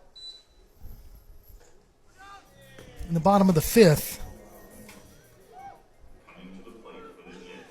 So now, Stinson. Another football guy. Yes, he is. He had a good year this past year. Looking forward to seeing him do some more big things. Me too. Ooh. So he's going to foul off the first pitch. He hits one in the gap. He's quick enough to make some major damage. He can turn one into two quickly. Now, he's got a great idea trying to go to right field, but that one's going to fall foul for strike two. So 0-2 to Stinson. Stinson, the 5'10 junior. Looking forward to seeing him on the gridiron in the fall, I'll tell you, as a senior year. He's going to pop that one up. It doesn't go out of play as the third baseman's going to range over into foul territory and make the catch for out number 2. So 2 outs right there on that fly-out foul as Thomaston from third base makes the catch. We don't need to leave these guys stranded. First 2 guys on and then two quick outs. Yeah. So now Caleb Wilson, here's your batter. He flew out, had a pop fly foul that was caught by the first baseman. His first time up, takes a look at called strike 1.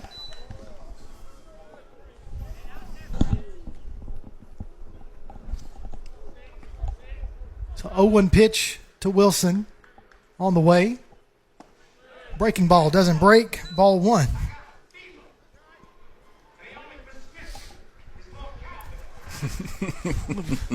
Love to hear the bat hit like a cowbell right here. Yeah, absolutely. So Caleb Wilson with the 1-1 pitch against him. Here it comes.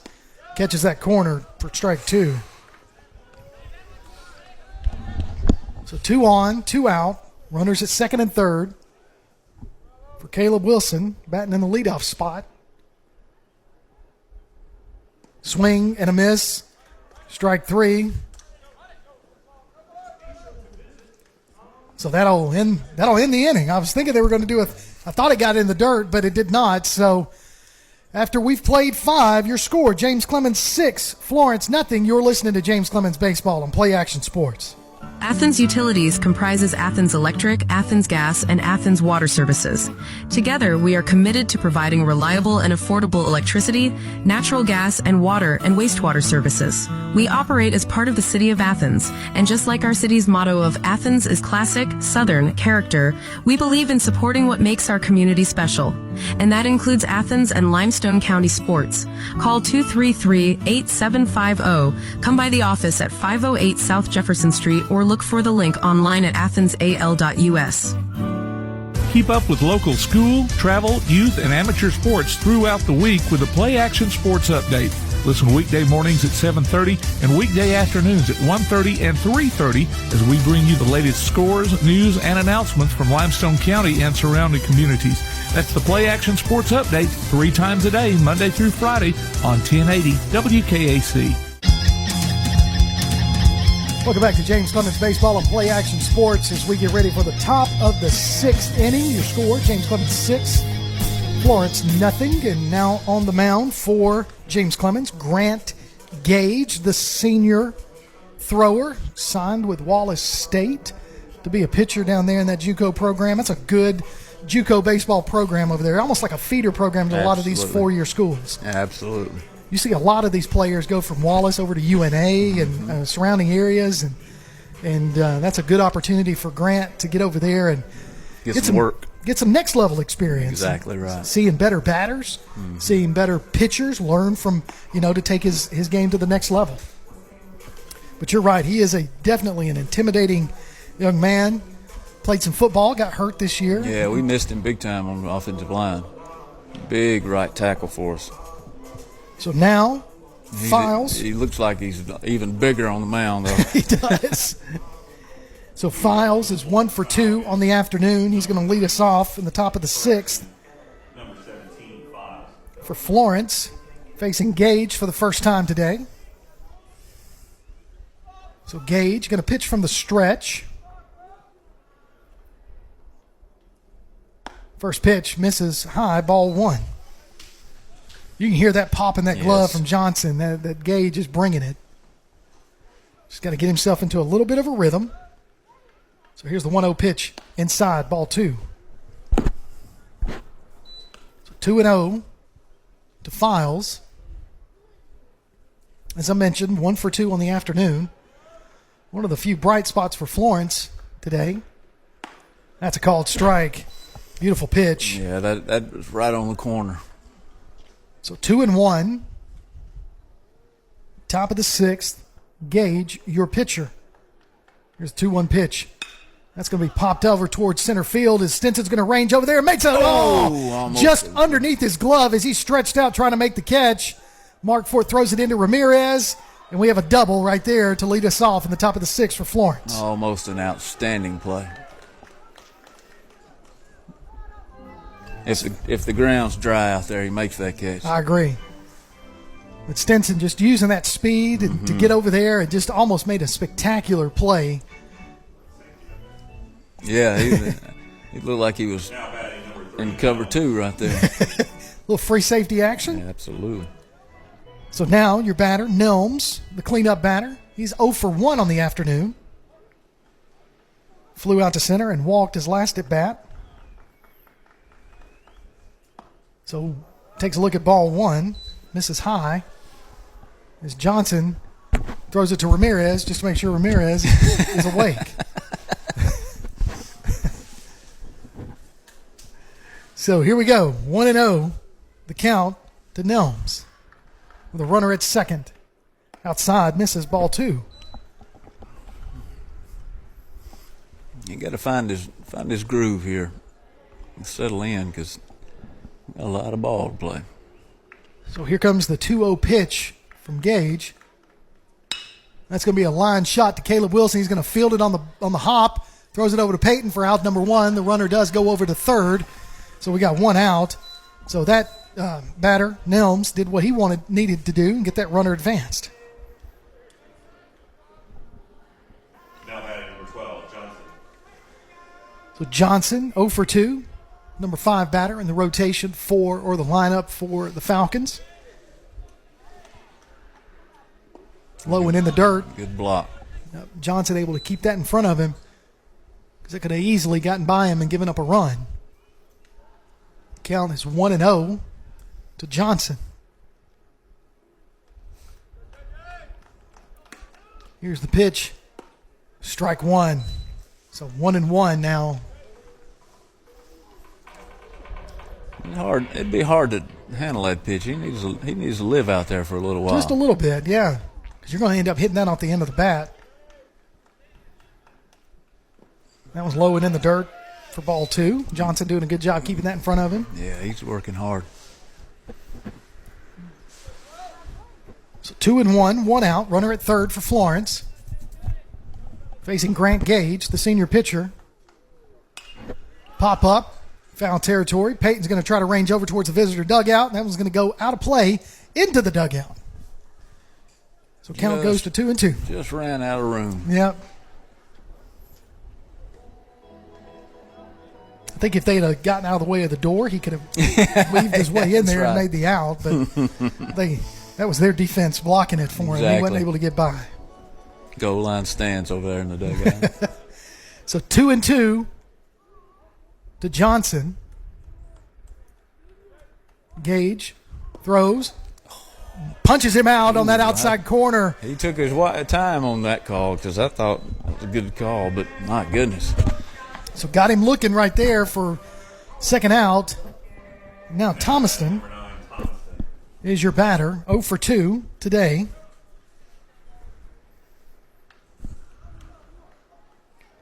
Six to nothing your score, top of the 6th inning. That was low in the dirt, ball 1. So like I said, runner at third for Florence. Just haven't been able to capitalize at all. They've left a lot of runners on base all day. That's a hot shot on that corner. It does go fair. That's going to score a run there. As Thomaston going to take a look at second base. Holds up, stays at first for an RBI single to get Florence on the board in this top of the 6th inning.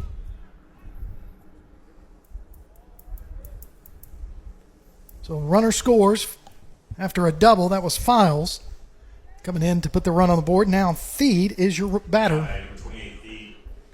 The runner at first and 2 outs. Gage takes a look over at first. Goes to the plate. Throw low. Johnson comes up throwing to Peyton. Peyton fields it. Runner's back safely. I like what Peyton did there. He started running towards right field. Like it got by him. To fool the runner, but he stays at home. Curveball. Strike. So 1-1. That was a pretty pitch. Yeah, that's not fair when the kid looks that big and throws that hard, and then all of a sudden he floats one in there like that. That's cheating. Oh no! Gage turns around on the stolen base and to Wilson and just misthrows that one. That's a throwing error. So that runner is going to make his way over to third base. Wow. So Gage just kind of got rushed there. He had plenty of time. He just rushed himself. Didn't set his foot.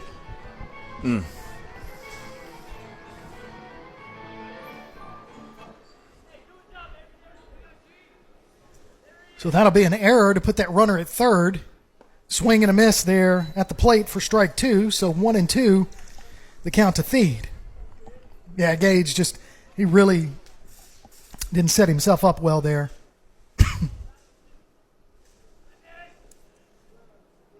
High ball misses, ball 2, so 2-2. The count, Johnson throws it. We need to stop the bleeding here. We're throwing it everywhere. Yep. So Johnson kind of misthrows it back to Gage, and Ramirez fortunately back there to back him up. The runner stays at third. So pop-up foul, out of play. Staying alive is the batter. Still got a chance, though, to get out of the inning. So you're saying there's a chance. That's right. I like it. Work in any kind of movie reference. I'm going to do that. So there's a 2-2 pitch. Outside bounces, ball 3, so count goes to full. Another good block by Johnson. So Feed battles back, makes the count go full with 2 outs in the top of the 6th. That's going to be a base hit right there to right field as Mark Fort's going to field it. That's going to bring in another run. So that RBI single by Feed takes your score 3-2.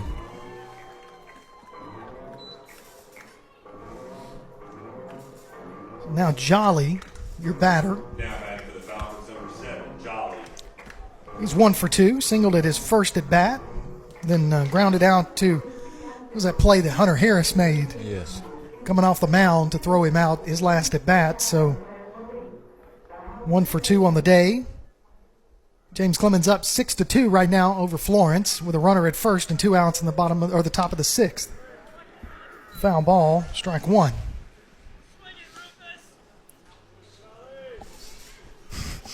I know. You hear those players calling out things. called Jolly Rufus. So high pitch, ball 2, as the runner's going to steal second on that pitch. So now Feed makes his way over to second base with 2 outs, and the count to Jolly 1-1.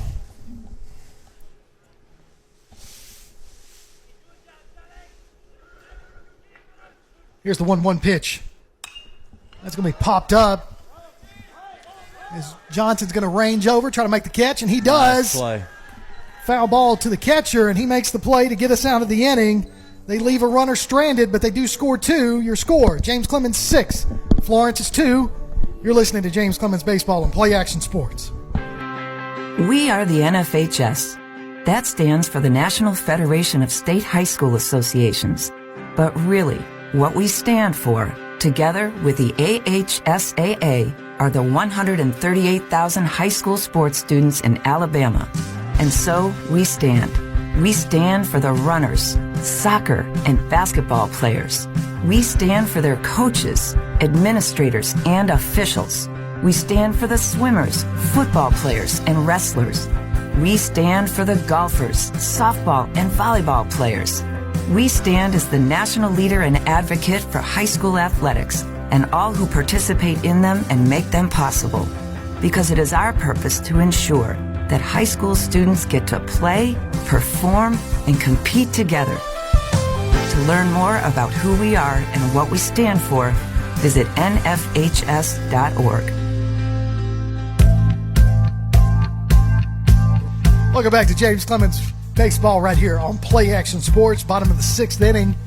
Due up this inning for James Clemens.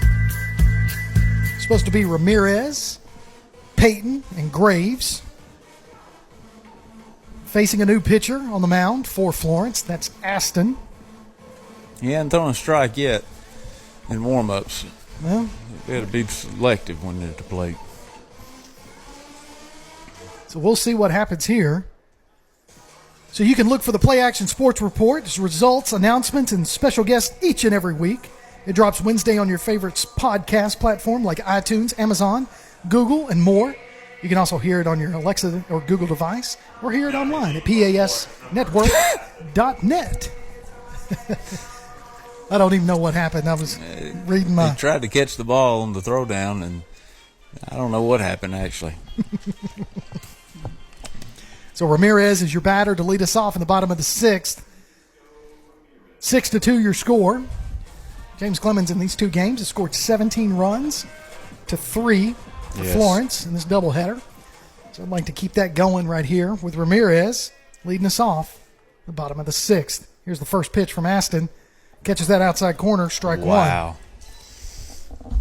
Not sure where that was, but Hump said it was where it needed to be, so called strike. He must have an Easter egg hunt to get to. Outside, that one misses for ball one. Looked like it was the same spot. Exactly. So 1-1 the count to Ramirez. Here comes the 1-1 pitch. So Ramirez is going to pop that one up towards left field. Left fielder's going to come and get it, make the catch for out one. So Ramirez swings, flies out to Jolly in left field. And now Peyton is your batter. As they both put their helmets in front of their mouths so nobody can lip read. And Ramirez tells him what to look for. Pretty sure Ramirez said, hey, outside. Yeah, exactly. Wait. So Colton Peyton, normally behind the dish. Today, second game, he's playing first base. Looks at ball one outside.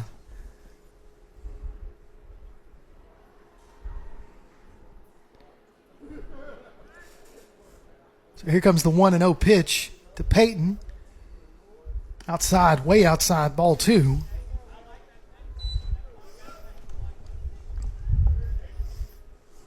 Game started off fast. Went through those first 3 innings really fast, and now we kind of slowed the pace up a little bit. So 2-0 to Peyton. Inside, misses ball 3. So 3-0 to Peyton. They're fussing at him because I think they wanted him to wear it. Yep. They're on him about that. So Peyton jumped out of the way. They wanted him to get hit. So here we go. 3-0, called strike, lays off of that one. So 3-1 to Peyton with 1 out. Bottom of the 6th. Nobody on.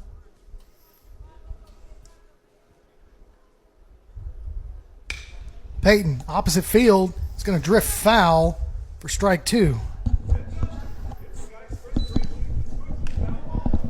So 3-2 to Colton Peyton, number 3 batter in the Ricky Bobby.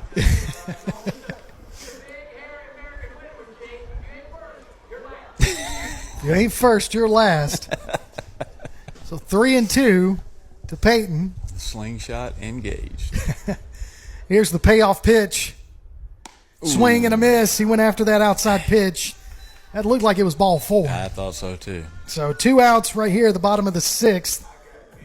So now Graves is going to step into the batter's box. Ben Graves, the 6'3 junior. Batting in the cleanup spot. 6-2 lead. James Clemens on top. So 2 outs. Nobody on. Here's the pitch to Graves. Graves going to put bat to ball. Hit it to the shortstop. It's hot. He's unable to come up with it, but he does come up with it, makes the throw. Wow, that was a bang-bang play over there at first base to get the 3rd out. So we've played 6. Your score, James Clemens 6, Florence 2. You're listening to James Clemens Baseball on Play Action Sports. When you're searching for a home or selling your current one, you want guidance from someone you trust. Fallon Sloan at Capstone Realty has been an active member of the Madison-Huntsville area for many years and has a passion for hard work, integrity, and client service. Fallon is a Madison resident, so she's got her finger on the pulse of the community. Check out her listings online at Fallon Sloan, that's FALLONSLONE.choosecapstone.com, or call her at 256-755-0269. Fallon Sloan at Capstone Realty. If you'd like to download a copy of this game or hear it again on demand, go to pasnetwork.net. You can find this game and previous games under the Archives tab. You can also subscribe to the Play Action Sports podcast and listen to it on your favorite platform like iTunes, Amazon, and Spotify, or ask Alexa or Google to open the Play Action Sports podcast. Keeping you up to date on Athens and Limestone County sports, Play Action Sports. Welcome back to James Clemens Baseball of Play Action Sports. Yeah, we're talking about James Clemens right now with a 6-2 lead, heading into the top of the 7th. Finish this out and finish undefeated so far in area play, 3-0. Yes. So that'd be a big step for us. Got a lot of kids in this game, too. It's been big for us. Yep. So now Johnson, the number 9 batter, 0 for 2 in the afternoon, facing Gage for the first time today. He's going to square to bunt. Goes into the dirt, ball 1, so 1-0. Gage looks uncomfortable up there for some reason. I don't know what. Yeah, he's not settled. So here's the 1-0 pitch.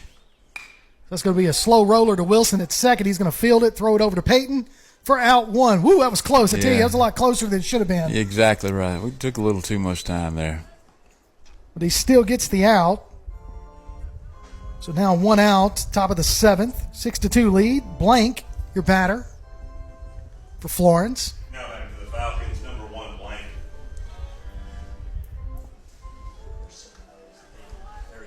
Area 8, yeah. So if we can win this game, we'll be 3-0 to start the area playoff. Not that there's a playoff, play/off. So ball 1 to Blank. Catches that outside corner right there. Beautiful pitch called strike. Yeah. That was. I'd almost take back a couple of those comments, but I won't. But I almost would. So 1-1 to Blank. That one's low and in the dirt. Ball 2. So 2-1 goes the count. I tell all the girls I don't fuss at umpires. I pray for them really hard. So 2-1 pitch misses inside, takes the count to 3-1. 1 out, top of the 7th.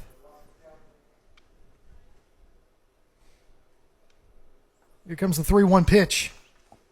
High, misses, ball 4. So runner at first now. Now looking, see who the batter is for Florence. It's number 8, Aston. So he's the pitcher coming in for Parker. Going to bat in his place in the lineup. This will be Aston's first at bat of this game. Runner at first, 1 out. Here's the pitch. Outside, misses, ball 1. Yeah, I think Gage is just kind of, he's a little bit all over the place. You can tell when he gets settled because he really dials in, but he's having a hard time dialing in right now. That was low, misses, ball 2. So 2-0. Right here to the batter, Aston. 4-run lead? Yeah, 4-1. Yeah. We can't mess around right now. No, not right now. Runner's going to take off on a hit and run. That's a called strike. He's going to steal second. So count goes to 2-1 with a runner now at second base. We still trade runs for outs, but we need to dial it in on the mound right now. Yeah, you can't let them hang out. You just need to quit letting them hang around here, finish this game off. That's a pop-up foul out of play towards us in the press box. There it is. I was waiting on it. I was waiting on that. So 2-2 now the count. It's always that delayed boom. So 2-2 to Aston. Here's the pitch. Ooh, that one didn't break at all. That's what I think of what it was. He just released it too high. So count goes to full.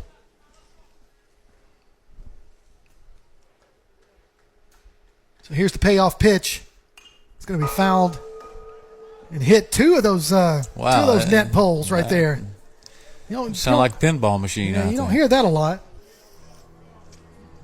So count remains 3-2 to Aston. Need to get this one right here. 3-2 pitch. Oh, that one got him out. Looked like the Matrix. Yeah, that's kind of got him off the plate there a little bit, but that was ball 4. So now runners at first and second. It brings up Files, who, as I said the first time around, he has been the one shining spot for Florence. There's the trip to the mound. Yep, so Coach Johnson's going to walk out to the mound here and have a little talk with Gage. With Files, who's 2 for 3 on the afternoon. Kind of started that little rally last inning for Florence. A runner for the pitcher. Yep.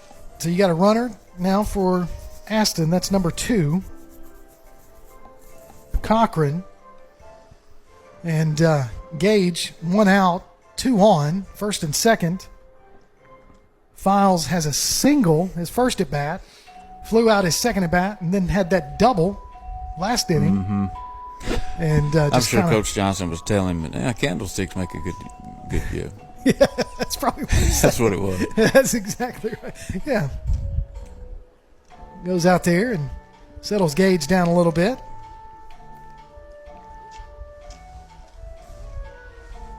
So Files is going to step into the batter's box. Again, 2 for 3 on the afternoon. Florence, he's got runners on first and second. James Clemens with a 4-run lead right now in the top of the 7th. Need to go ahead and get this over with, guys.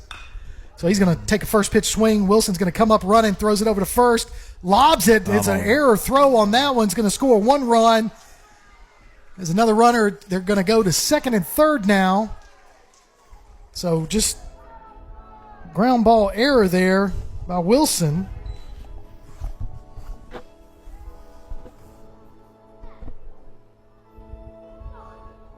Now batting number 3, Nels.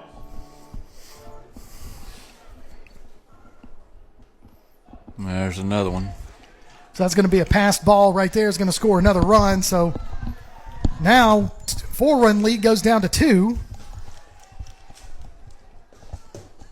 Get rid of the stool now.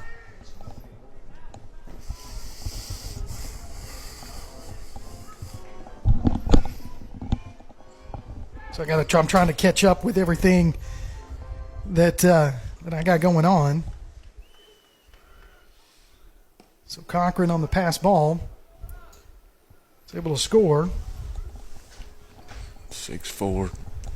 Tying run at the plate. 1 out. It's time to settle in.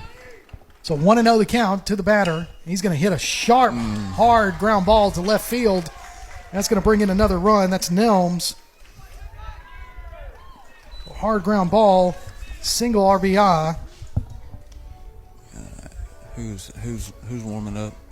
So you got now 6-5 your score with Johnson, 1 out, runner at first.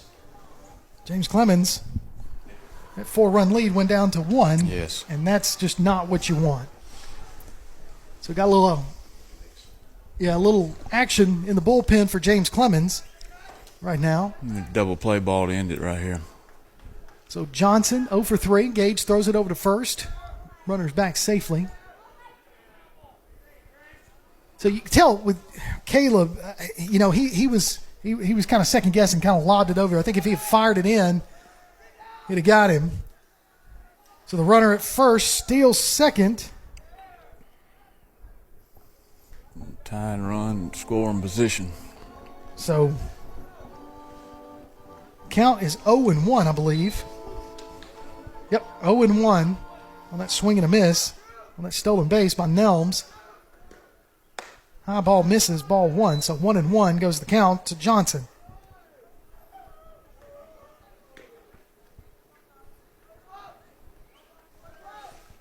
Here's the 1-1 pitch. That's a called strike right there. Catches that corner. So 1-2. Gage to Johnson.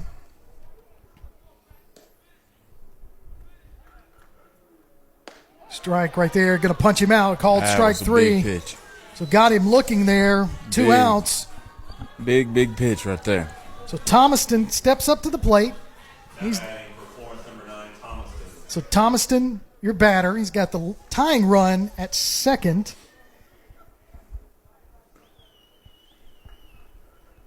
He's 1 for 3. Takes a look at called strike one. So Gage bearing down now. Found a little spot right there. I think we need to live right there for a minute. Here's the pitch. Popped up foul. So Peyton's going to range over there, try to make the catch. And he does in foul territory for out number 3.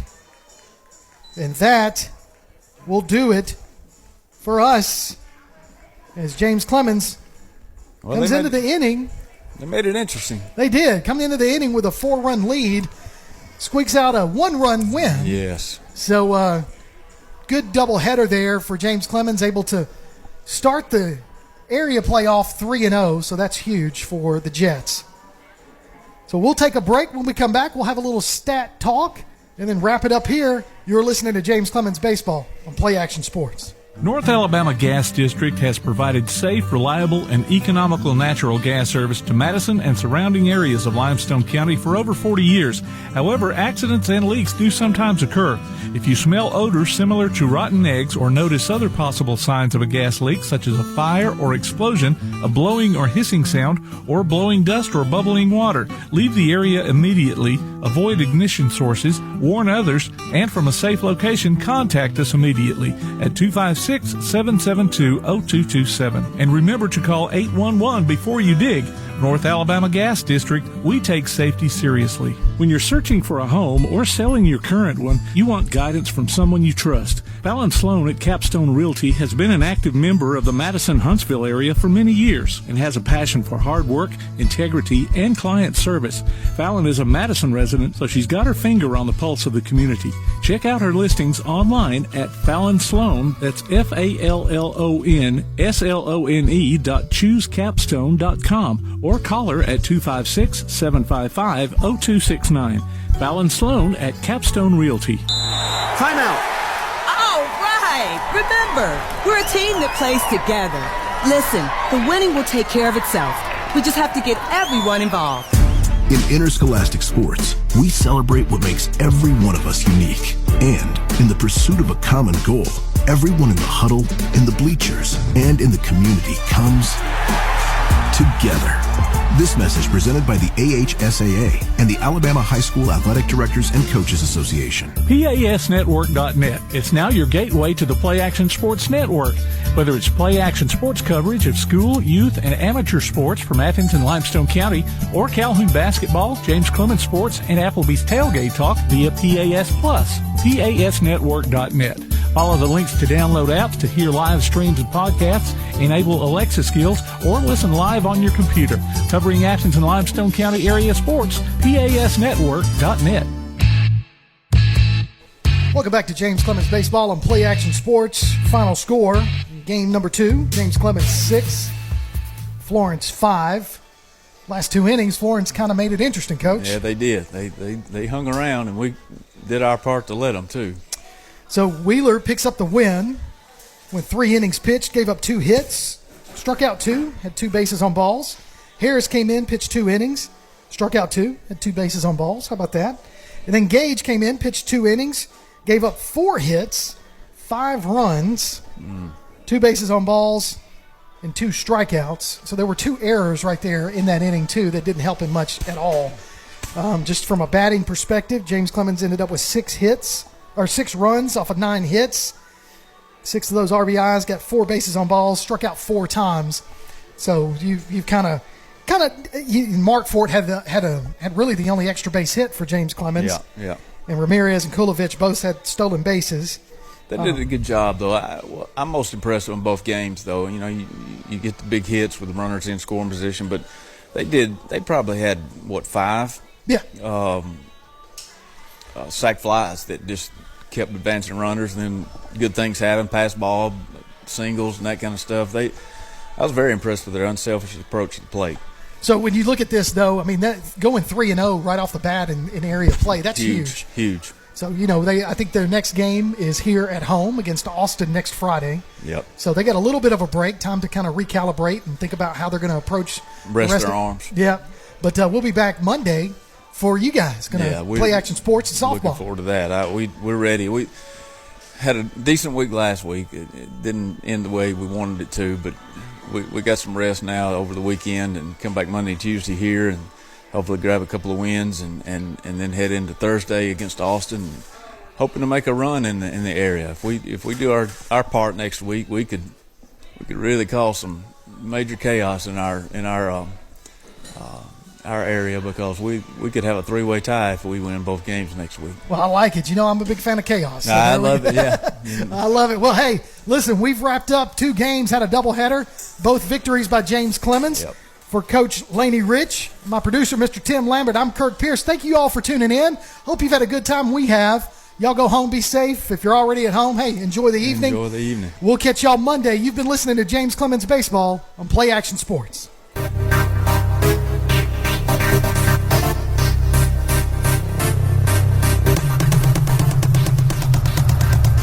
You've been listening to James Clemens High School Baseball on the Play Action Sports Network. If you'd like to download a copy of tonight's game, log on to pasnetwork.net. James Clemens Baseball is a production of Play Action Sports.